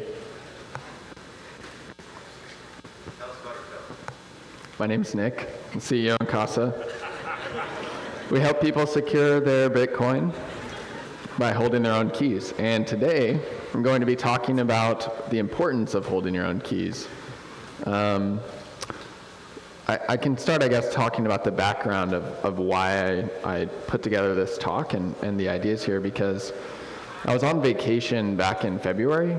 I was reading this book about the history of money, and it was called Money, the True Story of a Made-Up Thing. It was a really interesting book, and one of the things that it gave me this idea of was that we used to, when money was first invented, we used to actually self-custody our money. That was like the natural way that we held our money. And then fast forward, we ended up in this position today where our money isn't truly our money. And so we hold it in banks. Banks own that money. And so how did we get to this point? And what led us to this point today where we don't own our money? And so this this goes into kind of the history of banking, and that's what I wanted to dig into a little bit. But to start, what do I really mean when I say that we don't actually own our money? So everybody here is likely going to be familiar with this, but there was Executive Order 6102, which back in 1933, the U.S. government actually seized U.S. citizens' gold, and citizens had to turn over any meaningful amount of gold that they owned. And the government was able to do this because people actually held their gold in the bank. And so instead of having to go around and knock on millions of doors around the country and say, hand over your gold, the government was just able to knock on a few doors of the banks and take the gold and convert it into dollars. And that was the end of people holding gold for at least 50 years. So gold stored in the bank wasn't truly owned by the individuals that thought they owned it. And this wasn't just something that happened 100 years ago and it's never happened again. You fast forward 2001. In Argentina, during the peso currency crisis, the government froze everybody's bank account, and you were only allowed to withdraw a little bit from peso bank accounts every day, and you were not allowed to withdraw at all from US dollar bank accounts. And then eventually they got to the point where they forcibly converted everybody's US dollars into pesos or peso denominated bonds. And so the money that people held in their bank accounts, once again, they found out this was not their money. Today, 2021, in Lebanon, they're having one of the worst currency crises in history of the world. The Lebanese pound has actually devalued 90% since 2019. And in this picture you can see on this slide, people are lining up for hours to do simple errands like get gas. And so, again, at times the government has restricted the amount of actual money that people can pull out of their accounts. And so, how did we get to this point where everybody keeps their money in the bank? Let's take a little walk through history, go back 5,000 years. This was probably the first bank. It was called the White Temple, and it was located in what's modern day Iraq. And back then, people's wealth was actually their livestock and grain, and they would keep it in the temple because they believed it was protected by the gods. It was safer to have it in the temple than it was to have it on their own property. But banking has evolved a lot since then, and modern day banking really came into existence in the 17th century. And back then, our money was mostly gold. So gold's rare, it looks pretty, but it has a few problems that actually make it really difficult to serve as money. And so because of this, that's what actually led to the evolution of a lot of parts of the banking system today. So what are some of these problems? The first is that it's really hard to verify the authenticity of gold. From the beginning of people starting to use gold coins, they would chip little pieces off of the edges of those coins and try to keep them for themselves and then pass that coin off as still worth the same amount of value. And so that resulted in merchants having to actually weigh the coins that they were receiving from people, and it was a huge pain to transact. And then second, it was difficult to protect. If you were storing a bag of gold or silver or whatever it was in your house and somebody broke in and stole it, there wasn't much you could do to get that back unless law enforcement could find that person. It wasn't easily divisible, so this resulted in having not just gold coins, but also silver coins and copper coins and bronze coins. And so having to carry around all of these coins was a problem because they were heavy. So this, I think, was probably one of the biggest factors for people in switching to using banks, because they didn't like carrying this stuff around and it had some of these other problems. And there was one group of people that was uniquely positioned to solve these problems.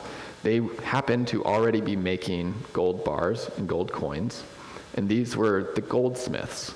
So people said, well, who's already storing gold? Goldsmiths are. Here, Joe Goldsmith, take my gold and give me a paper receipt. And instead, I'm going to take this paper receipt and go pay somebody with this receipt that says I own this much gold at this goldsmith. And so as more goldsmiths started taking in coins, people started trading these receipts around, and that was an evolution of a form of paper money. And then the goldsmiths took one more step. They started lending out more paper receipts than they actually had gold in their vault. And so fractional reserve lending evolved out of this.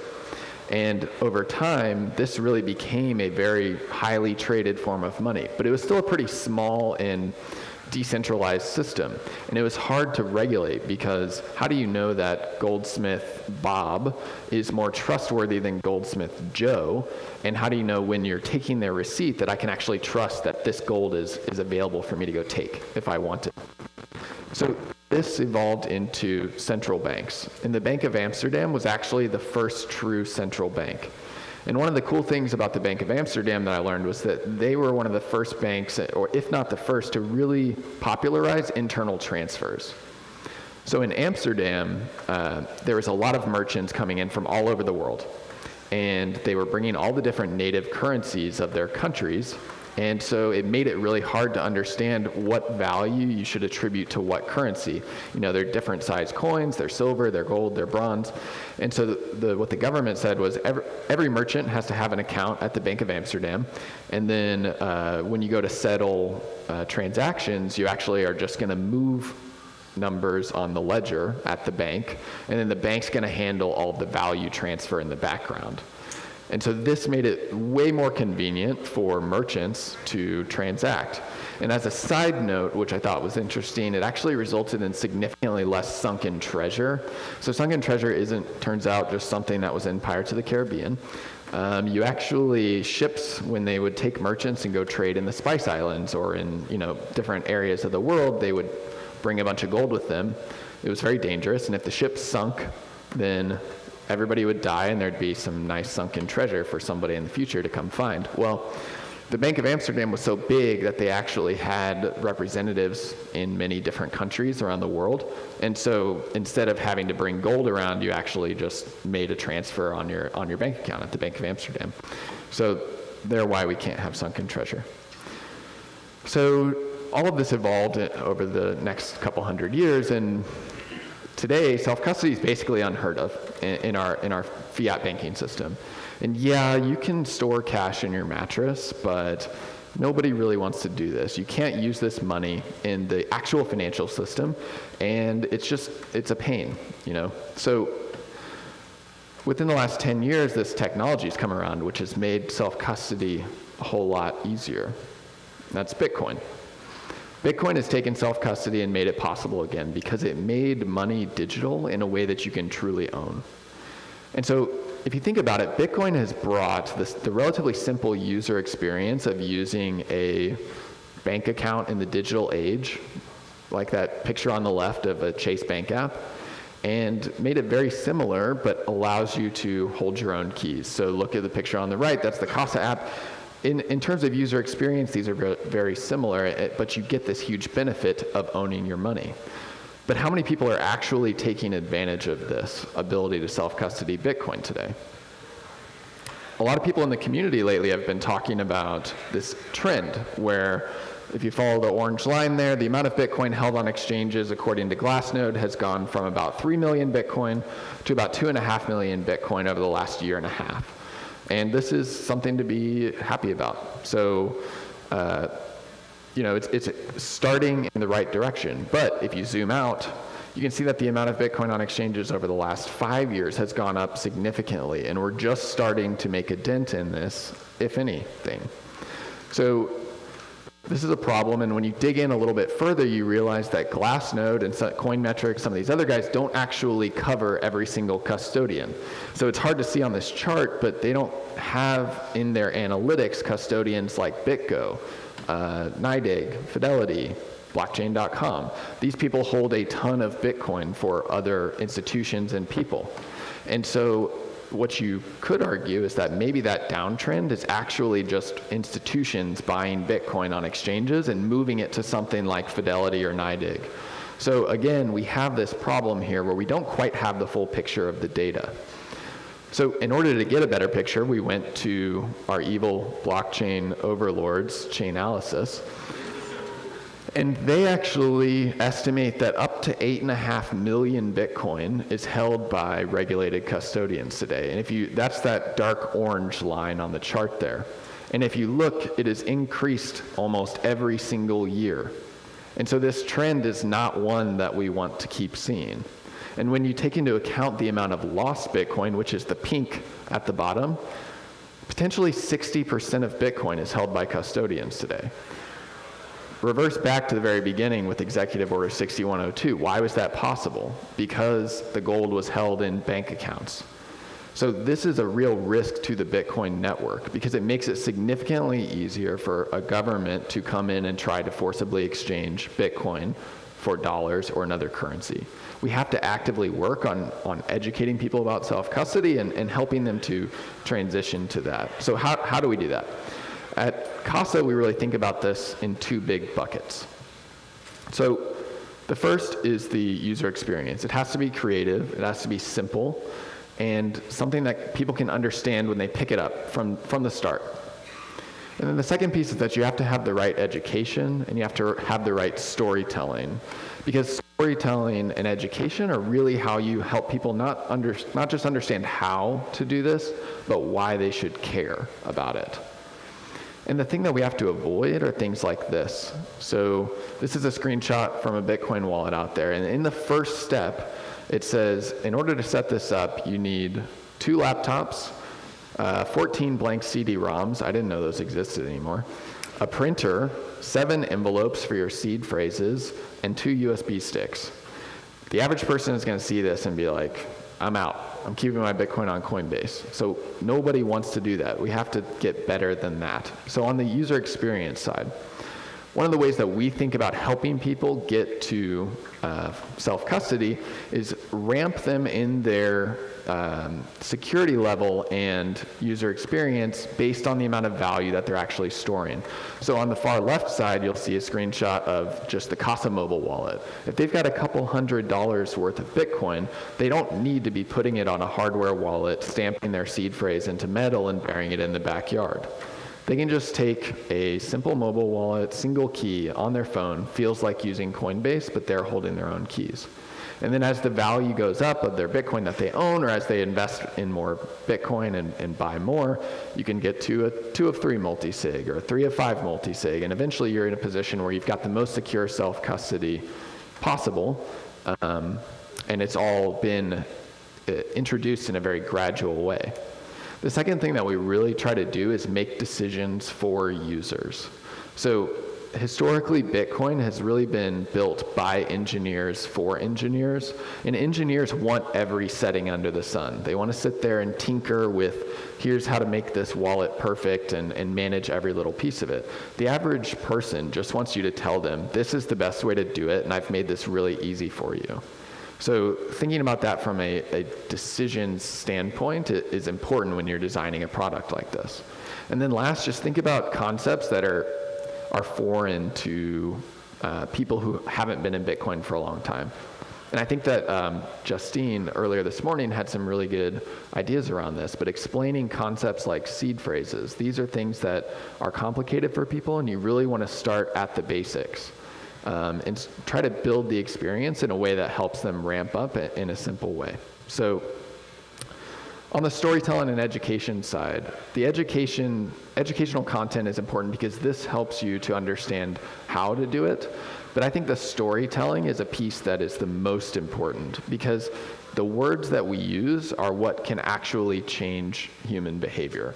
And this is something that we are even trying to improve at CASA, because using words like self-custody and multi-sig, for the average person, they hear this and they're like, that sounds complicated. I don't think I want to mess with it. I'm gonna stick with what I know. Thinking of better words and brainstorming these types of stories are important for us. And it's important as a community that we really think about this and try to evolve beyond what we've said and used in terms of our storytelling up to this point. So just zooming out a little bit to talk about the history of the internet for a second here, it's been one of very natural evolution of decentralization of power. So it's an inherently empowering technology. There's been a lot of historical monopolies that have actually been broken up by the internet, and their power has been given to individuals. So take, as an example, publishing. It used to be that only newspapers and major cable news network companies had the megaphone, had the ability to reach millions of people. Now companies like Substack and Twitter and other blogging and social media platforms have come along, made it so anybody can reach millions with a tweet. Take travel. Short term, where do I stay? I'm going to pay to stay in a hotel. Hotels used to have a monopoly on this. Suddenly Airbnb comes along and makes it so anybody can be their own hotel. Transportation. Taxis used to have a monopoly on private transportation. Uber comes along, makes it so anybody can be their own taxi. Banking has been a tightly regulated, very centralized industry for hundreds of years. And suddenly Bitcoin has come along and made it so anybody can be their own bank. What do we think is going to happen here? So you think about this and you think, okay, self-custody, it's pretty inevitable. Like, we got this. But if you think back to that Chainalysis chart, that's not the track that we're on today. If we do this wrong, we'll end up remaking the current banking system from the old legacy technology in the old world on top of Bitcoin and lose Bitcoin's most important benefit, which is the ability to truly own your own money. But if we do it right, there's this amazing potential future ahead of us. Because ownership of private keys doesn't necessarily stop with money. So there's 3 really important properties to private keys that make them great tools for digital authentication. They are unique, unguessable, and unforgeable. So unique, no 2 keys are the same. Unguessable, they're impossible for somebody else to guess your key. Unforgeable, nobody else can fake that they have your key. Your key is yours and yours alone. And so this makes private keys the best form of digital authentication that we have today. When you look at how this can apply to areas beyond Bitcoin, you see that private keys will or already do secure everything that's most important to us digitally. So our money in the form of Bitcoin. But they also secure communications. Whenever you use something like Signal or WhatsApp or Sphinx Chat, private keys are what are securing and encrypting your text messages. Data. I can upload encrypted files to the cloud so that only I can access them. And identity. Why would I use a username and login, or username and password to log into a website when I could have a private key that is a much better form of authentication for myself online? And so these are some of the things that Casa thinks about when we think about how the usage of private keys will evolve beyond Bitcoin. So giving people more control of these keys will create a better world. It's one where individuals have real ownership of what matters most to them. We have to have the right education, storytelling, customer experience. But if we do that, we can actually win this. We can turn this tide where the Chainalysis chart starts going down in the dark orange. And Casa's made this our mission, but we have to have other people and other companies that are helping with this. And so, if you aren't self-custodying your Bitcoin today, come over to our table. We'll talk to you and help you out. But if you are, really think about how you can start telling this story to your other Bitcoin friends or to people that you bring onto Bitcoin. And if you have ideas about how we can use language as a community, I'd love to hear them and brainstorm about those, because I think that we have to think a little bit differently than we have in the past here. And then we all have to, as a community, go out and actually work to turn this tide, because when you help people own their own keys, you have the chance to break the cycle of repeatedly having people who think they know what's best for us come in and do something with our money. When you really own your money and actually have control over that, you own the rest of your life.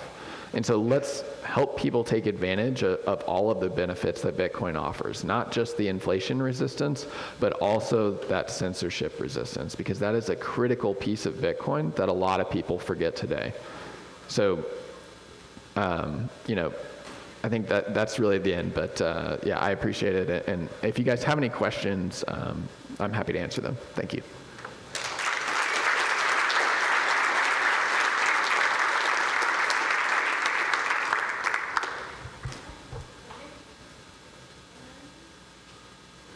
All right, thank you very much. Oh, wait, one question, sorry. Not a question, but you ask for metaphors for describing this. Yeah. Thanks to Justine's help, I thought of a really cool one. Maybe it's been done before.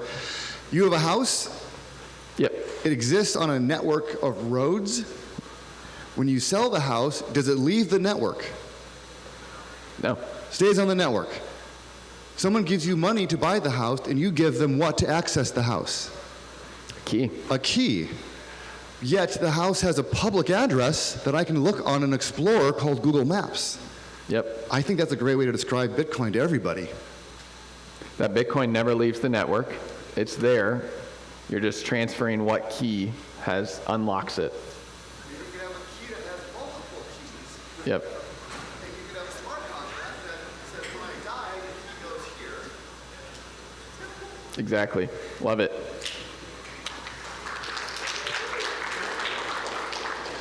A little technical maybe, but do you have any thoughts on the next evolution of hardware wallets, or where they go next?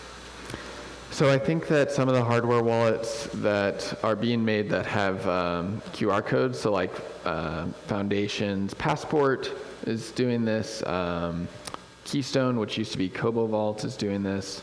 I think that gets really interesting because instead of having to worry about having this hardware wallet plug into your computer and it's not air gapped, you actually get this really simple way to communicate from your phone directly to a hardware wallet. And you just skip a lot of the tough steps there. I think that over time we might see hardware wallets, it's possible that they will become less and less used as people do things like having multi-sig with multiple institutions that are part of it, where maybe not one single institution actually controls all of that, but you don't have to rely on just one person, but you can trust that all of these won't collaborate against me. But I think realistically, you still will push people. That's one piece along the ramp of usability and security, and you'll still push people towards that full sovereignty, which will involve some form of keys that they hold themselves. Saving, just checking. Yeah. Yeah. All right, thank you. Thanks.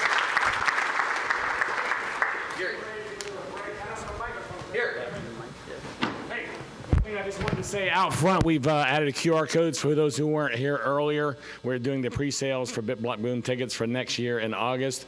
Those ticket prices will remain at that price till midnight tomorrow. And do me a favor, guys. This is a real big favor.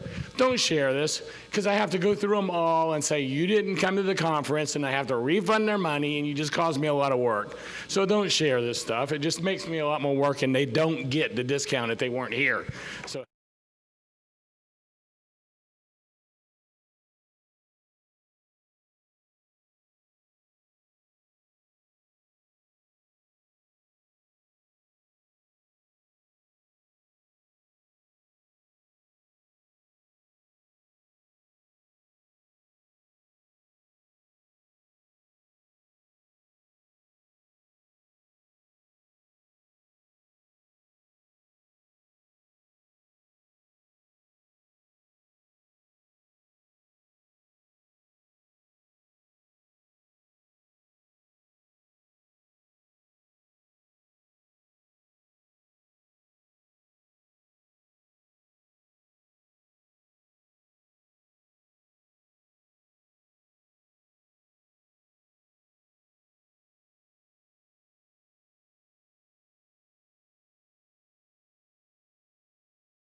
Check, check. Hello.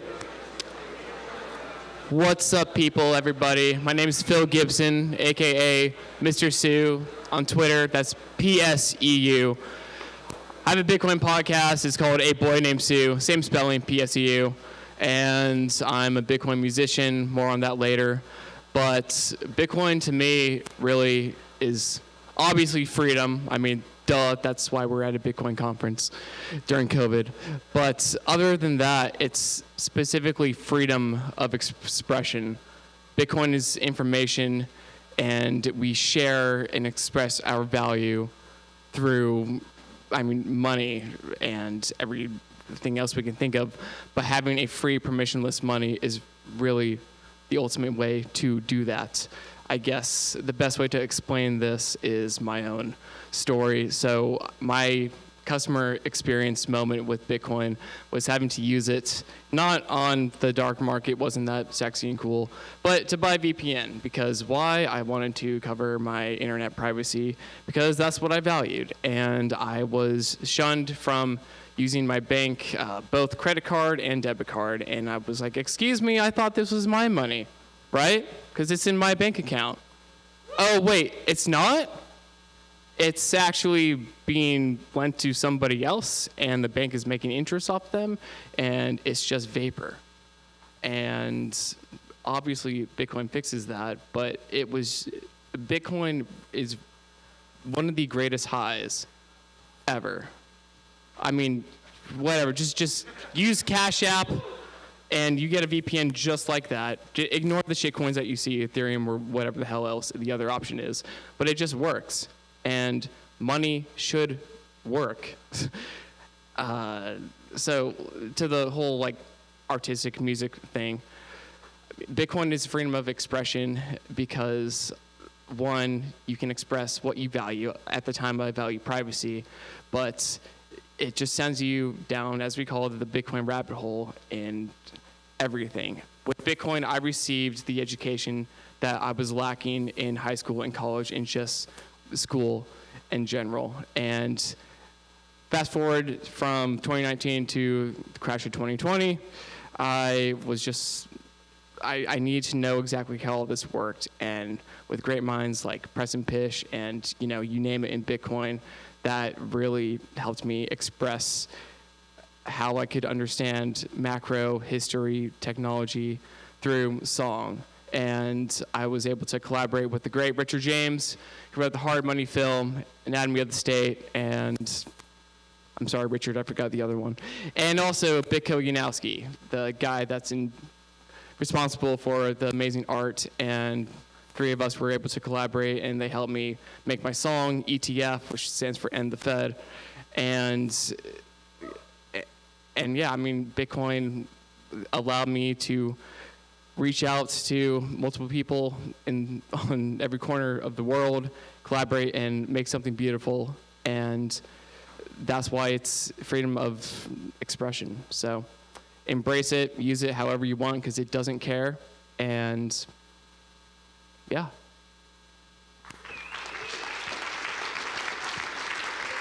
Preston Pish.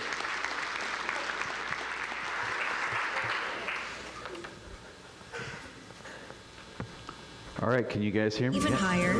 Right now, you know, the price is about 33,000, so you've more than doubled your investment. And most likely by the end of the year, we're probably going to be in some kind of bubble, I imagine, so the return will be even higher. And you've said that you didn't buy the Bitcoin to sell it, but would MicroStrategy ever take some off the table when you sense the market is at a top and then just buy in later when there's another correction? Or do you just plan to hodl through All right. the cycle? I'm standing up here because I want to try to use the laser pointer on some of the slides here. All right, it looks like he's bringing up the... All right, so all your models are destroyed. We got there.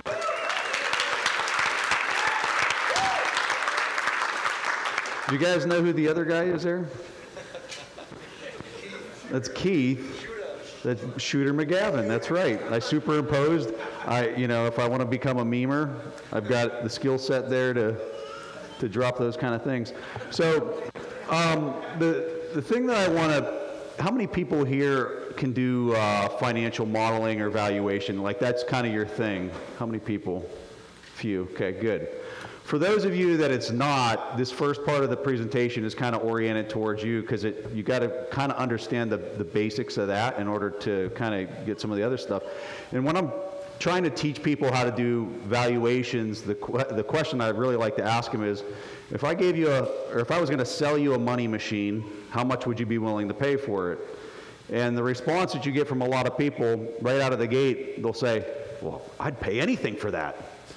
And so then I kind of change the scenario on them, and I say, all right, well, maybe you wouldn't pay anything for it. Let's say that this, and as you well know, that's not a money machine, that's like a counter of fiat currency, and it's not even money, it's currency, right? But we're going to use it as an example.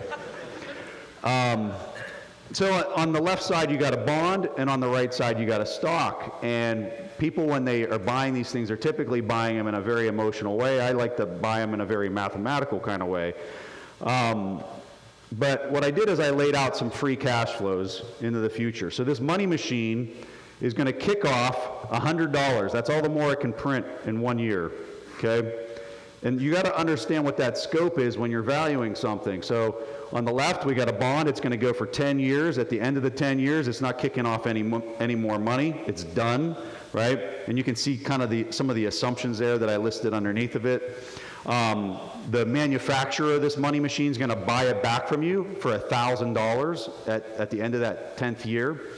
When you're looking at stocks, it's very similar to a bond in how you're thinking about the value of a stock. The only difference is it can go out into perpetuity. It can just keep on going, or it could die in 3 years.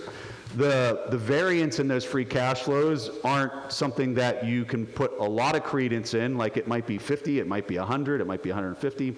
But on average, I was just showing that there's a little bit more variance. So when you're thinking about a risk premium of like, should I pay more or pay less? Those are some of the things that drive what should be risk premiums in a normal functioning system where the currency or the money that it's kicking off isn't being debased. We got to make an assumption that the money, and this is a core assumption that I think many value investors don't make, is that they're not dealing with a sound number of units that aren't being manipulated, right? So when we look at this scenario, and now that I described it that way, how much are you willing to pay for the money machine? Because the answer shifts from I'd pay anything to something very specific. So let's go to the next slide here.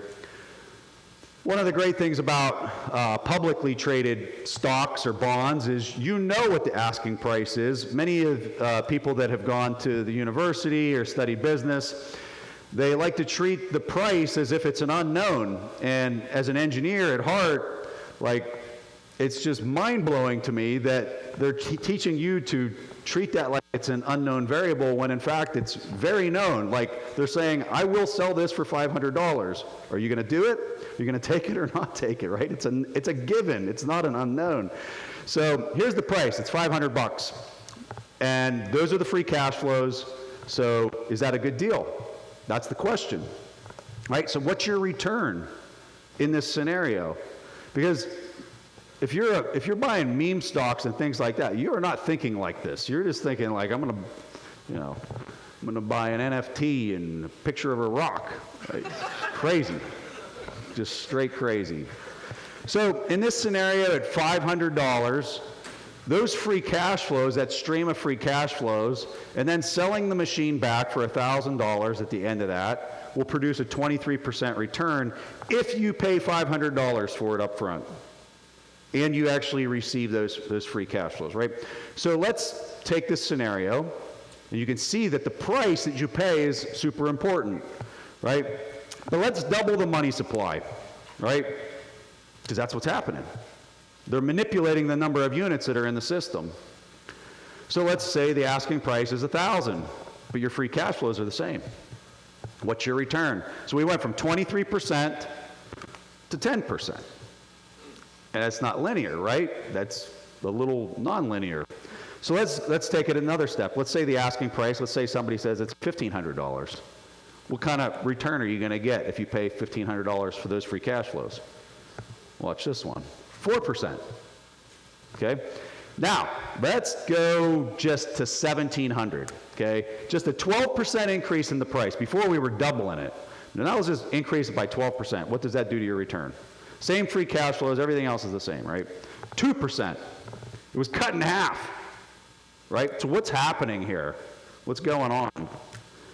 And this gets into this idea of convexity in the price compared to the interest rates. And so here's my little green. When we get down here under 1,000, you can see how nervous I am because I'm like all over the place, right? So here's the 1%. But look how much that price is sliding as you get underneath the 1%. And it's exploding, it's just blowing out, right? And my engineering teachers would absolutely murder me for not having labels on the X and Y axis of this. And I didn't proof these slides, so if you see like spelling mistakes, I'm sorry, I was moving pretty quick. So if we're looking at these interest rates and what that means, so the important part here is interest rates go down, prices go up. When you get to the bottom of that convexity, it starts blowing out in ways that like you just can't even like comprehend. So when we look at this interest rate chart, this is the 10-year Treasury, and when you look at 1981, here we go, right here. That's your peak of the 10-year Treasury. If you look at a 30-year bond, if you look at a 5-year bond, you can see that they all have these similar slopes coming down where the prices are going higher. If you were if you were fixed income, I say this statement sometimes when I'm doing a show, I said, well, you know, if you were in fixed income on Wall Street, like you could have put a ham sandwich there and they would have made money for the last 30, 40 years because interest rates just keep going down. Well, the prices keep blowing out on those bonds. And so what I find really interesting is look at this variance as it's kind of blowing out, as you're getting closer and closer, trying to compress those yields down to zero and the prices to the moon. So what does that mean when we look at like the NASDAQ, right? Because when those prices in the bond market are going higher and the yields are going lower, the exact same thing is happening in the equity market. Remember how the second slide I had bonds and I had equities side by side. They're valued very similarly. People might think that they're valued differently. They're not. There's just different assumptions for how long those free cash flows can kick out into the future. But so as those interest rates go lower, look at your stock prices. They're literally, I mean, it's like Willy Wonka stuff. Like, there's only one way out. It's up and out, right? So here's another chart. This is the S&P 500. Those green bars that you're seeing there is showing you the quantitative easing that they were doing. So fancy word, they come up with a crazy word. It's simple. Quantitative easing is we're going to print a bunch of money. We're then going to step into this free and open bond market. We're going to buy all those bonds with all this cash we just printed, and we're going to bid the price. We're going to make the price of bonds go up. We're going to push the yields lower, right? That's all it is. So how is that a free and open market when you're talking fixed income? Well, it's not. Surprise!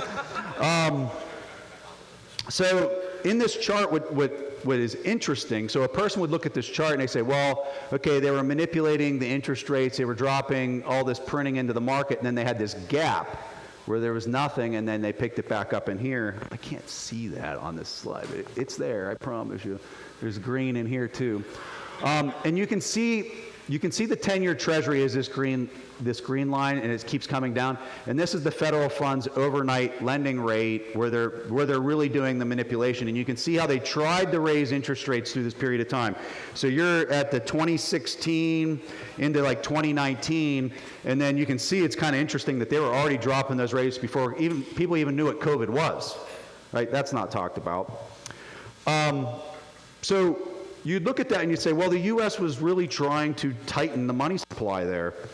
But when you look at it, when you zoom out even further, and you're looking at it from a global collective standpoint across central bankers, what you really see, I don't know if you guys can see the color real well, but this is the U.S., how it plateaued, and then it dropped where they were trying to tighten with the federal funds rate.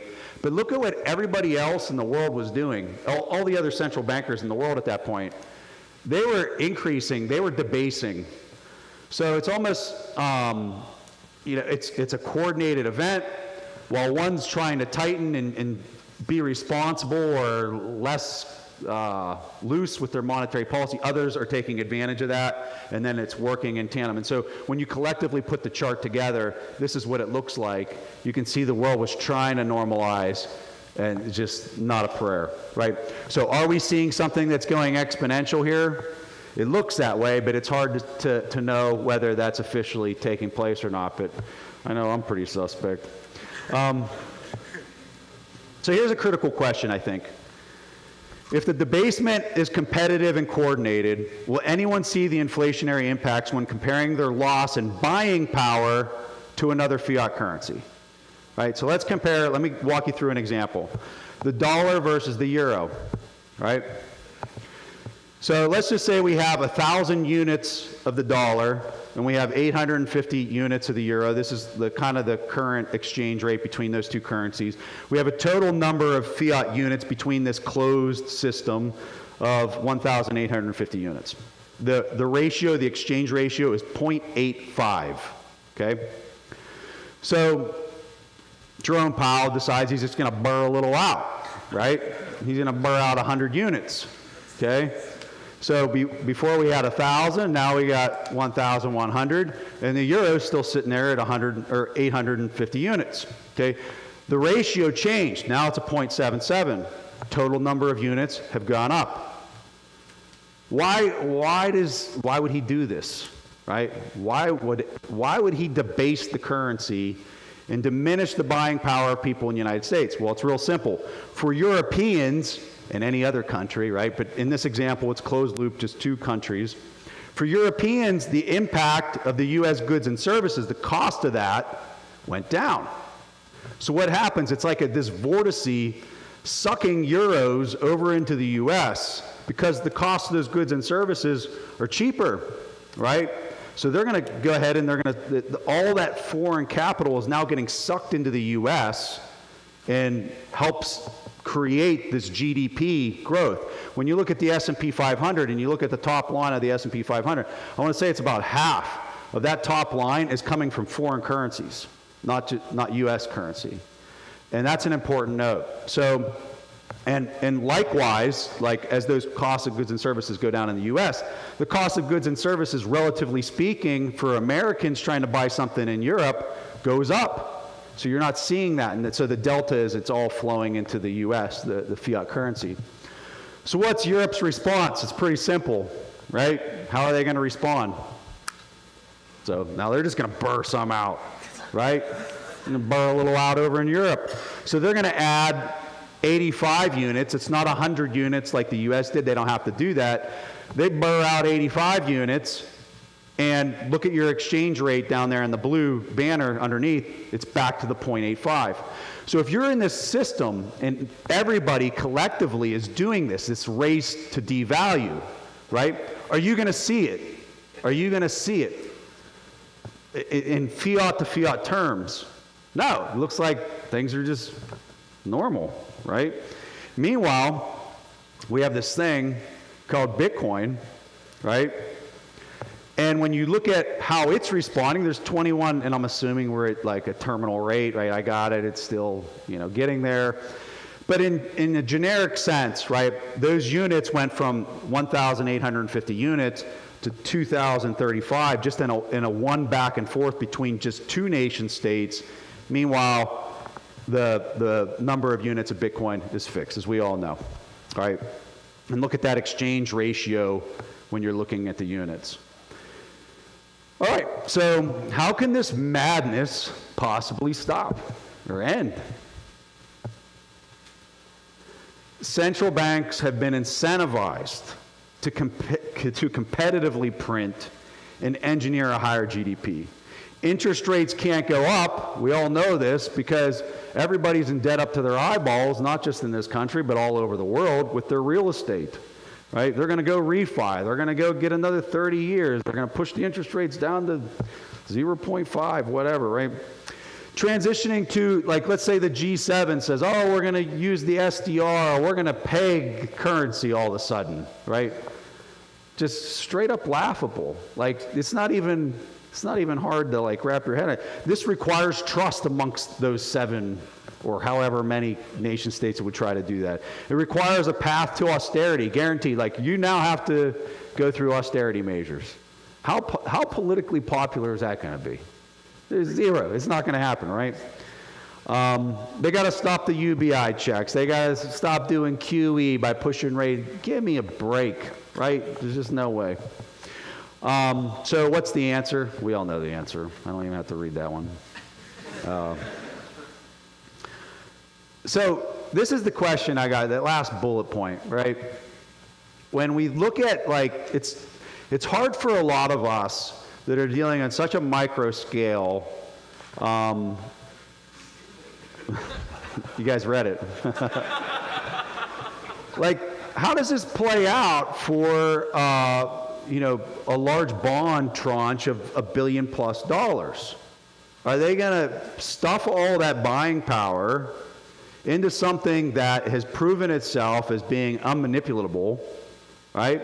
Or are they going to go to the figurehead that just changes his mind? Well, now I'm ultra sound money, and next week I'm going to be super ultra sound money. Then, oh no, there's no utility because it became so sound, and now I need to make it less ultrasound. Like, right? I mean, we got people sticking their boogers to the wall and stuff. It's like,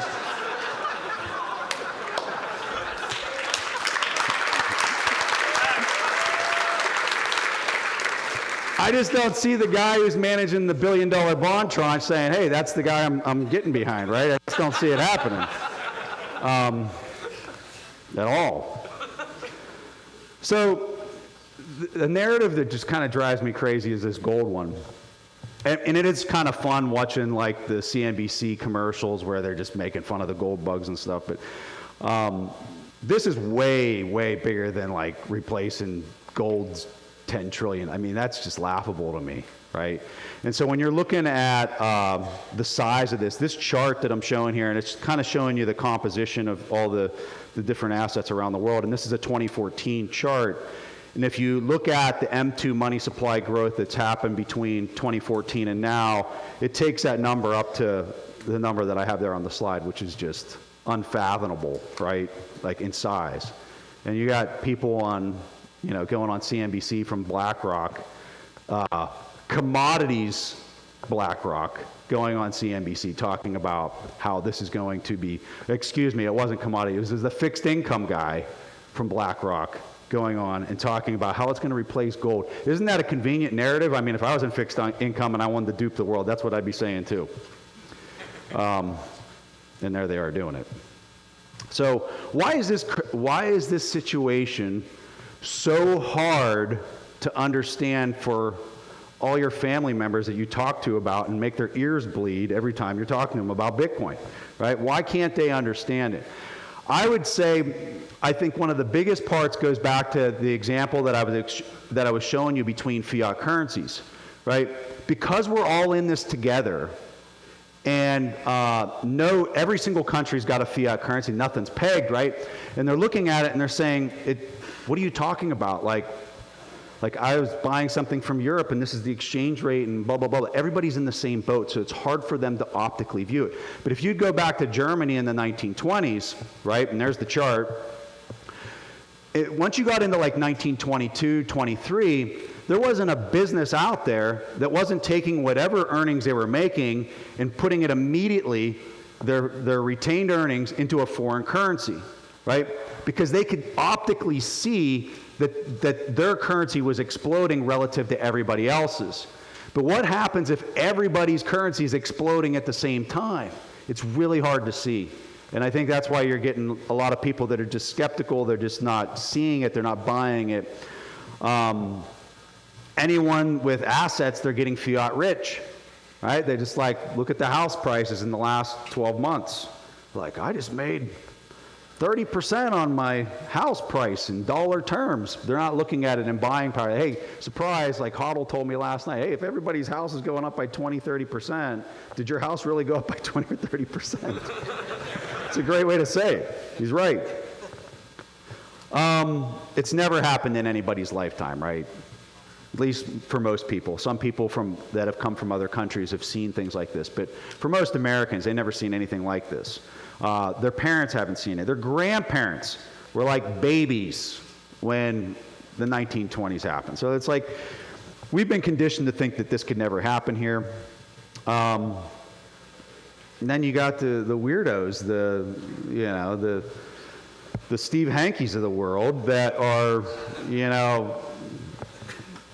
way too smart. I don't know, they're not smart, but he's done a lot of hard work. He was smart in the system that existed before, right? And I don't want to, bash people, but sometimes you get so indoctrinated into the system that you grew up in that it's extremely difficult to challenge some of those beliefs. And I mean, could you imagine all the papers that he's written through the years to validate his life's work of some of the things? And there's many other people beyond him that I'm describing. And so I think those are some of the reasons why it's hard for people to really get it. And so my recommendation for you is, if you're describing it to people and they're just pushing back, sometimes the best way to make people rethink or recage their thought is you just say, yeah, you're probably right, and just walk away. Because then it's just something is off, right? Most people want to do battle. They want to explain why they're right, and I'm going to jam this down your throat. But sometimes the best way to exercise control is to provide free will to the other person to, just walk away and be like, hey, you might be right. See you. It's what am I missing, right? But anyway, yeah, I think it's really interesting to see the Germany chart there. I think it's way more relevant than people think, but I think it's really hard for people to see it because they're always looking at the other fiat currencies. I mean, that's all I got.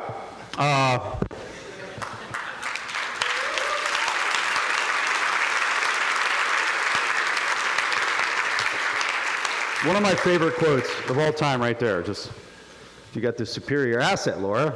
It's going to go up forever. What are your questions? Do Yep. you have one particular chart that you're looking at as like a match that can light it off, like maybe the VIX or anything? For hyper-Bitcoinization? Yeah, just like the financial system crumbling, like maybe interest rates going negative in America.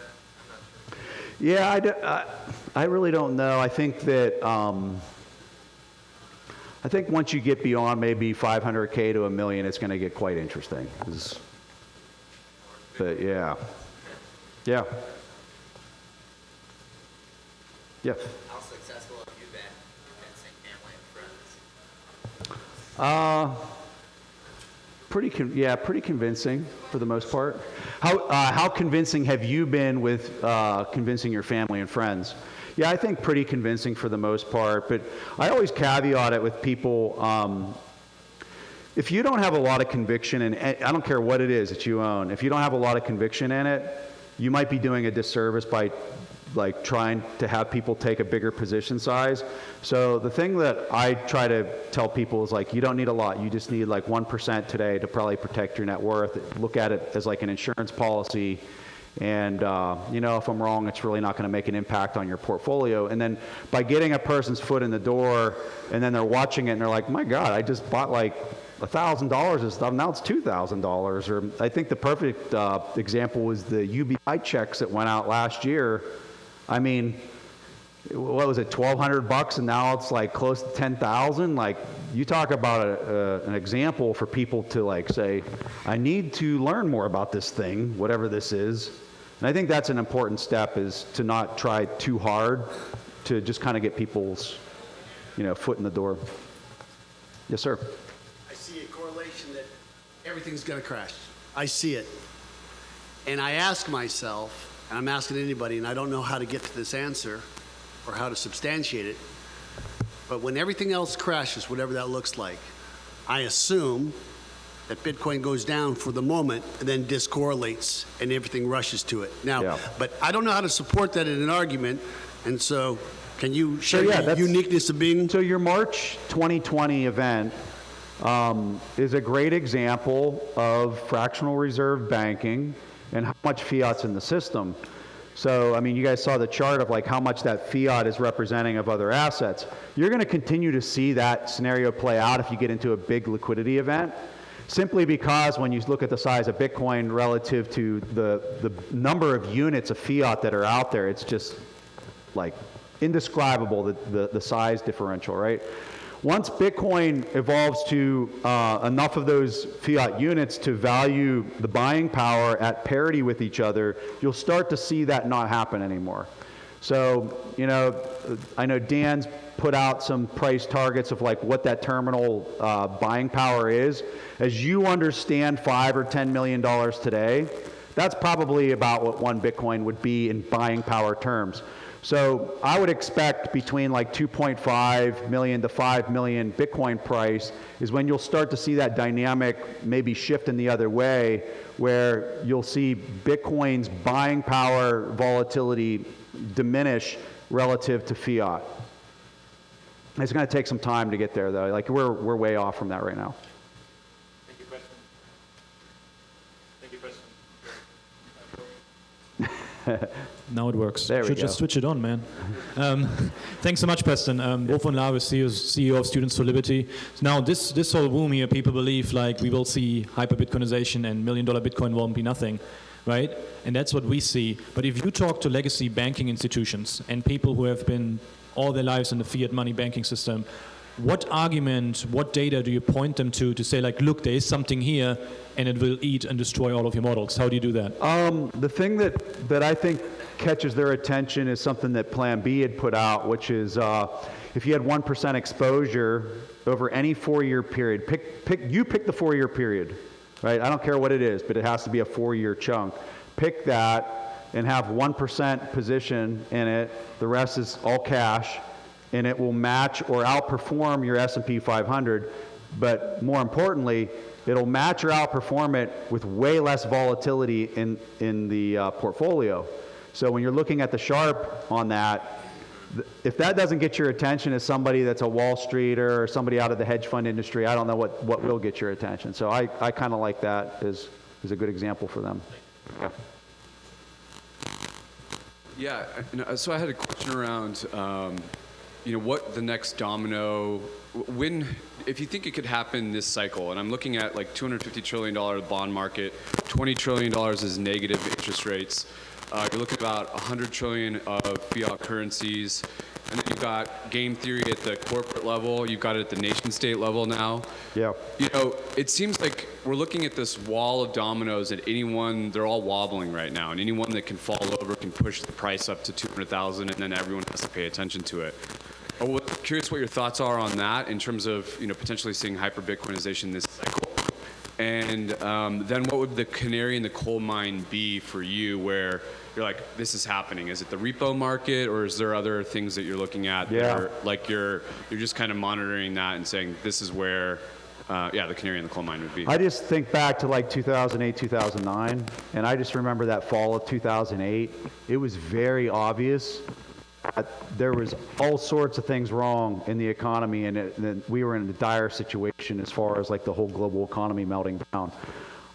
We're not seeing that right now with respect to just the news, the repo. I mean, if we saw interest rates, like if the next CPI print came in at like 8% or something, and then you saw the bond market just trying to sell off, and they were doing everything they could to try to suppress that yield. Like things like that, I think would be the scenario where you're like, all right, well, buckle down the hatch because this baby might be shooting through the roof, willy through the roof.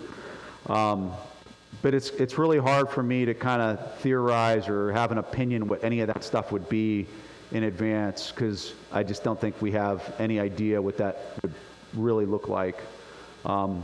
It's one of those things, you just know it when you see it, or you'll have a pretty good inclination that it's going down. So, and here's the beauty, we don't have to know.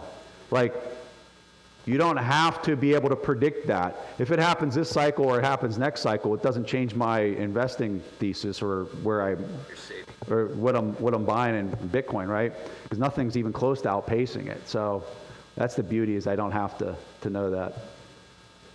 Yeah. I'm getting the last question. Okay, all right. Hey, Preston. My name's Will, longtime listener to TIP, so nice to finally see you in person. I wanted to ask you, what would it take for you to be wrong about all of this? I like the question.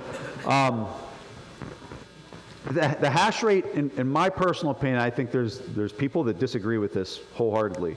I think the hash rate is, and people know I say this, I think it's setting the floor on the price. I think that the halving event is very important. When we looked at the whole China turning off half the rigs on the network and the price went down 50%, that didn't surprise me at all. It surprised me that they did it, and I felt like I was a little behind the power curve of really kind of understanding how big of a move that was with the hashing coming offline. But it also helped just for me kind of validate, like, hey, these miners have expenses. They denominated their balance sheet in Bitcoin, and if they have to relocate all this, like, they've got to come up with some type of savings in order to offset that cost that they weren't expecting. Well, here it is. It's a sell-off into the equity. I think there was some other stuff happening too with just over speculation, and like there was quite a few things that were happening in that event there. But if for whatever reason the miners and that hashing rate would either flatline or start going down, I just think that that's a concern. I think that's a concern because what it would represent to me is that there's some other some other protocol that society is looking at that's garnering more trust than the Bitcoin network, and that there's not a financial incentive for more and more miners to keep showing up and mining Bitcoin and providing that security to the network. So that would be one thing that I'd look out for. I don't suspect that's going to happen, right? But you're asking me where I could be wrong. The other example that I like is that price chart, the circular price chart. You might have seen, I tweeted some of those out recently. Lynn Alden was tweeting some out. For me, that's a really important chart because what it's doing is it's showing you the 4-year cycle. The code is functioning on this 4-year kind of rhythm, very systematic. And so when I look at the price, if we've gone through one of those full cycles, the price, if all these assumptions we're making about the miners kind of setting the floor and things like that is true, well then that price should never penetrate or be at a level that it was from 4 years previous in the cycle. And so far you're seeing, I mean, it's like the symmetry on it's totally crazy. Like if you're on Wall Street and you're advising people, like I don't know how you can unsee that chart. I don't know how you can do it. So that's another one that I'd be looking for, that if the price intersected with a previous 4-year period, I'd say, wow, there's something up here that's not making sense, or it's kind of going against the whole thesis that I have on how it's working. So those would be 2 examples that I would provide. All right. Thanks.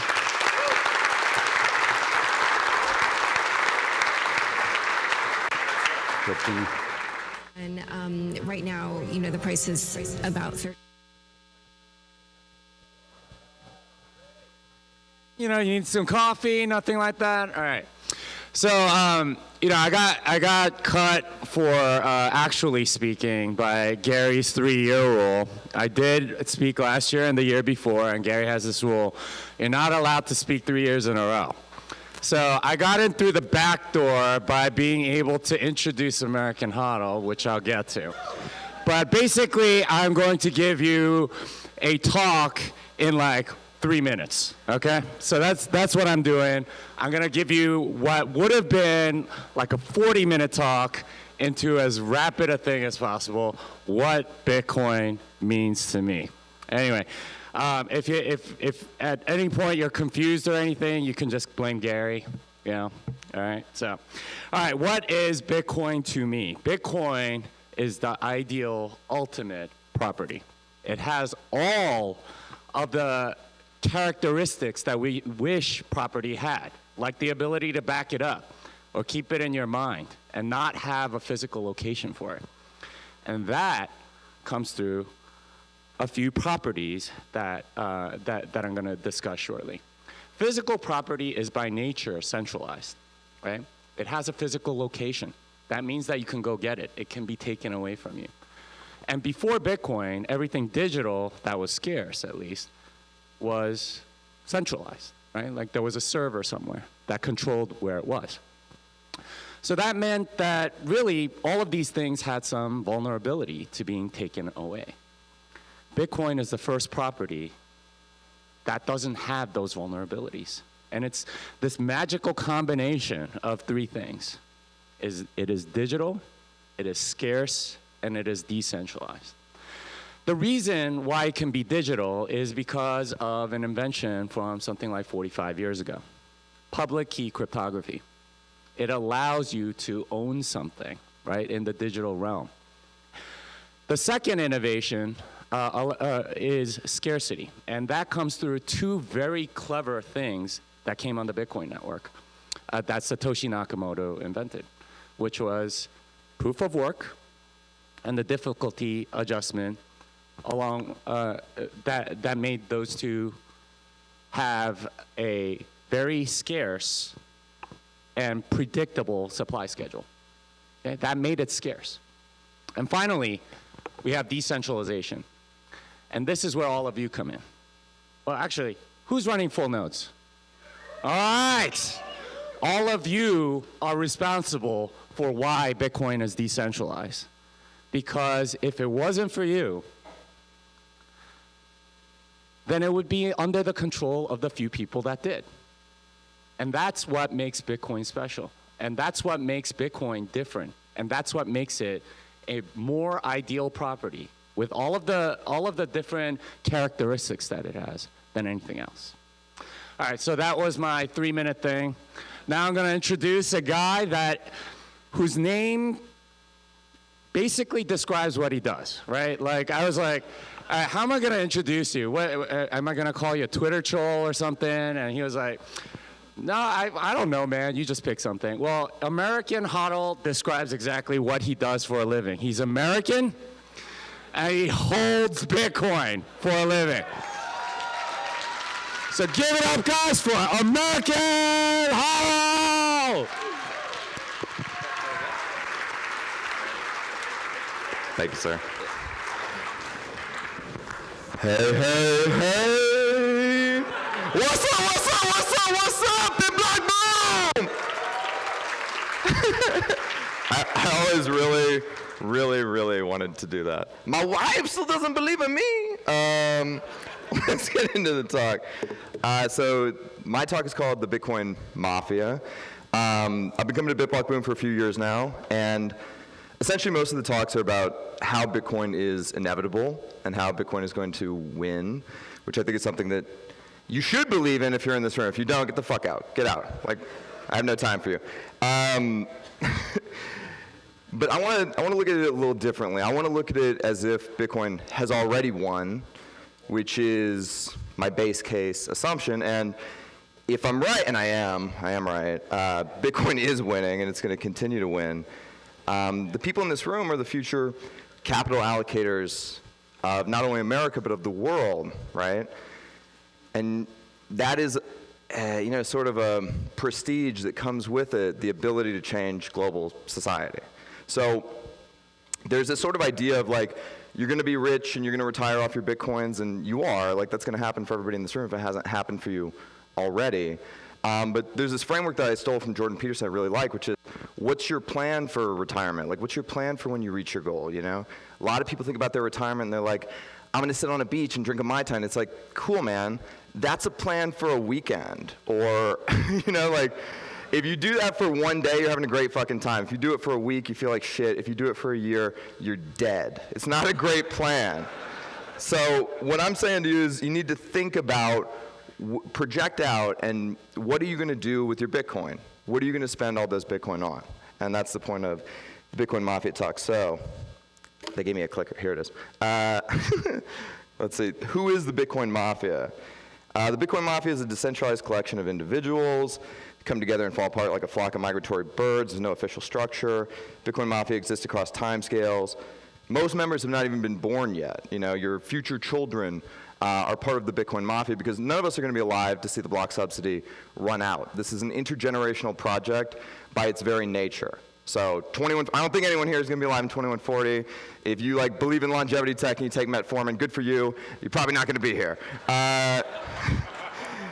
It's a loose syndicate of individuals, families, and institutions with shared goals of seeing Bitcoin be successful at inception and later allocating capital towards a prosperous future. So, what's one of the things that, if this thing works, what slide am I on? Advanced slide. Can I say that to somebody? All right, there we go. One of the things that brings us together is everybody here is a fierce individualist. Bitcoin is money for enemies. A lot of people here actually hate each other.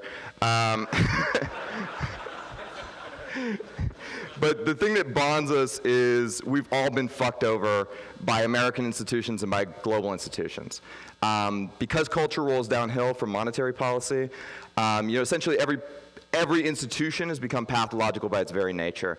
These are not the institutions we know that we have mental models of from 50 years ago, right? These are decrepit institutions that are full of basically liars and thieves who are stealing everything they possibly can. But you don't find out that an institution has become pathological until that institution lies to you, you believe that lie, and then it fucks up your life in some meaningful way. And that's where the trauma comes in. And so those of us that are in this room have all experienced that in one way or another, from one institution or another. And, we come together over the truth. The truth is the thing that is most important to us because the truth is a guidestone by which not to get caught up by liars and their fucking lies. Essentially, the fiat system is a system of lies. The dollar itself is a lie, and it uses further lies to obscure the fact that it's a lie in the first place. Whereas Bitcoin is the antithesis of that system. It's a truth machine. The truth machine. See? That was a good setup right there. Bitcoin produces truth. That's all it does. And obviously, people that are liars fucking hate this system. This is a hermetically sealed, endogenous machine that produces its own internal truth. It's like a compass that always points to true north, right? Essentially, you know, Eric Weinstein, who's our dear friend, he always says this incorrect thing about Bitcoin because he hasn't done any learning over the last 10 years. And he says that Bitcoin is a port of natural law into the digital realm. Bitcoin is not a port of natural law. Bitcoin is a graft of natural law onto the digital realm, creating a whole new reality. And in that reality, or in that realm of potentiality, things are possible that aren't possible in either the natural realm or in the digital realm. And one of those things, the first thing that we found is possible is absolute scarcity. There's no absolute scarcity in nature, there's only relative scarcity, right? So we now have a system of absolute scarcity, and we have a perfect truth machine by which to navigate this system. We don't have to dead reckon anymore, which is extremely potent and extremely powerful, versus the Cantillon system, the fiat system.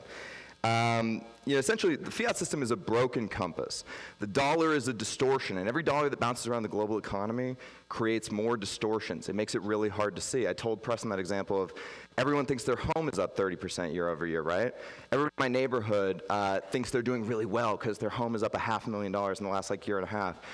Me, when I bought the home in 2019, it cost 100 Bitcoins, opportunity cost. Today, you get about 30 Bitcoins for it. That is a terrible, terrible investment. And I mean, just the worst. And I know that because I'm using the correct compass, whereas all of my neighbors think that they're doing really well. And even if you tell them that thing where you go, hey, it's 30% year over year for everybody, they go, yeah, but I'm special and my money is real. No, it's not. It's not real, okay? Nobody's money is real.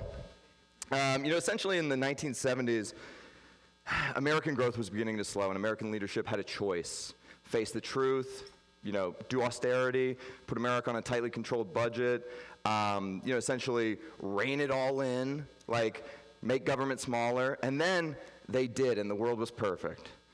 No, wait, no, they did the opposite of that.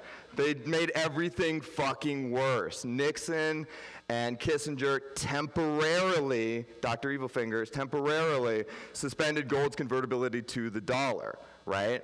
And in doing so, they created the fiat system that we know today, and now we live downstream of all of its deleterious effects, where essentially we have this system of capitalism that looks nothing like true capitalism. It is corporate socialism at best, full-on cronyism at worst, right? You know, the gains are privatized. I mean, no Wall Street banker ever invited me out for steak dinner, but me and my family definitely bailed them out when they made a bunch of shitty decisions, and so did all of your families. And that's one of the things that you should be pissed about. That was one of the most massive institutional betrayals in our history, happened in 08, and it continued. So let's talk about the fiat system. This is the meme we all know and love. You know, we live in the era of hard times that have been created by weak men. And it's not that like we're so much better or we have the moral high ground. We're not. We're all weak. We're extremely weak individuals. Humans are weak and fallible, right? But because the lie could be told, the lie was told. The lie being the creation of the fiat dollar, right? Essentially, if there is a big red button, what we found is that humanity will fucking just keep pressing it over and over again until everything goes to shit, and that's the world we live in today, right? I mean, so I'm not looking to cast blame on these people, but I am looking to define this accurately, and that is an accurate depiction. That's a fair depiction. Whereas Bitcoin is an anti-printing press. There is no big red button, right? It turns out that Bitcoin is probably the most perfect machine ever created by man, and the way we got to perfection is we removed humans. because humans are the imperfect thing that makes everything worse. Imagine if during the March crash, which was right around the time of the halving, there had been a committee that was going to decide whether the halving should proceed or not. There would have been a bunch of old white guys in the back of the room whose dicks don't work anymore, and they would have been like, I don't think we should do it, Bob. You know? But because there was no committee of old white guys, it just happened. Because code is law, bitches, and there's nothing you can do about it. Let's see.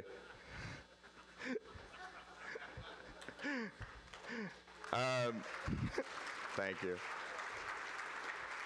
They need Viagra, that's all they need. And if we get it to them, no, I'm just kidding. So these, we all know about the Cantillon effect, and we know how it affects the fiat system. And the Cantillon effect in the fiat system goes on forever. It's ad infinitum, right? Capital allocation is forever mismanaged. The people who are losers in the capital system never, face the consequences of their actions. And essentially, people are bailed out in perpetual motion. Bitcoin is interesting in the sense that from a historical context, if we all do believe that this is a 1,000-year project, and I do believe that heavily, we do have some type of one-time Cantillon effect. We do have this type of privilege just by accident of birth from where we are, or by specific makeup, because Bitcoiners tend to have a specific moral matrix. Like, we're all like extremely disagreeable, right? Like, not everybody scores that high on the disagreeable chart. So like, just because you were disagreeable enough to not swallow the lies, you like have a special privilege to hold a vast majority of future wealth, right? And so something I think we need to talk about is like how essentially we can disrupt or destroy this one-time Cantillon effect in Bitcoin. And I think the way we do it is by becoming true risk actual capitalists. What a crazy concept. Like, if you make a capital investment and it sucks and you go to zero, you lose your money and nobody is coming to help you, right? We've had this like great stagnation over the last 50 years since the invention of the fiat system, where nothing is getting funded, right? Like, nothing actually innovative is getting funded. There's a bunch of people who are doing follow-on investments. Uber pops up, and then they do Lyft, and then they do the 9th version of Lyft, and it just goes on forever. Bitcoiners need to actually fund things that are risky. They need to fund things in the world of atoms that might blow up on the launch pad. You need to, once we've reached the top of the S-curve and you're wondering what to do with all your hoarded Bitcoin wealth, one thing for you to do is to actually invest in the future. And because we have the compass of Bitcoin, we get correct price signaling, and you can figure out if your idea was amazing or it was shit. And that's what we need in capitalism. Let's see. Let's look at one of our counterparts, the PayPal mafia, Silicon Valley in general, right? How are they different from us?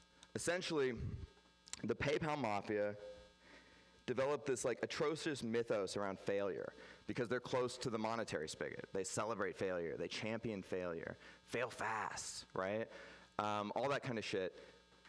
In Bitcoin, if you are failing, it's an evolutionary Darwinian level tragedy, because those Bitcoins are going to flow away from you and your family, and they are not going to so easily come back to you. There is not, imagine a baseball player who took every single swing at every single pitch. That is what the current venture capitalist world looks like. It is 3 strikes you're out, 3 strikes you're out, 3 strikes you're out, except they're never out because they have exorbitant monetary privilege. In a Bitcoin system, when you're allocating Bitcoin capital to Bitcoin companies looking to generate Bitcoin alpha, you don't have the same luxury. If you lose, you go to zero, right?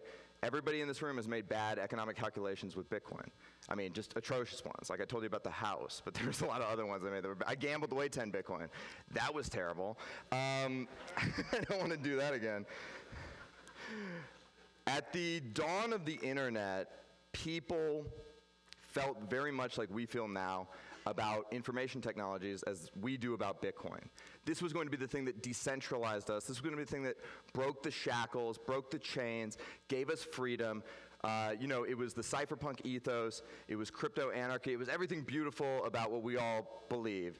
And then it failed, right? I don't know if you can see this meme, but it's essentially, Silicon Valley gets control of the state, as all rich people do. Then they use the state as a weapon against poor people to keep poor people away from them and out of their monetary privilege.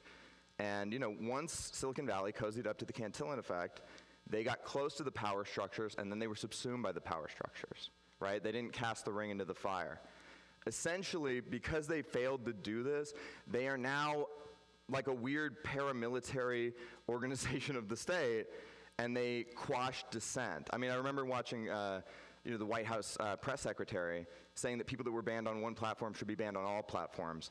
And I was just thinking to myself, Jesus, like, they are now going to unperson anybody they don't like, and the state and Silicon Valley have formed this unholy alliance because of the massive centralized oligarchy that has grown up around information technologies. That is not something that we can abide in Bitcoin. That's not something that we can allow to happen. That's fucking disastrous. Let's see.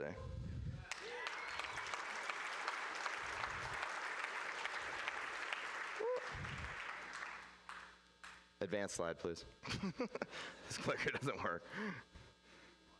One of the very significant ways that we are different from the current crop of cantillionaires is that we are delivering value into the future rather than extracting value from the future. There's this really shitty idea that essentially we can afford this leverage on the future because the future is so great that we can take leverage out on it that our children will pay back tomorrow. Fuck that. Fuck that.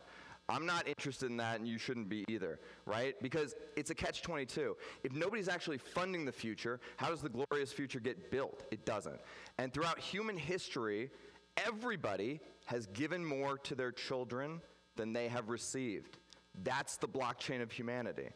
And when it gets broken, things have gone terribly awry, and right now it's broken. Look at the COVID response. We have essentially a top-down centralized organization that, they're all decrepit like octogenarians, right? And so because they were at risk from the virus, we, healthy, young, robust people, all had to quarantine alongside them. Because the average age of death from COVID is older than the average age of death in general. And so that's true, by the way. Look it up, Google it, or DuckDuckGo if you're into privacy. So why is my 2-year-old wearing a mask at her gymnastics class? Right? It doesn't make any sense. Why are we sacrificing the young for the old? These are backwards times, and we need to restore natural order and get back to how, the blockchain of humanity is supposed to work. We've basically thrown an error, and we need to undo it. All right, let's talk about my favorite guy, Satoshi Nakamoto. Like Dan Held mentioned earlier this morning, everybody has their own vision of who Satoshi Nakamoto is. Some people think he looks like Dorian here, who's very handsome, I must add. If you are a genius level IQ, you might think he's this guy, who's a fucking legend, by the way. Hal Finney. If you are a Tide Pod eating TikTok Gen Zer, you might think it's this guy. She's very suspect. I don't know what's going on, but if you're the stupidest person on earth, you think it's this fat piece of crap. All right? Fuck this guy. And if you're crazy or high, you might think that it's a self-assembling AI from the future who's going to kill us all. Shout out Max Kaiser. But this is my this is my talk. And like when Ricky Bobby says grace, I get to pick my own version of Satoshi Nakamoto, and you all have to deal with it. And I like Greek hero mythology, Satoshi Nakamoto the best. Satoshi's invention essentially is this like monetary Promethean, like theft from the gods. Like he gave us something that was so beautiful and sublime, and yet he's not able to take part in it, or she. Could be she, I don't know. It's like Sisyphus rolling the boulder up the hill, right? Essentially, like, Satoshi has gifted humanity the ultimate tool in which to right the world, right? In which to seek truth and expand on that truth and build empires, and yet he doesn't get to take part in it. And hodling is the same way. If you are going to hodl Bitcoin, there is going to be a large portion of your stack that are going to be gifted to your children, right? or gift it to an organization that you like.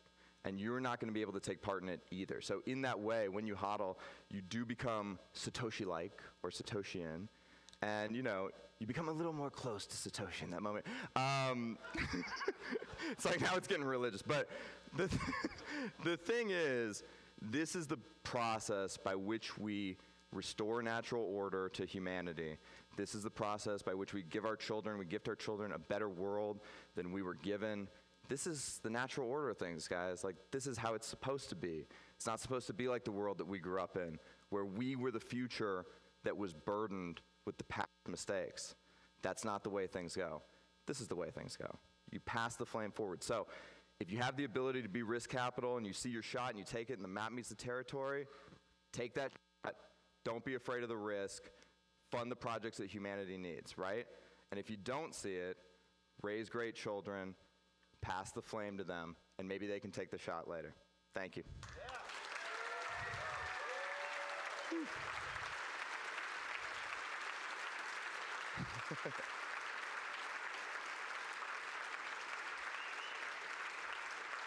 Thanks, guys.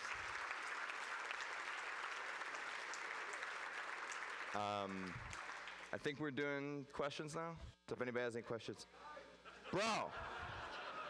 But by the way, I'm waiting on a picture from a certain individual. If you happen to have it, please send it to me. Anyway, first question. Check. So you started out saying Cantillon, and you ended by saying Cantillon. Yeah, that's a French word, my guy. Okay, hey, I was just saying. You just keep improving. So congrats, man. Yes, thank you. And on the topic of improvement, you started years ago as a Twitter and on shit posting, and now you're like dropped some heat on stage in full glory. Can you reflect on your career?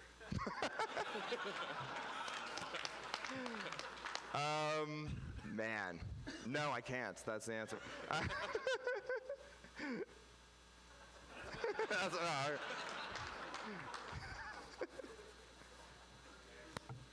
First of all, thank you for your presentation. It was very motivating for the future. So you've alluded a lot to kind of this inherent conflict between Bitcoin and the freedom it brings and the state. And I'm curious as to, what strategy do you see in the future in terms of, should we be looking to lobby and look at a more collaborative strategy to convince politicians, or should we look towards a more adversarial, privacy-focused strategy, or maybe a mix of both? Yeah, mix of both, right? I think like cypherpunks write code, so we need to be making it impossible to take away our freedoms. I also think that if you feel like you want to get involved in the regulatory mudslinging, you should do that also. I feel like we should be further reaching out to the lobbies that already have power and teaching them, teaching ONG how Bitcoin is good for it, and teaching financial services how Bitcoin is good for it. And I think those conversations are happening, but I think the most important thing to be a Bitcoiner is to act like you are already free, because you are. You don't need anyone's permission, right? So yeah. Thank you. Hey, what's up, brother? Thanks for coming. We always appreciate it. Question for you. As I look at this crowd, I have 3 daughters at my house. And I look at this crowd and I see some ladies, but I don't see nearly the amount of ladies that I would hope to see hodling and at a concert at a conference like this. Yeah. It's like a concert when you're up there. So my question is for you, I follow your family, follow your wife and the comments that she makes. I consider also her a motivator in my life and my family's life. That's awesome. Tell me, how do we get more ladies involved in learning about this and being here alongside us and supporting this journey, and not just the guys, just this weight thing. This is not some liberal agenda or anything like that. This is just straight up. Get him. No, I'm just kidding. Take me out. Yeah, no, How are we supposed to have babies if there's no ladies here? Okay, thanks. Yeah. Yeah, ladies, you have a wide option set at the conference here. I mean, the odds are good, but the goods are also odd. So that's good from far, but far from good. I think for me personally, I I've been gifting my daughter. I have 2 daughters and 1 on the way, and I've been gifting them Bitcoin already. So they're already hodling, even though they're very small, and we're still more obsessed with Peppa Pig or whatever than we are with monetary policy. But yeah, I think the reason a woman would be interested in Bitcoin is the same reason a man would be interested in Bitcoin, because there's a more prosperous life at the other end of the tunnel for you, right? So like. Yeah, getting people interested. I mean, this is like a classic question, like whether it's like women or men, how do we get the people that we love most interested in Bitcoin?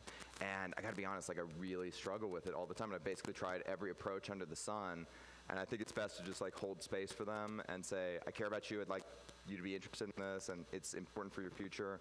And if they don't wanna listen to that, just, wait until they come back around if that person's like really important to you. So, yeah, cool. Thank you. All right, I think we're done, everybody. Thank you very much. Oh. Good to see you, brother.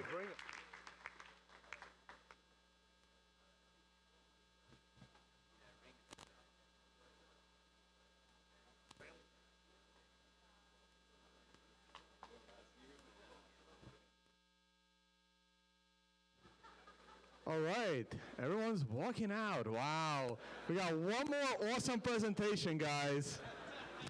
Damn. It's like my Twitter followers this month.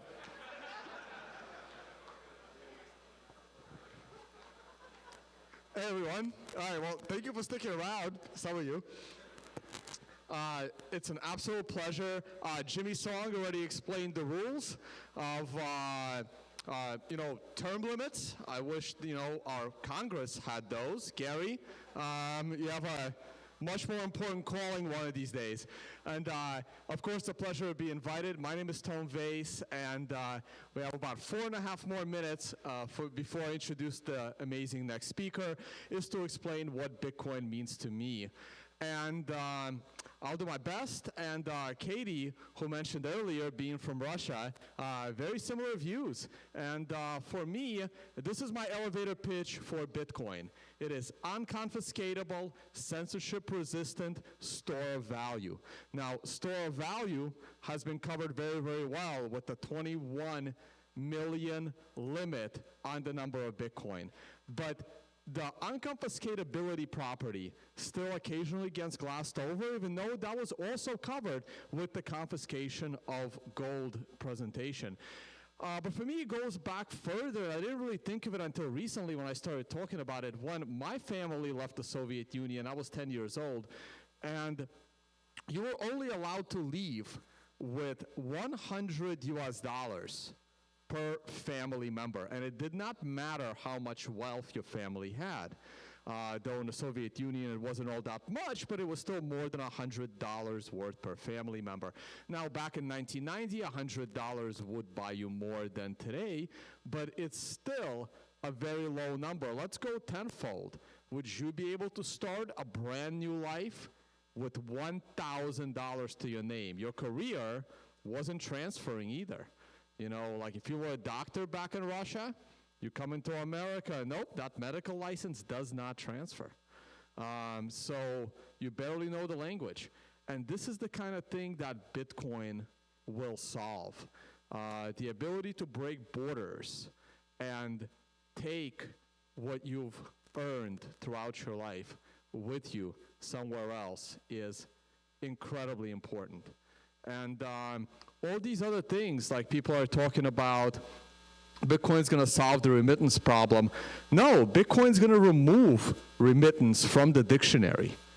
That word just wouldn't exist because everyone will just be using Bitcoin.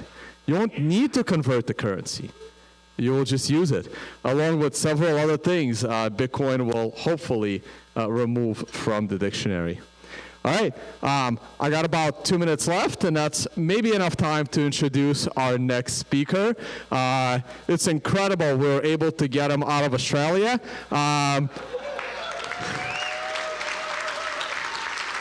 Who here has seen the original 3 Mad Max movies? Yep, that's where it's probably headed over there. And the host of the Steven Rivera podcast, and the new member of the SWAN team, the young Mel Gibson himself, Stefan Rivera. Thank you. Thanks, Tone. Hey, everyone.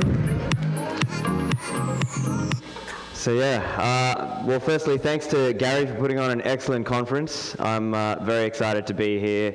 I'm talking about the idea of Bitcoining in an unfree world. So as you all know, I come from the prison island of Australia, and I was able to escape. And a very common question that people have had for me is, Stefan, how did you get out? And my answer is, I got really good at swimming. No, of course. So I had to get an exemption. I had to ask my overlords for permission to leave. And it was actually quite a difficult thing because a lot of people were trying to do this, but they were unable to. I was one of the rare few who was able to do it. And so that is quite concerning in that way. And so essentially, I was lucky in the way that I had sponsors and conferences who wanted me out. And so they would write letters saying, oh, yeah, we want Stefan out. But most people don't have that. And so you had to basically have some kind of job, some kind of evidence, and a lot of people I know were applying and trying to get out, and unfortunately were not able to. And a common question I get all the time on Twitter today is, oh, how do you do it? I'm trying to get out as well. You know, a lot of Bitcoiners, followers and listeners of the show who also want out, right? They want a chance at the freedom of not being stuck in Prison Island, Australia. So I thought today I would offer a little bit of an insight around what happened in Australia. Like, how did Australia fall? Like, we all thought it couldn't happen here. It's meant to be one of the richest per capita nations in the world. It's meant to be a Western democracy. It's a Commonwealth country. These are all things that we would think, oh, okay, like, they actually care about rights there, don't they? Maybe not. I don't know. And I'll tell you what, it's this funny thing where if you look at the perception of Australia from outside the world, it's, oh, this, tough men who are, Crocodile Dundee and these kind of, these kind of tough guys, and as the song goes, where women roar and men thunder, right? That used to be the perception of Australia. But now, it's a bunch of bedwetters, basically. Just a bunch of, just crazy, just ridiculous level of panic and a ridiculous level of entitlement at the level of risk that they should be bearing. And so that's essentially what's happened. And in my view, it's that so many people have been put into such a ridiculous state of fear and hysteria, and that's why I prefer to call it Hysteria 19, that they will just accept any destruction of their rights. And this is not just like a one-off thing, right? I grew up in Australia. I've lived in Australia for over 30 years up until now, obviously, and now I'm a bit more of a nomad. But I'm basically not planning to go back anytime soon. I may not. Yeah. So that's where I'm at the moment, right? Because if I go back, what am I going back into? Into a lockdown. Well, what's good about that? I'm going to miss out on all the Bitcoin events and all the great things that are going on outside Australia. And so I think many of the people in Australia don't understand the long-term ramifications of what they're doing. They think, oh, do whatever you can to stop it now, right? And they think if the virus is spreading, the only conversation you're allowed to have is how much earlier or harder they should have locked down, or how much harder they should have been contact tracing, or how much harder they should have been vaccine mandating or mask mandating or whatever else. That's the conversation that they are having in Australia. So let's talk through a few examples, a few lowlights of Australia. So there were some rescue dogs in a home, and this was in a council in kind of more of a, I think it's more of a rural New South Wales council. And because of the lockdown laws, that council had interpreted, oh, we don't want people to come and pick up the dogs, so we're just going to shoot them all. How crazy is this? How insane has the world gone that they think this is the way to go? And so these are real stories that I've just pulled and put up just to show you guys. And there's another one here where a 12-year-old girl is pepper sprayed for not wearing a mask outside, right? So a common question I'm getting is, oh, look, Stefan, how realistic is all that stuff going on there? Like, is that really what's happening there? And look, the short answer is yes. Now, in fairness, what comes up on the news is the worst of what you're seeing. But yes, there are extremely draconian rules in place for people in various states in Australia that you can't plan things because at any point they could just put you back into a lockdown. So you might be a couple who's trying to get married soon. Guess what? They just stopped your wedding, or they made it, 20 people only, or you can, no dancing at the wedding, or whatever. Just like crazy rules that don't even make sense. So because of this, no one can really plan for the future, right? And in our society, we need to be able to plan for the future. We need to be able to run a business or raise a family or, live our lives, take part in our hobbies and whatever else that gives our lives meaning. And unfortunately, people have forgotten that. They've lost sight of this. And so I guess the way I would put it, I think Australia became complacent. And so I think that's probably the message I would give to you all today is don't think it won't happen here, right? Because it can happen here, right? People thought Australia was this safe place, great standard of living, and all of these things. But Australia was also known as the quote-unquote lucky country. So for 27 or 28 years, there was no recession in Australia. Australians probably had it too good for too long. And they didn't remember what made the society so great to begin with. And so that's why we're seeing these crazy stories. So anti-lockdown protest organizers being sent to jail. Police firing rubber bullets at unarmed protesters. And as you all know, Australia gave up the guns in '96. And so this is an unarmed population that they're just shooting on. And so these are the things that are going on in Australia.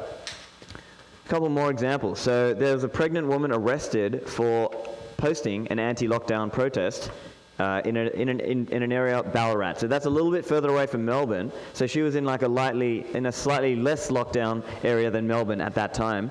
And you saw that, most of you would have seen that video of this poor girl, and the police turn up to her house and cuff her and walk her out. It's ridiculous. And can you imagine the military being deployed against its own citizens? Now, unarmed, sure, but nevertheless, because in their mindset, it's, oh, you weren't complying hard enough. Therefore, that's why this thing was spreading. So there's lots of examples there. And, ultimately, what has it wrought? What have we gotten? What did they get out of it? This is what the cases look like in Australia. Now that's as of maybe 3 or 4 days ago, but close enough, right? So much for following the science. So we're living in an unfree world. And so let's talk a little bit about what does this population believe? So as I was mentioning before, they have just been put into such a ridiculous state of fear, and I think poor quality journalism, biased journalism, has helped act as like a megaphone for government propaganda, and has, instead of challenging government politicians and bureaucrats, medical bureaucrats, we're following the science, right? They have just acted as an amplifier. They've just been a megaphone, and they've never really seriously challenged what's going on. And so the people are just living in ridiculous levels of fear. So this is So this is a relatively recent, now this is from about a month ago, and just for anyone who can't read the stats there, so the figure, it's saying, how satisfied are you with your state government policies to provide protection against the spread of COVID-19? And so here are some of the policies and restrictions. So in terms of lockdowns and stay-at-home restrictions, 57% were satisfied with lockdowns, right? So you think, just think like, so I guess the point I'm trying to convey here is that sometimes people say, oh, just stay and fight, right? Like, don't leave. That's well, what do you do? What do you do when the people you live around don't believe in your freedom? Right? So here's a few more examples. So here, restrictions on interstate travel or border closures. 60% of people agreed with that. Or density limits at public events. 62% agreed with that. All right, and even if you are running, and here, 68% agree with mask wearing. As in compulsory mask wearing, that is, not, a choice, right? That's ultimately what I think, if you're a Bitcoiner, you believe in choice, you believe in liberty. And sadly, in some countries of the world, you are in a very, very small minority, right? And of course, I think in America, there's a lot more people who actually do believe in freedom, but it seems that number is dwindling. So it's quite unfortunate. Now, this next slide is going to be a bit concerning. So, this one is from about a week or two ago. So, this is what's going on in Australia now, right? Because what the politicians have done is they've put it in this way. They've said, oh, look, you're not free until 80% of the population gets vaccinated. And as you might have seen, Premier Gladys Berejiklian, the Premier of New South Wales, has now literally made it that people who are vaccinated have more freedoms. They get 1 extra hour than people who are not unvaccinated of time to go outside, right? So it's just insane, the mindset, because people feel they've been put into this state now where they think they've been turned against each other, right? It's divide and conquer. They've managed to say, oh, look, you're not free because that other guy didn't take the vaccine. You're not free because that other guy did the wrong thing, went about his business, so this is the world we're living in, right? And so this is quite a concerning statistic as well. So this is Melbourne Institute. They did a survey, and essentially figure 1, once everybody has had a chance to get vaccinated, would you support your employer getting all employees vaccinated, i.e. compulsory vaccination? 73%. That is the number. 73% believe in compulsory vaccination. That is the number in Australia. And as far as the nonsense about regular testing, even if they've all still been vaccinated, 68% across Australia still believe in regular testing. So we've all got to be taking these, nose rapes every whatever to continue going about our work or our lives. So these are just a few examples, right? So that's the hysteria angle of it.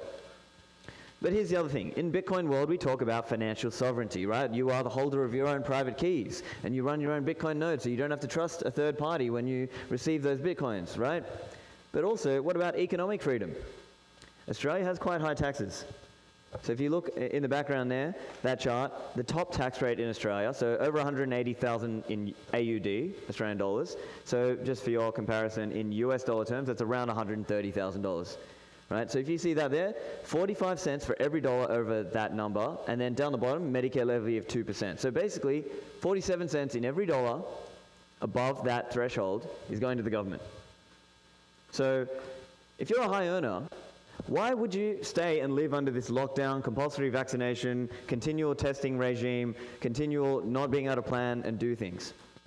So that's one of the interesting questions right now. I don't want to be too negative, right? Of course, I'm giving you a few examples of, real world, what's happening in Australia, but challenges in one place can be an opportunity in another. So I'm trying to share somewhat of a balanced perspective, that there are opportunities here about Bitcoining in an unfree world. And so just how much is that high tax costing? So for most people, they're earning a salary. Their employer is automatically deducting that salary out of deducting the taxes out of their salary. So they never see it. And so that's a huge thing, because you don't see how much you're paying. And so for those of you out there who haven't read The Sovereign Individual, it's a great book. I'm going to show you a couple interesting segments. So, do you think if you were hodling, if you were stacking and hodling with that saved tax dollars, how much would do you think you could get 10% or better? I think most people could, because you're losing millions, in fiat terms, of course, in Bitcoin terms, whatever, do the calculations. But here's a segment from the book. Remember, each $5,000 of annual tax payments paid over 40 years slashes your net worth by $2.2 million, assuming you could recognize a 10% return or realize. So Bitcoin has been doing over 100% for the last 5 years, 10 years. Now, of course, it's not going to maintain that forever, right? It is going to taper down. But for the next few years, it could quite conceivably be doing 70% per year before it maybe someday it tapers down to, call it 5%, right? That's going to be our little growth deflationary benefit. So think, if you were 20 or 30 years old, as an example, and you could sock away, 40% more money, imagine the savings that you would have at the end of your, maybe not the end of your life, but let's say you start at 60, how many more millions of dollars or how many more Bitcoins would you have? If you started at 30, when at 70, how many more Bitcoins are you going to have, right? And so that's a couple examples there. And so this is particularly true for high earners. So if you are a high earner, you are paying an incredible price, because basically the numbers kind of work out to like, in that book they use the number of $125,000 worth of taxes paid by that top 1%. Just the taxes. And so they were saying even if you moved out to Switzerland in that example, or you went to, say, Bermuda back then, nowadays maybe Dubai or one of these other zero tax places, that is $55 million that you've given up over the course of your life to the state to live in what? In like lockdowns and masks and all of this? So there's a huge incentive to start jurisdiction shopping, right? And so some of this is kind of, the whole Plan B passport, or kind of this kind of idea, right? And I think there's a lot of merit to that, right? Because here's how I was looking at it, right? Think of it like a matrix. You got your hysteria and you got taxes, right? Australia is the worst of both worlds. It's high tax and you have high hysteria. If I'm going to live somewhere and it's going to have high hysteria, I'd at least want it to be a low tax so I can save that money and put it into causes that I believe in, right? And it doesn't even have to be what you believe. It could be that you're passing it on to your family, or that you're putting into various other causes that you believe in, as I was mentioning.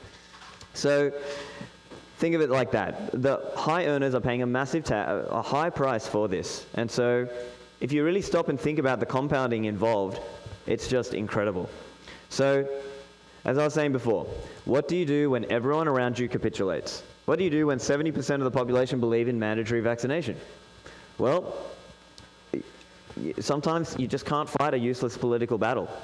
If that many people don't agree with your freedoms, you probably have to move. That's the hard reality of it, right? Now, depending on what state, what country where you're from, that'll be a totally different answer, right? Obviously, most of us here are American, fine.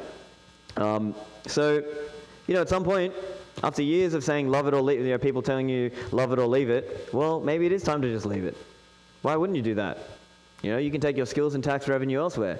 Make these states or countries compete for you.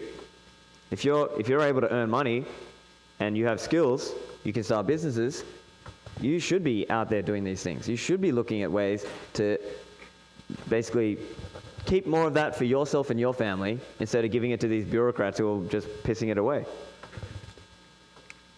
So there's a book, this is a well-known book in libertarian circles, so that's basically what the theme of my talk was, Bitcoining in an Unfree World, right? So this is a well-known book by Harry Brown. It's called it's called Freedom in an Unfree World, right? Now, I don't agree with every single thing he says in this book, but it was an interesting one, because one of the lessons was that you're not necessarily going to get a long way with overly focusing on politics, because if you're relying on all of these other chains of, if we get this person voted in, and if we achieve this, that, and the other, then someday I might be able to lower my tax, or I might be able to enjoy more freedom. But there are ways where you can go about taking your freedom back for yourself, and you can go back. You can, for example, find ways to restructure your affairs to lower your taxes, or you can find ways to go to somewhere else where they do believe in freedom. You can find ways to give yourself more freedom in a personal sense.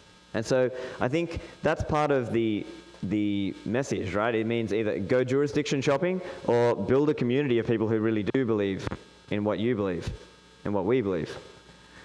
So, of course, as I was saying, life isn't all about money, but we've kind of gone through that. So a few ideas in terms of at least how I was thinking about it, or at least how I'm thinking about it. Think about places that are relatively open, right? So within the USA, Texas, Florida are the obvious examples. Overseas, places like Mexico, maybe Colombia, maybe Albania, maybe Denmark is recently, they took away all their hysteria restrictions. So that might be something interesting. And then you've also got to layer that with, well, what places in the world have low taxes? Right? So obviously, those of you in the US, maybe for some of you, the Puerto Rico thing, structure it through a business, maybe that's the way that you can dramatically get a big win, right? Instead of paying 40, 50% in taxes, you can get that down to 4%. Well, that's a huge win. So that's another example right there. Dubai, zero tax, Caribbean, some of the Caribbean islands, Cayman, or even some of the territorial tax regimes. So these are all things that you can look at and explore and try to find freedom for yourself in that way. There are trade-offs with all these things, but I guess for me, I've been looking at them and more seriously thinking about them now because my alternative of just living in Australia is horrible. So, I'm ready to look for something else, right?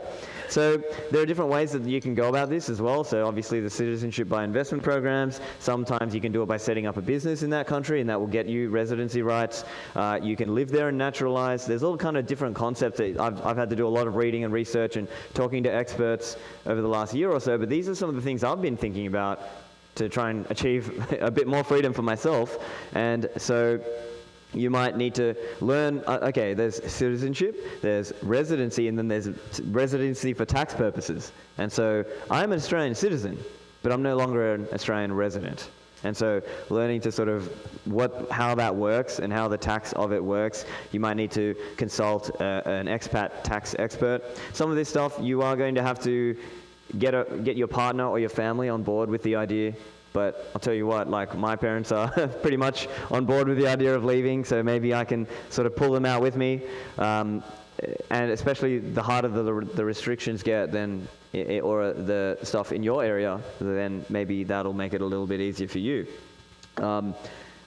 Getting comfortable with some of the trade-offs as well. So, as an example, if you are like, well, okay, I'm willing to move overseas to get lower taxes. But I'm going to live somewhere that's maybe less developed. I'm going to live somewhere that's maybe I'm not going to get all the same things, or maybe there's certain crime risks maybe in certain areas, but I think you might sort of balance that and be okay with the overall trade-offs. Because look, people live all over the world. You can find a way. There might be language difficulties and things, but you can find places if you're looking, basically. So.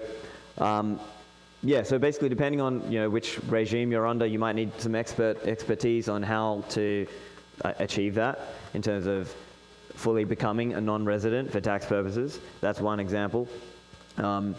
So I think those are a few ideas in terms of what I was thinking about just to try and achieve some more freedom. So I think to sort of summarize some of the ideas, I think it's a section from the book. Free men recognize that they can't change the world, and so they concentrate on the power that they do have, which is enormous. They realize that they can choose not to be involved in situations that don't suit them. Right? And so part of that is also not waiting until it's too late. Right? So we would all like to think we would have, under Nazi Germany, that if you would have left in time, or would you have been one of those people saying, oh, it's not bad enough yet, it's not bad enough yet? Well, I guess you've got to try to make that assessment for yourself and don't rely on enough other people in your jurisdiction waking up, because they might not. And that can be hard, but that's the reality. So I think of it like you've all got to take that action for yourselves and go to the places that are more free. I mean, for me, I'm not an American, but if I was, I'd probably go to Texas. I'd probably be in Austin. Given I'm not an American, well, it's a different conversation. So, but I think you have to go where you think other people believe in similar things, or they're at least willing to let you choose for yourself. I think that's the important thing to keep in mind. So yeah, so that's it. So that's Bitcoining in an unfree world.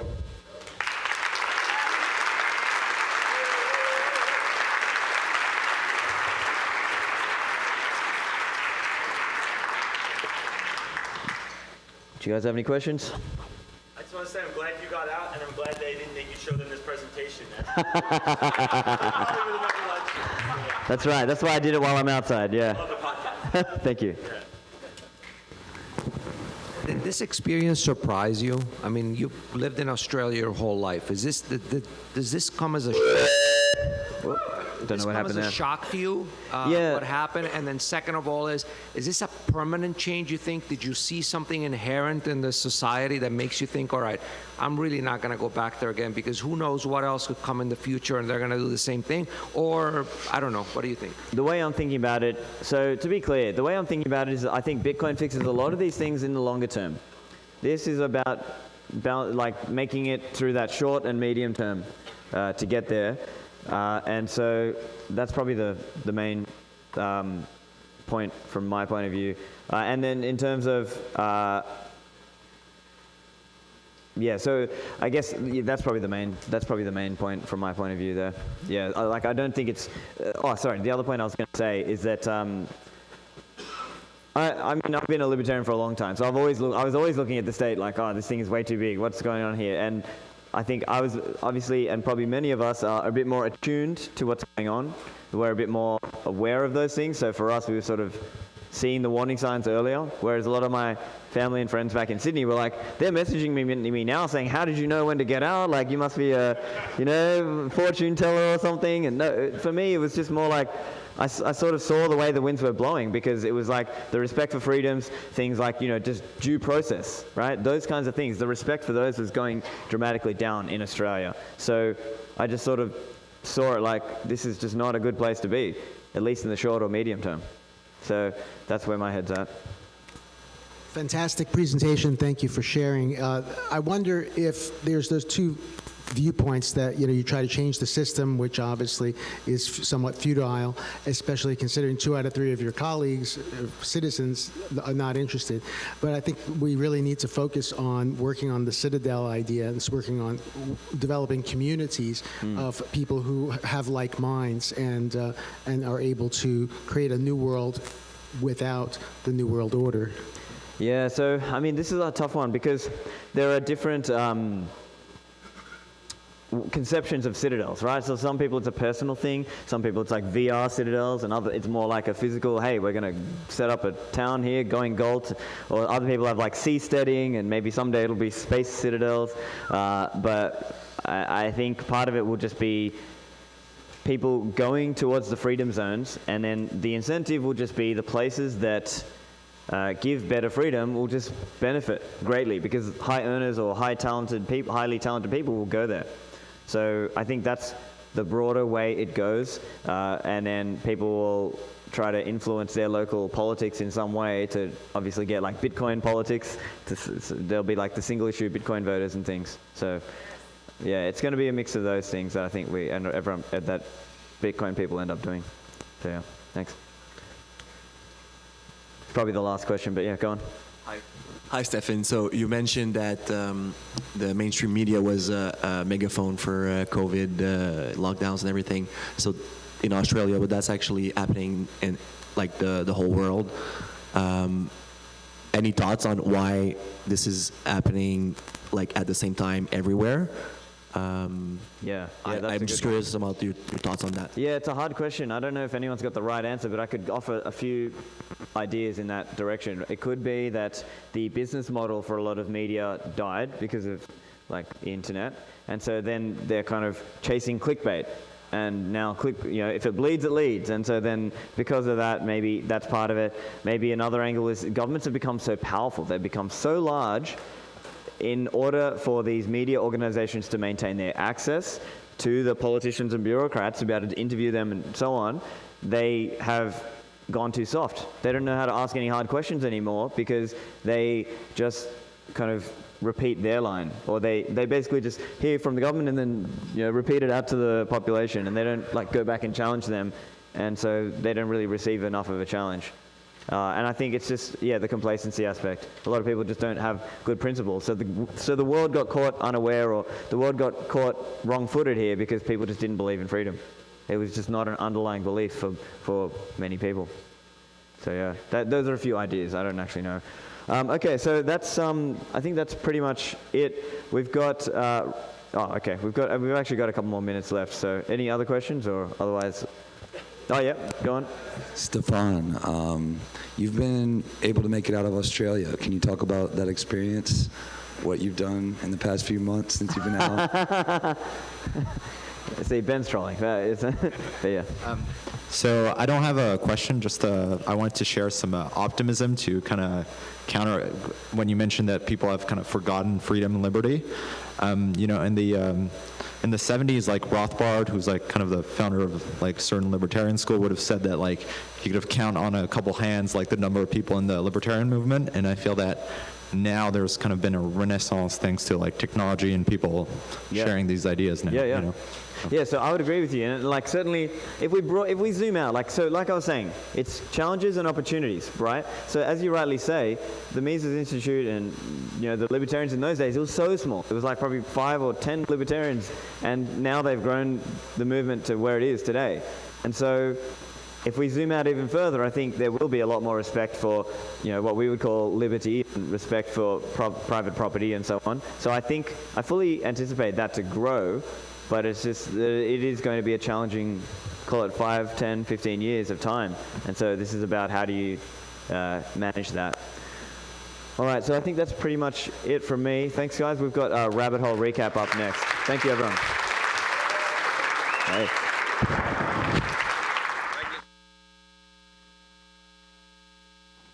My mic didn't work again.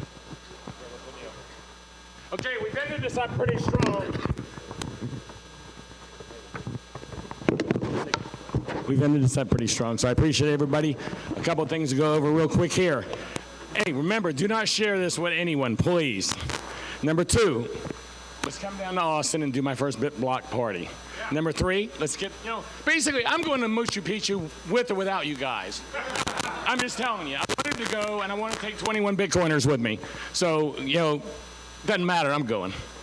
Don't forget tonight, as soon as y'all get out of here, we're tearing the hell out of this, redoing it, 8 o'clock, casino night opens, and the prizes are pretty good, I think. So I'm doing this very quickly for you. Tonight we have, from Rabbit Hole Recap, Marty Bent, Matt Odell, and a couple of their friends. So everybody give them a big round of applause for Rabbit Hole Recap Live! You've had a dynamic where money's become freer than free.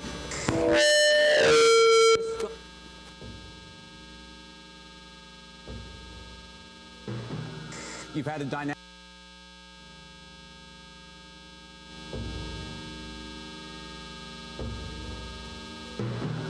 You've had a dynamic where money's become freer than free. If you talk about a Fed just gone nuts, all the central banks going nuts.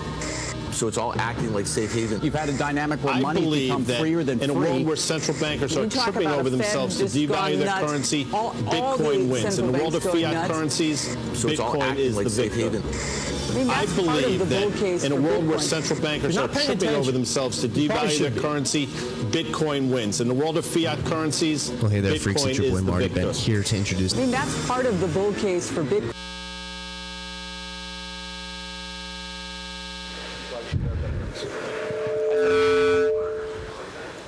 What is up, Dallas? Could take my opening like that? What? Could take my opening like that?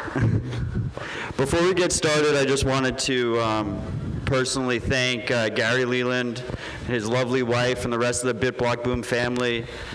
This event is always a very special event, very close to our hearts, and it's truly a unique experience. So thank you to Gary, and thank you to the rest of the BitBlock team. Yeah. Can you hear me? You guys hear me? What is up, freaks? This is a live rabbit hole recap. We love doing these, as Matt mentioned. I think, what is this, like number 6 that we've done now between this conference and? It's our third year in a row at BitBlockBoom. Yes. So it's our 5th live show, and we do the live show a little differently than when it's just me and Matt yelling at each other.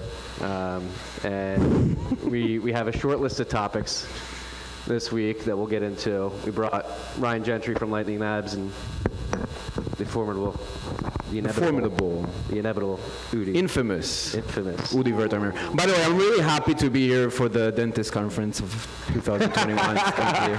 This is actually a Dentacoin conference. We're This is the culmination of the Marty Bent scam. Yes. This is actually Bitcoin ICO. Yes. We're all getting our teeth whitened. I hope you're ready. we've got a few topics we're going to get into. We've got some whiskey. We'll start where we always do on Clark's dashboard, but at the end, we open this up to Q&A. We like to make these live shows interactive. We'll get into it. Right now, the price of Bitcoin, according to Clark's dashboard, is $48,960. One cuck buck's going to get you 2,042 sats. Market cap back above 900 billion at 920.5 billion. Currently at block heights, 698,022. Yes, I think that's right. Where else are we here? We had a big difficulty adjustment this week. Maybe that's the first topic we could jump into, Matt. I believe, I can't find it on the screen, but I believe we jumped like 13.5%. Can you scroll to the left a little bit, Mike? Yeah, so we're currently, last difficulty adjustment was 13.2%. Nice. We're 1,530 blocks away from the next retarget, and that's estimated to go up as well, to adjust up by 2.5%. Yeah, we'll jump into it. Mining. It's been a big topic of the summer. China obviously banned mining. Great migration. Matt, I know you were worried about a potential. Still a little bit worried. 51% attack. Are you less worried now? I'm bullish as fuck. Let's go. Wait, that's concerning, Matt. That's concerning. Why were you worried though? 51% attacks are bullish. Because well, everything is bullish for Bitcoin. No, I mean, if you have a situation where you have a large amount of the hash that is unaccounted for, that should be a situation where Bitcoiners have pause and concern, not undue concern. They should have, reasonable level of concern. And now that we're seeing the hash come back online and, mining Bitcoin with it, so it's accounted for, I feel a lot better about it. And I think it's a turning point, right? If we actually had a decent amount of hash leave China, which it seems like, that whole line of FUD and concern and risk that a lot of asset allocators see with China having so much hash is now out the window, and it just hasn't been priced in yet at all. Like, people outside of our little community don't really realize the magnitude of that happening. I think I will be more excited about a new hash rate all-time high than a new price all-time high. I think the hash rate coming back is the most important chart on the planet right now. Marty was a little bit bearish on the new hash rate all-time high a month ago or 2 months ago when we talked about it. I said we're probably so I ran the numbers this week, and so not hash rate but difficulty. We are 30% below the all-time high difficulty, and actually, funnily enough, 30% above the temporal low difficulty we hit over the summer at some point. When was the all-time high?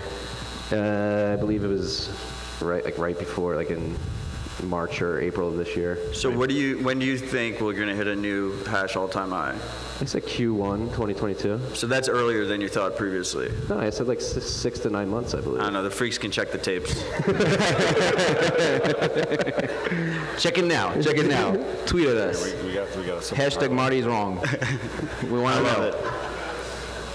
The hash rate all-time high happened on April 14th, 2021. Yeah. Feels like years ago. Yeah. No, but again, Matt, you mentioned, this just highlights how resilient of a network Bitcoin is. You can have upwards of 50% of the hash rate come off the network, relocate around the world, and the network just recovers and adjusts accordingly. If blocks are still being produced, yes, it may have been a little slower than the 10-minute block target, but they're being produced nonetheless, and things are recovering. It's a very dynamic and I would say somewhat like a living organism. That's self-healing. Yeah, exactly. And I think we've seen some Chinese mining operations basically go underground, right? They've figured out that they need to reduce their exposure there, even if they haven't left, which is good. So apparently, and I was actually in the spaces, but I ducked out on Twitter. Kevin from Poolin, the founder of Poolin, he was mentioning. Kevin. Yes, he was mentioning that there are miners in China plugging back in, which I thought was interesting to hear, which is actually bullish too. It means they're plugging back in, but they're doing it in a covert manner where even the CCP can't stop them, it seems. I forget exactly what Kevin's tag is on Twitter, but it's at @bit_Kevin. So @bit_Kevin loves Texas like everybody else does. As a new Texan, all of you here today, if you're not Texans already, what are you waiting for? Always the Bitcoin capital of the world, looking at you, both of you, Oh, I practically moved. Yeah. Well, let's make it official. Let's make it sign the official. It's papers. official now. Okay. Boom. Udi's detection. Just hey, but the IRS, please don't. It's a joke. It's okay. We have lakes here. There are a lot of boating accidents. Udi, what are your thoughts on this hash rate migration? On the what? Hash rate migration. I like it. I like the hash rate. I think it's good. No, I don't know. I don't know much about mining, but yeah, it is amazing to see it, running back up so fast. It's great. Yeah, I thought there was a funny meme. It's the like jacked Shino versus like the weak cowering Shino is like Bitcoin. 50% of my hash rate moved across the world after one of the largest governments in the world banned me. Like, and it didn't even affect me. And then it's like Ethereum. Like, I'm 51% attacking myself. Did that ever get resolved, or are they still? Well, Ryan and I were talking about this earlier. Does it even matter? It doesn't matter. They don't care. It doesn't matter. They just pick which chain is the correct chain, right? Yeah, the thing about Ethereum is like they just tell you, just go to this Use one. this one. Yeah, go for a walk. We'll fix it when you get back. They'll make a transaction. Yeah, like that was literally what Andre, whatever his name was like. Just go for a walk. It's fine. This is, like we're just trading NFTs here. It's not like this is important, right? Yeah. They don't care. It doesn't matter, right? Like it's. I think Bitcoiners are the only ones who cared. Like they didn't even know. Yeah, Bitcoiners were the only ones. No one's who were talking using about it. nodes anyway. They have like their MetaMask and it's connected to some server and it shows the right chain. That's all. It's fine. Which is jumps into another theme I wanted to touch on stage today, which Ryan and I talked about today. I wrote about in the Bent, or I don't even know if I wrote about in the Bent. I think I might have. It seemed like there's been multiple hackathons around Lightning, PlebFi, and the Impervious AI hackathon. And the Impervious one, I still have to catch up on PlebFi because I've been traveling all week. I haven't been able to dive into what exactly went down there, but I was paying attention to the results of the Impervious hackathon, and just becoming glaringly obvious that the apps being built on the Bitcoin Lightning stack provide extremely more utility outside of just trading these tokens. Yeah, it's something that Elizabeth Stark, CEO of Lightning Labs, has said for years. Is like Lightning kind of moves to the beat of its own drum because it is disconnected from like the broader speculative crypto market, right? It is payments, it is utility, it is value transfer, it is remittances, and now, the winning project from the Impervious Hackathon, it is a world computer, right? That was what it was titled. And I think what was so cool about this is like kind of, it's something that, the people building the Lightning Network have always kind of intuitively known is like, this is a better, more scalable way to deploy thousands of computers all across the world who are willing to do computation in exchange for sats, right? Like it's going to take us a little bit longer, but that's like kind of one of many of the end visions of this general purpose value transfer network. And so what's really exciting about this Impervious Hackathon and all the stuff that they're doing is like we're starting to see people catch on to it, right? We're starting to see people actually, like the infrastructure, the foundation has been set and it has been built, and it's a solid foundation that you can trust is not going to be removed out from under your feet or all of a sudden is going to, accidentally hard fork without anybody knowing, right? You can deploy your code to these computers and it's going to work, right? And so I think it's incredibly bullish. I was very excited to see, the quality of the projects at the Impervious Hackathon was just like top notch. It really blew me away. And one of them, the Arcade City one, because I remember we were talking about that in Austin the week before like the hackathon winners were announced. I mentioned Arcade City to us because these guys just followed me on Twitter. And I remember back in like 2017, they were doing like Uber on Ethereum. And actually in the video, the demo for the hackathon, they mentioned like, we're building this on Lightning. It was impossible on Ethereum, and which was like interesting to see. They tried, right? Well, but I think even from a broader perspective, it's like these are all of the ideas that were like, this is the blockchain, not Bitcoin stuff. We're like Uber on the blockchain. That's just like laughable, right? It's never going to work on a blockchain. It's not supposed to be on that layer, right? It's not supposed to be on that broadcast layer because you're going to get priced out by people doing trading and selling NFTs and all of the ridiculous things that are happening on Ethereum. Don't point at me. I'm pointing at you. So I mean, Ryan, I'm actually curious here because first place was World Computer, and that was by our boy John Cantrell. Yep, gangster. And second place was a BitTorrent, integrating sats into BitTorrent. Yep. And it was like a very simple idea, this idea of like a marketplace where you can basically pay people in sats to seed content that you want them to seed. Udi's very good friend, Justin's son, they just completely bought the company BitTorrent, right? And they added a shitcoin to it. So I'm kind of curious, Udi, like what your opinion is there. Like, do you think like people are going to use Tron shitcoin for BitTorrent seeding, or do you think they're going to use sats? Well, they're definitely going to use more sats than they use the BitTorrent shitcoin, because no one's using the Bitcoin. No one at all is using it. No one's using it. I don't think anyone meant for it to be used. Yes. Yeah, exactly. And that is the key distinction. Is it was never intended to actually be used, BTT, right? It was always presented as if it's supposed to be used, but I think everyone knew that this is not the point. It's a pump and dump. That's what it is. Some people like those games. Some people. Yeah. One person on the stage. Matt is okay. I mean, should we, talking about pump and dump, should we do a market buy? Or is that going to be it's usually, all right, market buy to local top, get ready to stack lower sats at some point. This usually happens when we do this on the live show. Well, if you're a real freak, you know, you'll market stack right now in honor of Bitcoin. You should do it on stage. Should do it on stage.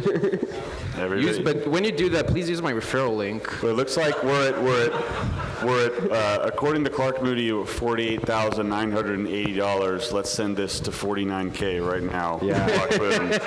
It's only $20. $50K by show end. 50K by show end. All right. If you're watching, at home, get stacking. I'm literally connecting to a VPN right now because my exchange wouldn't allow me to buy anything in the USA. Is it smart that I'm broadcasting this live? I'm not sure. That's very good OPSEC. Good job. Yeah. Well, while we're on the hackathon theme, like I said, I'm a little ignorant to what went on at PledFi. You both were there. What was the vibe like? What went on? What were some of the products that were being built? You first. Thank you, Ryan. Well, I loved the energy there. This was, in my opinion, like the best thing about it. People were, and I missed that because for years, well, first of all, for 2 years, we didn't have like any conferences and hackathons at all. We had BitBlockBoom. Yes, and I was here. Yep. It was really good. It was really good. By the way, I don't know if you guys like appreciate all the things that happened the last year since the last BitBlockBoom and this one. Like, the world is so different now. It's unbelievable. And the things that like we accomplished are really, when you think back on it, there's so many things that happened this year. It's just unbelievable. You know, the El Salvador thing, like we dreamed about it, man. We dreamed about it since like forever. People were making jokes on Reddit and on Bitcoin Talk about how one day a country will embrace Bitcoin. It was almost a joke, and now it's like it's happening. It's amazing. And all those other things that happen is so much. So yeah, a lot have changed this year, but still, you know, and we have so many more people right now in here, which is great. Yeah. But anyways, I think the energy at PledFi was fantastic, right? This was a group, and full credit to Jeremy Rubin for organizing the conference, for bringing everybody together. Buck Purley for helping to organize and taking home second prize during the hackathon. Like, it was just a really great group of people who are here to build on Bitcoin, right? And I think, you know, there are some, you know, obviously the meme that Bitcoin is a store of value, like everybody, that I think is you know, we had Jerome Powell real talk estate, about really. it. Oh my God. Yeah. Good morning. Good morning, Udi. Please go back to sleep. my Twitter feed I'm sleeping halfway through this. My Twitter feed was calm and nice without you in it. Yeah. It was a difficult day. Go on. But anyways, and this is, you know, that's very important. It's very important that that's first and that is the priority. But there's so much more that we can do with Bitcoin, and there's so much more that we can build as long as we respect like the properties that make the 21 million cap unviable, and we make we make sure that it's a decentralized and immutable cryptocurrency. Like, there's so much more that we can do with an internet native currency, and so PledFi was all of these people who were trying to build new use cases for it, and it was awesome. It was great energy. Yeah, it seems like we've hit a tipping point particularly Lightning, again, just highlighting that the stack can bring incredible utility to internet native products. You mentioned the BitTorrent, they had the Uber that was Sats and everything. Sats on everything. They're just injecting Sats, which has historically just been the biggest debate in the overarching cryptocurrency space. Is like, are we just going to make this all anew on a blockchain, or are we just going to inject this stuff into the stuff that already exists? And I think the latter is the case. Remember when people thought bits were going to happen? Oh my God. Adam, give up in the bits. chat. F in the chat. Bits was never going to happen. It was never What gonna was happen. never going to happen? Bits as a unit. Oh, bits. Yeah. The great bits versus Sats debate of 2018 to 2020 or was whatever. like It was a long time. 2-hour debate. It was It was a settled long debate. People had very strong opinions Honestly, about it. my take on that is the people that like bits they're bearish on the price. They're like, 100%. people don't understand, like Sats are too small, like a unit. It's like, They're just subhuman, really. Yeah. If you like bits, what's wrong with you? I had no comment. Yeah, they're bears. Bears should be shot on sight. While we're on the Lightning tip too, we agree that we talk about this as well. I think they announced it either right after RHR on Friday last week. Substack and OpenNode have engaged in the partnership in which OpenNode is going to provide technology that enables content creators on Substack to monetize via the Lightning Network, which is pretty cool. Huge. I mean, and like Udi just said, right? Like, this is mainstream, right? This is the stuff in the last year that, like, oh my God, like, this is the type of thing that we would have killed for a year ago, and now it's just a Tuesday or whenever it was Dan Right? It's a big deal, and I think we got to give. He's somewhere in the crowd. We do need to give Dan Held, Pomp, and Willy Woo credit. Like, they are 3 of the biggest blogs on Substack, and they were part of the process in saying, hey, I want to accept Bitcoin. Hell yeah. So, props to them. Dan, where are you? Out OpenNode. Maybe he's not here. With the BD effort. And I think, a really cool thing for me personally was, last week, BitNob, which is like the Cash App for Nigeria, they announced a Lightning integration, which is fantastic. Jack Mahler's had a great tweet thread about classic Jack, right? Like, fuck you, Western Union, like remittances to Nigeria are free forever, right? In my hoodie and boxers. Yeah. But so the BitNob founder, like, we've worked with him for the last I don't know, several months, and very passionate, like, very driven guy. But so the Substack news came out, and he tweeted, and this was like such a cool confluence of events. He tweeted like, oh my God, finally I can read Willy Woo's newsletter. Because Substack doesn't take the Naira. And he was like, he's frozen out from reading this like Bitcoin content that was behind like a US-based fiat paywall. And he was like, oh my God, now I can read this stuff. Like, what? I just would never have thought about that. That would have never occurred to me ever. But it's like massively market like expansionary for Substack. Like we mentioned in the mining panel earlier, like, Bitcoin enables things that just have not been possible until it was brought to market, and it's becoming glaringly obvious that that's the case. With all this being said, I'm going to be the hardo in the room. I think Ghost and BTC Pay Server is like a more sovereign stack. Oh, yeah. Well, it's good that we have competition. Yeah. I think what's really cool about the OpenNode setup is it's really accessible for normies. And they specifically have a feature now where if you're a publisher on Substack and you're using OpenNode, you have a slider where you can decide how much gets converted into fiat, so you don't have to go like all in big. They should, but you don't have to. And they can just make it so 25% stays in Bitcoin, and that's like my long-term savings kind of play, and then the rest just stays in fiat, and I can use it to pay my expenses, pay my rent, stuff like that. Yeah, I mean, I think it's a Trojan horse type thing, right? Like, that's the long term for sure.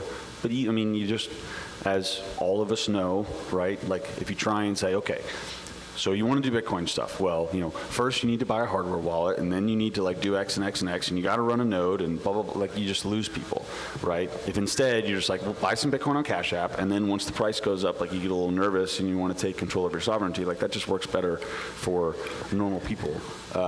And so I think one thing I know OpenNode has tweeted about before is that they've seen like a very consistent trend where people start accepting Bitcoin over Lightning and have the slider all the way in USD, and then they realize like Man, I wish I would have kept those Bitcoins.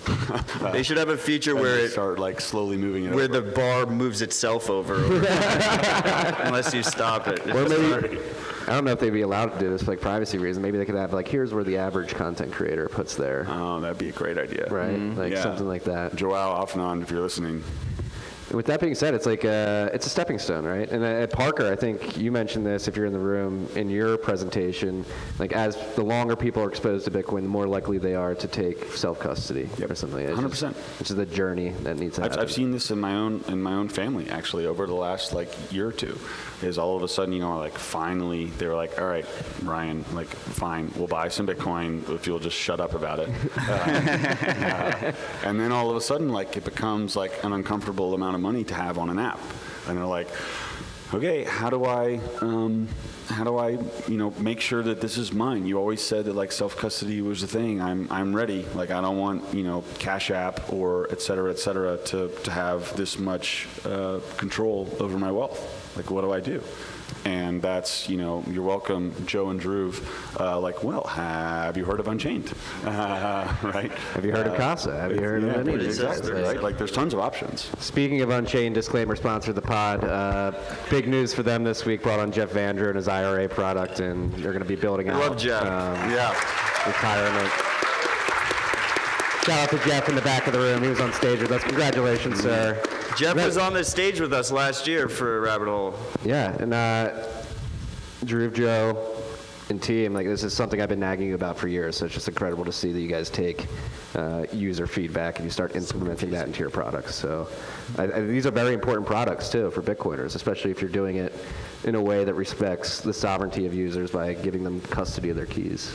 We have two different signs up here. One says you have 30 minutes and the other says 37 minutes. 30. Thank you. We're going for 37. I'm talking about sponsors. We had Unchained Capital recently announced integration with Mempool and funding the Mempool project, the open source project. Our other sponsor just followed suit. I think I'm breaking this news. I don't think it's been broken yet. Cash App now, their official block explorer is mempool.space. Wow. And they're funding the project as well. Shout out to Wiz and team for building that out. No, it's great to see. It's a great product. These companies supporting these open source projects that bring a lot of utility. I mean, mempool.space is like one of the. It's very aesthetically pleasing. It's a go-to. Yeah. I have it up like all the time. Yeah. We got 30 minutes. Matt, you got the list this week. Do we have anything? You don't even have it out of your pocket yet. A big one was Bitmain said that TSMC is going to charge them 20% more for wafer prices for the chip prices. Yes. And Bitmain sold out till Q2 2022, and those are pre-orders. Those could be late anyway. Yeah. So we could be seeing like one of the greatest ASIC shortages in Bitcoin's short history. Well, this is where we get heavy. I mean, the supply chain issues are real, and it's something at Great American Mining. Disclaimer: I work for them. Wait, really? We see it. We're seeing it in the raw material costs, like in the lead time to get the raw materials we need to build the containers and the electrical engineering. So we're trying to front run that, and then Marty, it's transitory. Jerome it's said. just transitory. It's transitory. It's transitory, and yet. So let's just focus on how this affects Bitcoin. We don't have to get into like the overarching inflation debate because that would just piss me off too much. But with TSMC, we can talk about ESG though, right? Yeah, we'll get into that as well. Marty has no opinion on ESG. TSMC, so they announced that, and then they also announced that they're trying to acquire their own shipping container just because the supply chain issues are so bad. Bitmain or TSMC? TSMC. And so these supply chain issues are real, and how does that affect the ASIC market? That's like, I think, something that people aren't ready for. Yes, we had cheap ASICs this summer. I think the low was like $45 a terahash. Hope you bought the dip. For like some of the top of the line miners, but I was talking to Adam from Upstream about this yesterday. Like next year we could see like 20,000 plus per ASIC prices just because the supply is going to be so constrained. So like even as the price per terahash goes up to like back to like towards $100, you may be sitting here at BitBlockBoom in 2022 and be like, that was cheap as fuck. Like, I mean, I feel like it's like the only thing in the world right now that is more scarce than Bitcoin. Yeah, if Bitcoin is digital real estate, does that make ASICs like digital landlords? I don't know. Yeah, digital like backhoes or something. Yeah, you see, it's the perfect analogy. It works for everything. It works for everything. Yeah. No. What do you guys think about if Square has this project TBD, and I believe yesterday they announced TBD 595464641 or whatever. Decentralized exchange for fiat. Yeah, so they announced their big thing that they're building is a decentralized exchange between Bitcoin and fiat. Any thoughts on that? You see, Bisq said that they should join forces, and Dorsey responded some kind of emojis that said like he would do it. I think it's interesting because most people don't realize Bisq was originally called BitSquare, which was a much better name, and Square sued them. So we've come full circle. Today. But I think it's interesting that Ethereum and like Vitalik was on CNBC talking shit about it. Gary, he's like, you can't build DeFi on Bitcoin. Stupid. Bitcoin is the only DeFi. Like the D is supposed to stand for decentralized. So like otherwise it's just fucking finance, and it's just a complete disconnect. Yep. Yeah, they didn't think it through. The D, it was supposed to be digital finance, and they changed it to an E. And no, whatever. they just didn't care. It doesn't matter. It got fire, and they're like, oh, people like this. Like, But it didn't even catch fire. They spent like 6 months on Twitter trying to make. Like he got Bitcoin as digital real estate within like 2 weeks of Good Morning Bitcoin as digital real estate. It took them 6 months trying to force DeFi down people's throats. Udi, have you thought about how much you could make by being on the Ethereum Foundation's payroll? He already is. Why do you think that I'm not? First of all, I'm an Ethereum co-founder. Everyone knows that. Yeah. Yeah, but I mean, on the decentralized exchange for fiat, like a thing that I have always heard Bitcoiners say is like, well, you can't decentralize the dollar. Yeah, the fiat's broken. The fiat side is a broken part. It is kind of a little bit of an oxymoron. That's why, like, one of the things that we don't talk about a lot is Bisq works way better for shitcoin to Bitcoin. Right. Because you can actually program it, right? You don't have to deal with legacy fiat rails. Like all the issues that Bisq really faces when you talk about trying to make easy UX, secure UX, things that work right and are convenient. Every issue is on the fiat side. It's extremely difficult to interact with the legacy fiat system. And then you could make like shortcuts if you use like something like a Tether or something, but obviously you're adding third-party risk, right? Because you have a custodian of U.S. dollars. I'm interested to hear your thoughts on like the DLC, the contract for difference. Like, is that a viable option for a stablecoin in the future? I absolutely think it is. I think I'm like super bullish on that as an idea. And so for context, if with DLCs, and SureBits has written a blog on this for on-chain already. Like it already works. They've already done it. They just haven't brought it up to layer 2. But you can have a contract for difference where one side wants to be long Bitcoin, one side wants to be short Bitcoin, and the short Bitcoin side is essentially like a synthetic dollar. And so with bringing it up to layer 2, you could have, say you have your Breeze wallet, and instead of having sats as your denomination, you have US dollars as your denomination. Now, like, you are making a trade, you are shorting Bitcoin, which is not generally recommended.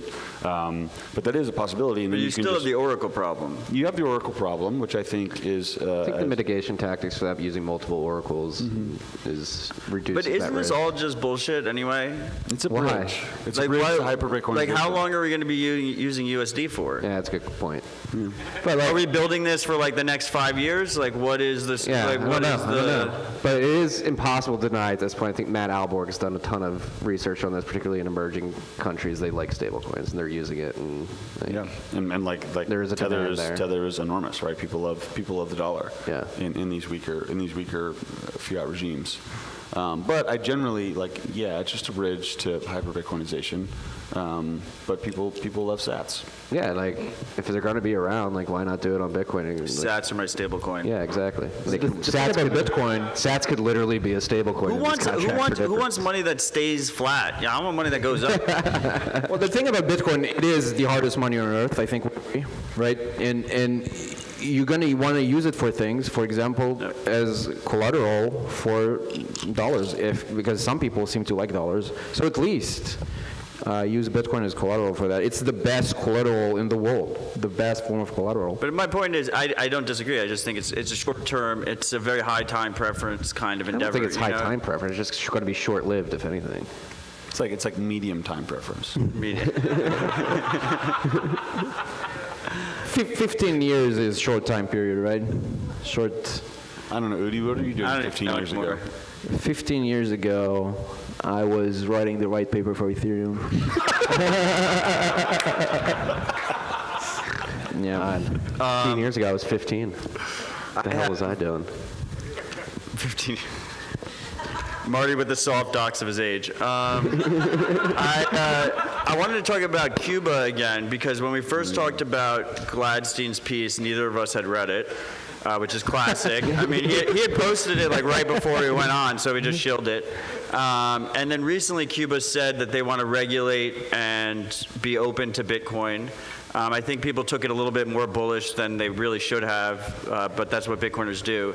But one interesting aspect that we never talked about on RHR, Marty, is a part of Gladstein's research focused on, they had this shitcoin that they basically invented, and it was called, they were called cucks. They were called CUCs. Oh no. I don't know, it's Cuban something. I don't know what it stands for, but. Yeah. They obviously haven't been listening to RHR. They would have known that was bad. It involved, you would give, if there was remittances, your relatives would give dollars, and then they would give you a cuck. Yeah. And we completely missed it. That's insane. Well, it's completely inefficient, right? Like, that's why Bitcoin just makes that easy. And I guess that rolls into another conversation with El Salvador. Now they're finally rolling out their implementation of September 7th's coming up quick. Of Bitcoin. How many days is that? Like 10 days? Yeah. If that. Yeah, 10 days. Good math. And probably got it wrong. I just commended myself on air. Do you think that that leaked layout architecture of what they're using Athena Bitcoin, which is the ATM provider that also is rolling out ATMs. Mm-hmm. Yeah, it but looks like previously everyone thought Strike was helping the government wallet. I don't think Strike is. Yeah, I think Athena's stepping in, and what was it like if that architecture that was leaked is real? Like they're hooking up the chain analysis companies as well. As is tradition. Yeah. Well, so one thing I want to say about this is, so be warned, the Athena Bitcoin machines do not support Lightning. They were made in like 2012, and like the manufacturer is bankrupt, and they like are like. What are they like, Lamasu's on or chain something? only? No, not Lamasu's. Like a predecessor before them. Okay. Somebody I had never heard of before, and so these are like old machines. It's on chain only, and I think this will be a pretty good example of like Bitcoin never has and never will depend on like a government-run project to succeed. Right, the people that I think are going to succeed in El Salvador is going to be Strike. I think it's going to be Galoy with Bitcoin Beach. I think it's going to be, Ibex Mercado, who launched like an OpenNode-esque solution. They're from Guatemala, though, right? Yeah, but they're just like right next door. Yeah. So they're in El Salvador as well. OpenNode as well, I think, is going to do very well. Like I think all of the private Lightning companies are going to do very well, and we will kind of see an example of like it's great that we got nation-state adoption, but it's going to be private individuals that are going to take this to the next billion people. If they're running, I mean, we'll see when it happens, right? But if they're running the full stack, I mean, maybe they don't even integrate Lightning, but maybe they integrate like your government username at the ATM, so it's just integrated directly with the Chivo wallet, they're saying. I think an important thing that people should realize is this idea of El Salvador adopting Bitcoin isn't, this panacea. It's not like this it's not perfect. The strategy that Bukele is doing is the CBDC strategy, but he doesn't have a currency. He uses the US dollar. So he integrated basically Bitcoin into that strategy, but he wants to track every transaction. He wants to have full insight into everything that's going on, which is literally the goal of CBDCs, digitizing money. But at the same time, we should applaud, I think, any country that has this integration with open Bitcoin, with the open monetary network that is Bitcoin, so you can use other wallets. As long as you can use other wallets, it's strictly better than like a pure CBDC play or a pure digitization of money, however you want to do it. You don't need a blockchain to do it. You can use Venmo or whatever, but. Yeah. The only thing I want to emphasize is that this is always has been and always will be like a grassroots private individual revolution, right? This is startups, this is businesses, this is capitalism at its purest, and more than welcome governments to come along and support if they'd like to. I think that would be smart of all of them, but like at the end of the day, we don't need them. Right, to take us to the next step. It's going to be us in the room. Governments are not doing this for Bitcoin. They're doing this because they have to. Okay, exactly. Yep. And more governments will have to do it eventually. Yeah. No, that was the tenor of yesterday's newsletter was, hey, like, don't be a leader, be a follower. Or, excuse me, don't be a leader, not a follower.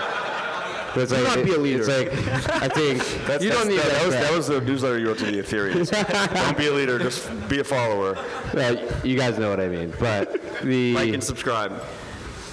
like we don't have to dive into like the whole debacle of the last couple of weeks with the U.S. government and what's been going on, but like I think it acutely highlights like all right, we'll just talk about it. Afghanistan, like the Bank Secrecy Act stuff got stricter. Patriot Act was launched, and over 20 years, these things basically eroded our civil liberties. They said, hey, we're going to take your privacy, we're going to surveil you, and in return, we're going to protect you from terrorists and their ability to coordinate and arm themselves to come attack you and your freedom. Lo and behold, over the course of the 20 years, nothing was accomplished, and at the end of the day, the government directly armed the terrorists they're supposed to be funding us from. So we cannot trust these people to act in our best interest, is the lesson I've learned the last 2 weeks, if you haven't already. Absolutely. Yeah, it's, and this is way too deep of a rabbit hole, but if I'm China right now, I think going in taking Taiwan looks pretty good. Taiwan's fucked.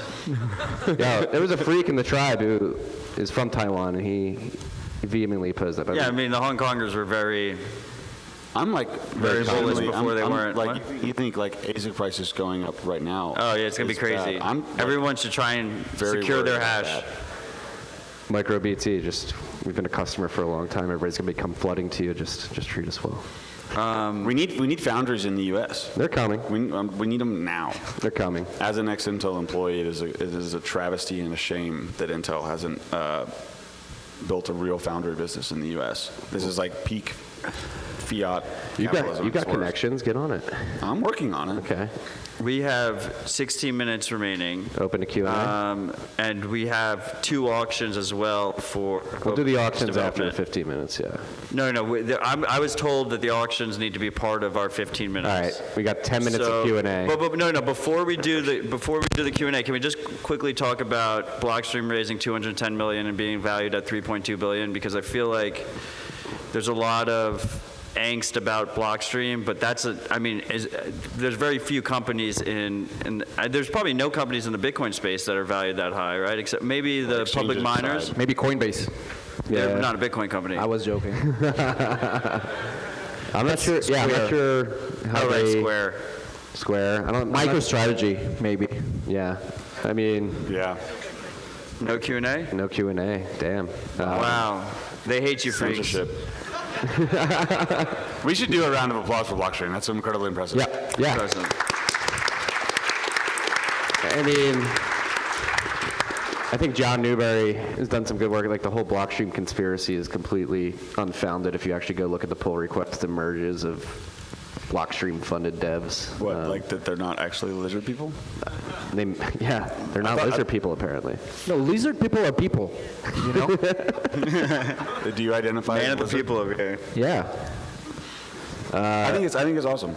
I do too. I think it's interesting. I think some of the announcements alongside it were interesting. Like they acquired that ASIC manufacturer. I'd be interested to see if they can actually produce an ASIC that gets widely adopted. I would love that. I would love it too. I think Even if there's it's just a like a lot shit to ASIC, prove. even if it's a shit ASIC, it's just nice to No, have you don't want another. shit ASICs. It's nice to have another producer, you know. Like it'll be priced accordingly. The market will price the shit ASIC accordingly. I'm like, as long as we have another competitor come into the ring that loves Bitcoin, like they've been devoted to Bitcoin. One of the biggest things about Blockstream that most people don't talk about is from the beginning their bonuses have been time-locked Bitcoin, which is Turned out to be a good idea. Is that what you would call orange handcuffs? Orange handcuffs, yeah. I personally like my Bitcoin not time locked, even though I wouldn't sell it. But I think that's a cool incentive strategy in terms of aligning incentives. And when I look at a $3.2 billion valuation, in my head, I'm like, holy shit, they have hundreds of thousands of coins on their balance sheet. Like, they just probably have a shit ton of Bitcoin that they're holding in their reserve. Multi-six figures, you think? I think maybe more than MicroStrategy. Wow. Right? That makes sense. We should make a DLC on that. That makes sense. When Blockstream goes public, we'll know. Yeah. They'll probably never go public, so we won't know. That's what lizard people would do. Yeah, fuck. Fucking lizards. All right, they'll go public in it's 2 weeks. We're going to ignore the rules. We're going to do Q&A if anybody has a question. How are we gonna, we don't have a mic, though. This is stand up, we'll repeat the question. Have you found any furniture yet? I have not. I have a mattress on my floor. You have to say what the question is, because the people. The question is, have I found any furniture yet? I found a mattress. Don't even have a box spring. We're still looking. So the thrift store. I'm still trying to sell my wife on that. Any other questions? I just had a question about what Ryan said earlier about the Nigerian guy being able to subscribe to Willie Woo's newsletter. Mm-hmm. It's amazing, but at the same time, I get frustrated because the only reason why it's amazing is because there's like 1,000 ridiculous rules why the Nigerian guy can't subscribe in the first place. So I'm just curious your thoughts about that. It's like it's amazing, but it's only amazing because the world is ridiculous.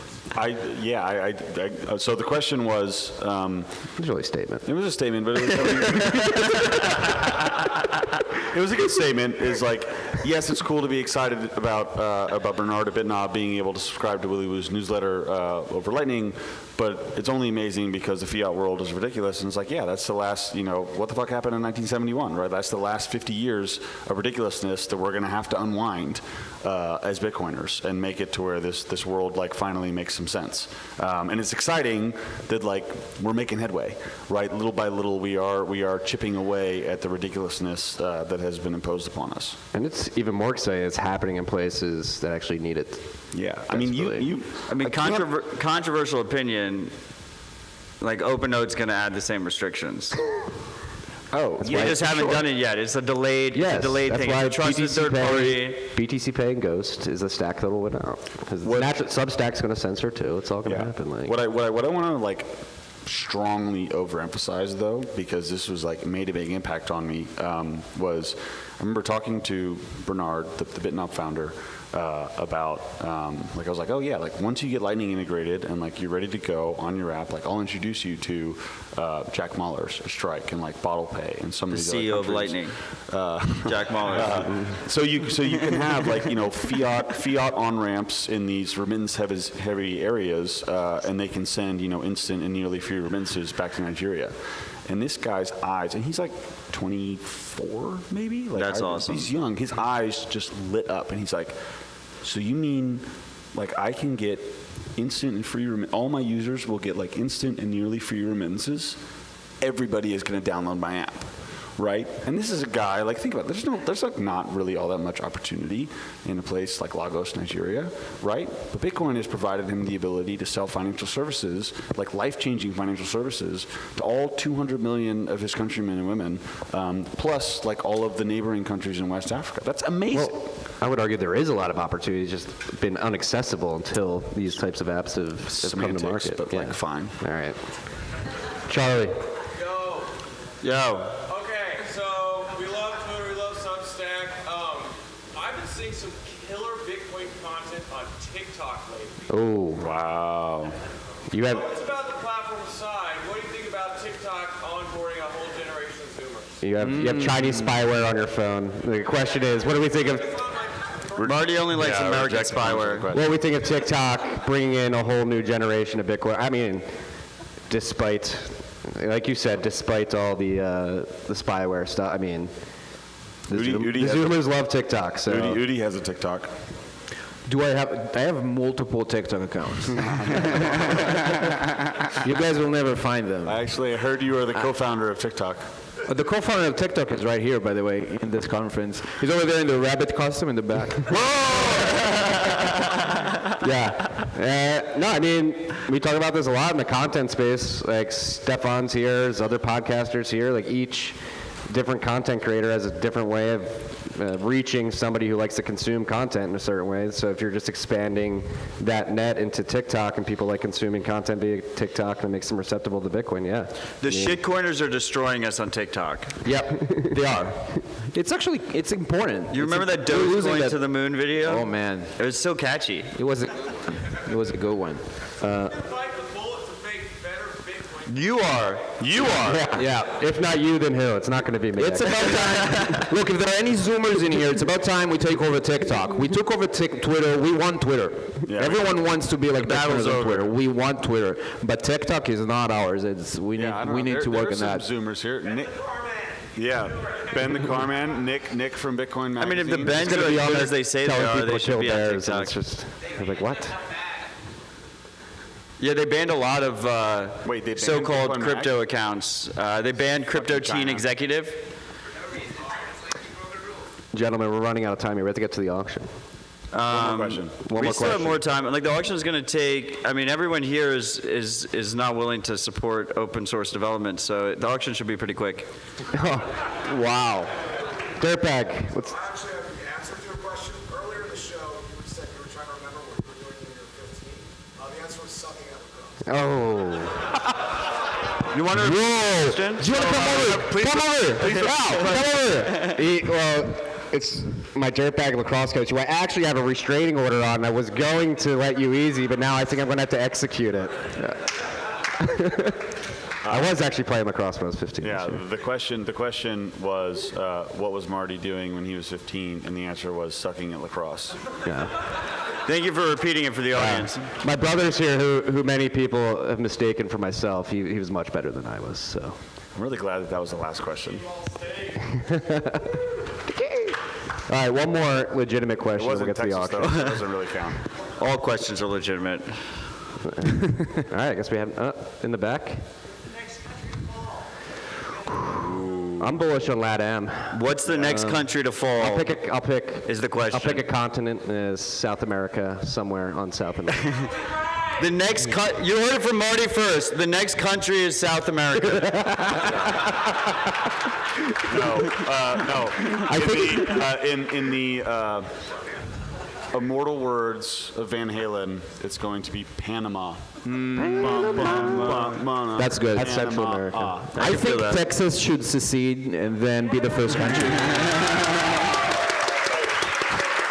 Good answer. All right, you want to do the auction? Yeah, I mean this is your game, sir. You're not going to run it?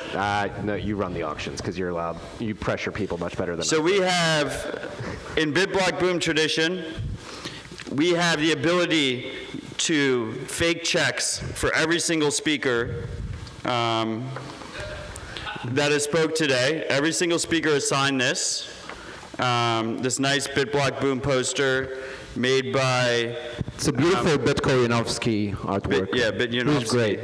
Yeah, great dude. He's great. So we have this, and we also have the last open source pin collection available. There was less than 70 made, and this is the last one left. Do we auction them together? Can you just say that there were 69 made? Do we do them separate? There were 69 made. This is the It's a fact. Ryan said. Nice. All the funds are going to open source development, Bitcoin development. It's going to be donated to OpenSats, which me and Udi are on the board of. We also have this guy over here who's on the board. We have a group of Bitcoiners. We're not making any money off of it. It's 100% pass-through. We probably should have made a little bit of money off of it, and then we would have been quicker to actually get everything out the door. But we have a lot of Bitcoin and multi-sig ready to go for open source development. I think we were planning on making an announcement today about it, which we're not making. but we will be making soon, right? The announcement of the announcement. The announcement of the night. Classic, your buddy. Son. Yeah, exactly. What are you going to do? So are we going to do it separately or together? I'll do it. We're going to start the poster app at 1 million sats. 1 million sats. You're going to start this at 1 million? We got 1 million sats in the back. 1 million sats. Parker was telling us about anchor pricing. 5 million sats for this poster. Do I have a 5 million sats for this poster? 5 million sats. We got Mike in the back. 5 million sats. 6 million sats? 6 million sats. Do we have 7 million sats? See, I told you the auction was going to go quicker than you thought. We're at 6. Do we have 6.5 over there? Million sats. 6.5 over there. Let's fucking go, dude. 7 mil. 7. Yep. 8. 8. The Bitcoin doctor over there. 8 million sats. 9 million sats? 9 million sats. This is for the poster. Wait, it's not for the card. You're not getting that. This is for this beautiful poster. Let's redo this. No, you can fake all of our signatures on checks. 9 million sats. Are we at 9 million or 10 million? We're at 9. 9. We're at 9 going to 10. 9 going to 10? We got 10. 10. Lexington in the house. We're at 10 mil. We're at 11. Exhilarating. We got Vape killing it over here. 11.5. Going once. We got 12. 12 million sats for open source development. Nice. This is fantastic. You guys have beaten all my expectations. Do we have 13 million sats? 12 going once, going twice. Sold to the man from Lexington, Kentucky. Let's fucking go. You want to come together? Kentucky, who, to my eternal shame, has better Bitcoin mining laws than Texas. It does. Get rid of the sales tax. Shout out to Kentucky for... We're working on it. Thank you for supporting. I'm going to find you for the sats. We'll roll into it. Going off your lesson on anchor pricing, we'll start this at 5 million sats. 5 million sats. It's the last one. It's beautiful. There's 5. We got Mike in the back. Look at this. 6. Limited edition. Art by Design SF made this. Special. Disclaimer, Ben's going to fund himself. Yeah, he's going to donate to his own cause. That's good. 6 million sats. We got 6. 7? 6? He's already at 6. What? Negotiating. 6.15 Bitcoin from CK over there. We're at 6,001,100,000 sats. 150. What? No, we're not going to do it. 7 million sats to Ben over here, the founder of OpenSats. I don't think people understand this is the 69th of 69. Very good salesman. 7.5 million sats. 8 million sats from CK over here. Shout out Bitcoin Magazine. 8 million sats. 9 million anywhere. 10 million sats from the founder of OpenSats. You got over there. 11 million sats. 12 million sats? 12 no, million, it's quiet. 11 million going once. Going twice. I think you have the 11 million. 12 million sats? All right, we're at 12. 12.5? No, he has 11. 12. We got 12 from Ben over here. You gonna let him take it out from you? The rabbit wants in. Yeah. The rabbit's holding his hands down. All right. Rabbit's having fun. We're at 12. Yep. Going once. Going twice. Sold to the man. Woo! Everybody goes.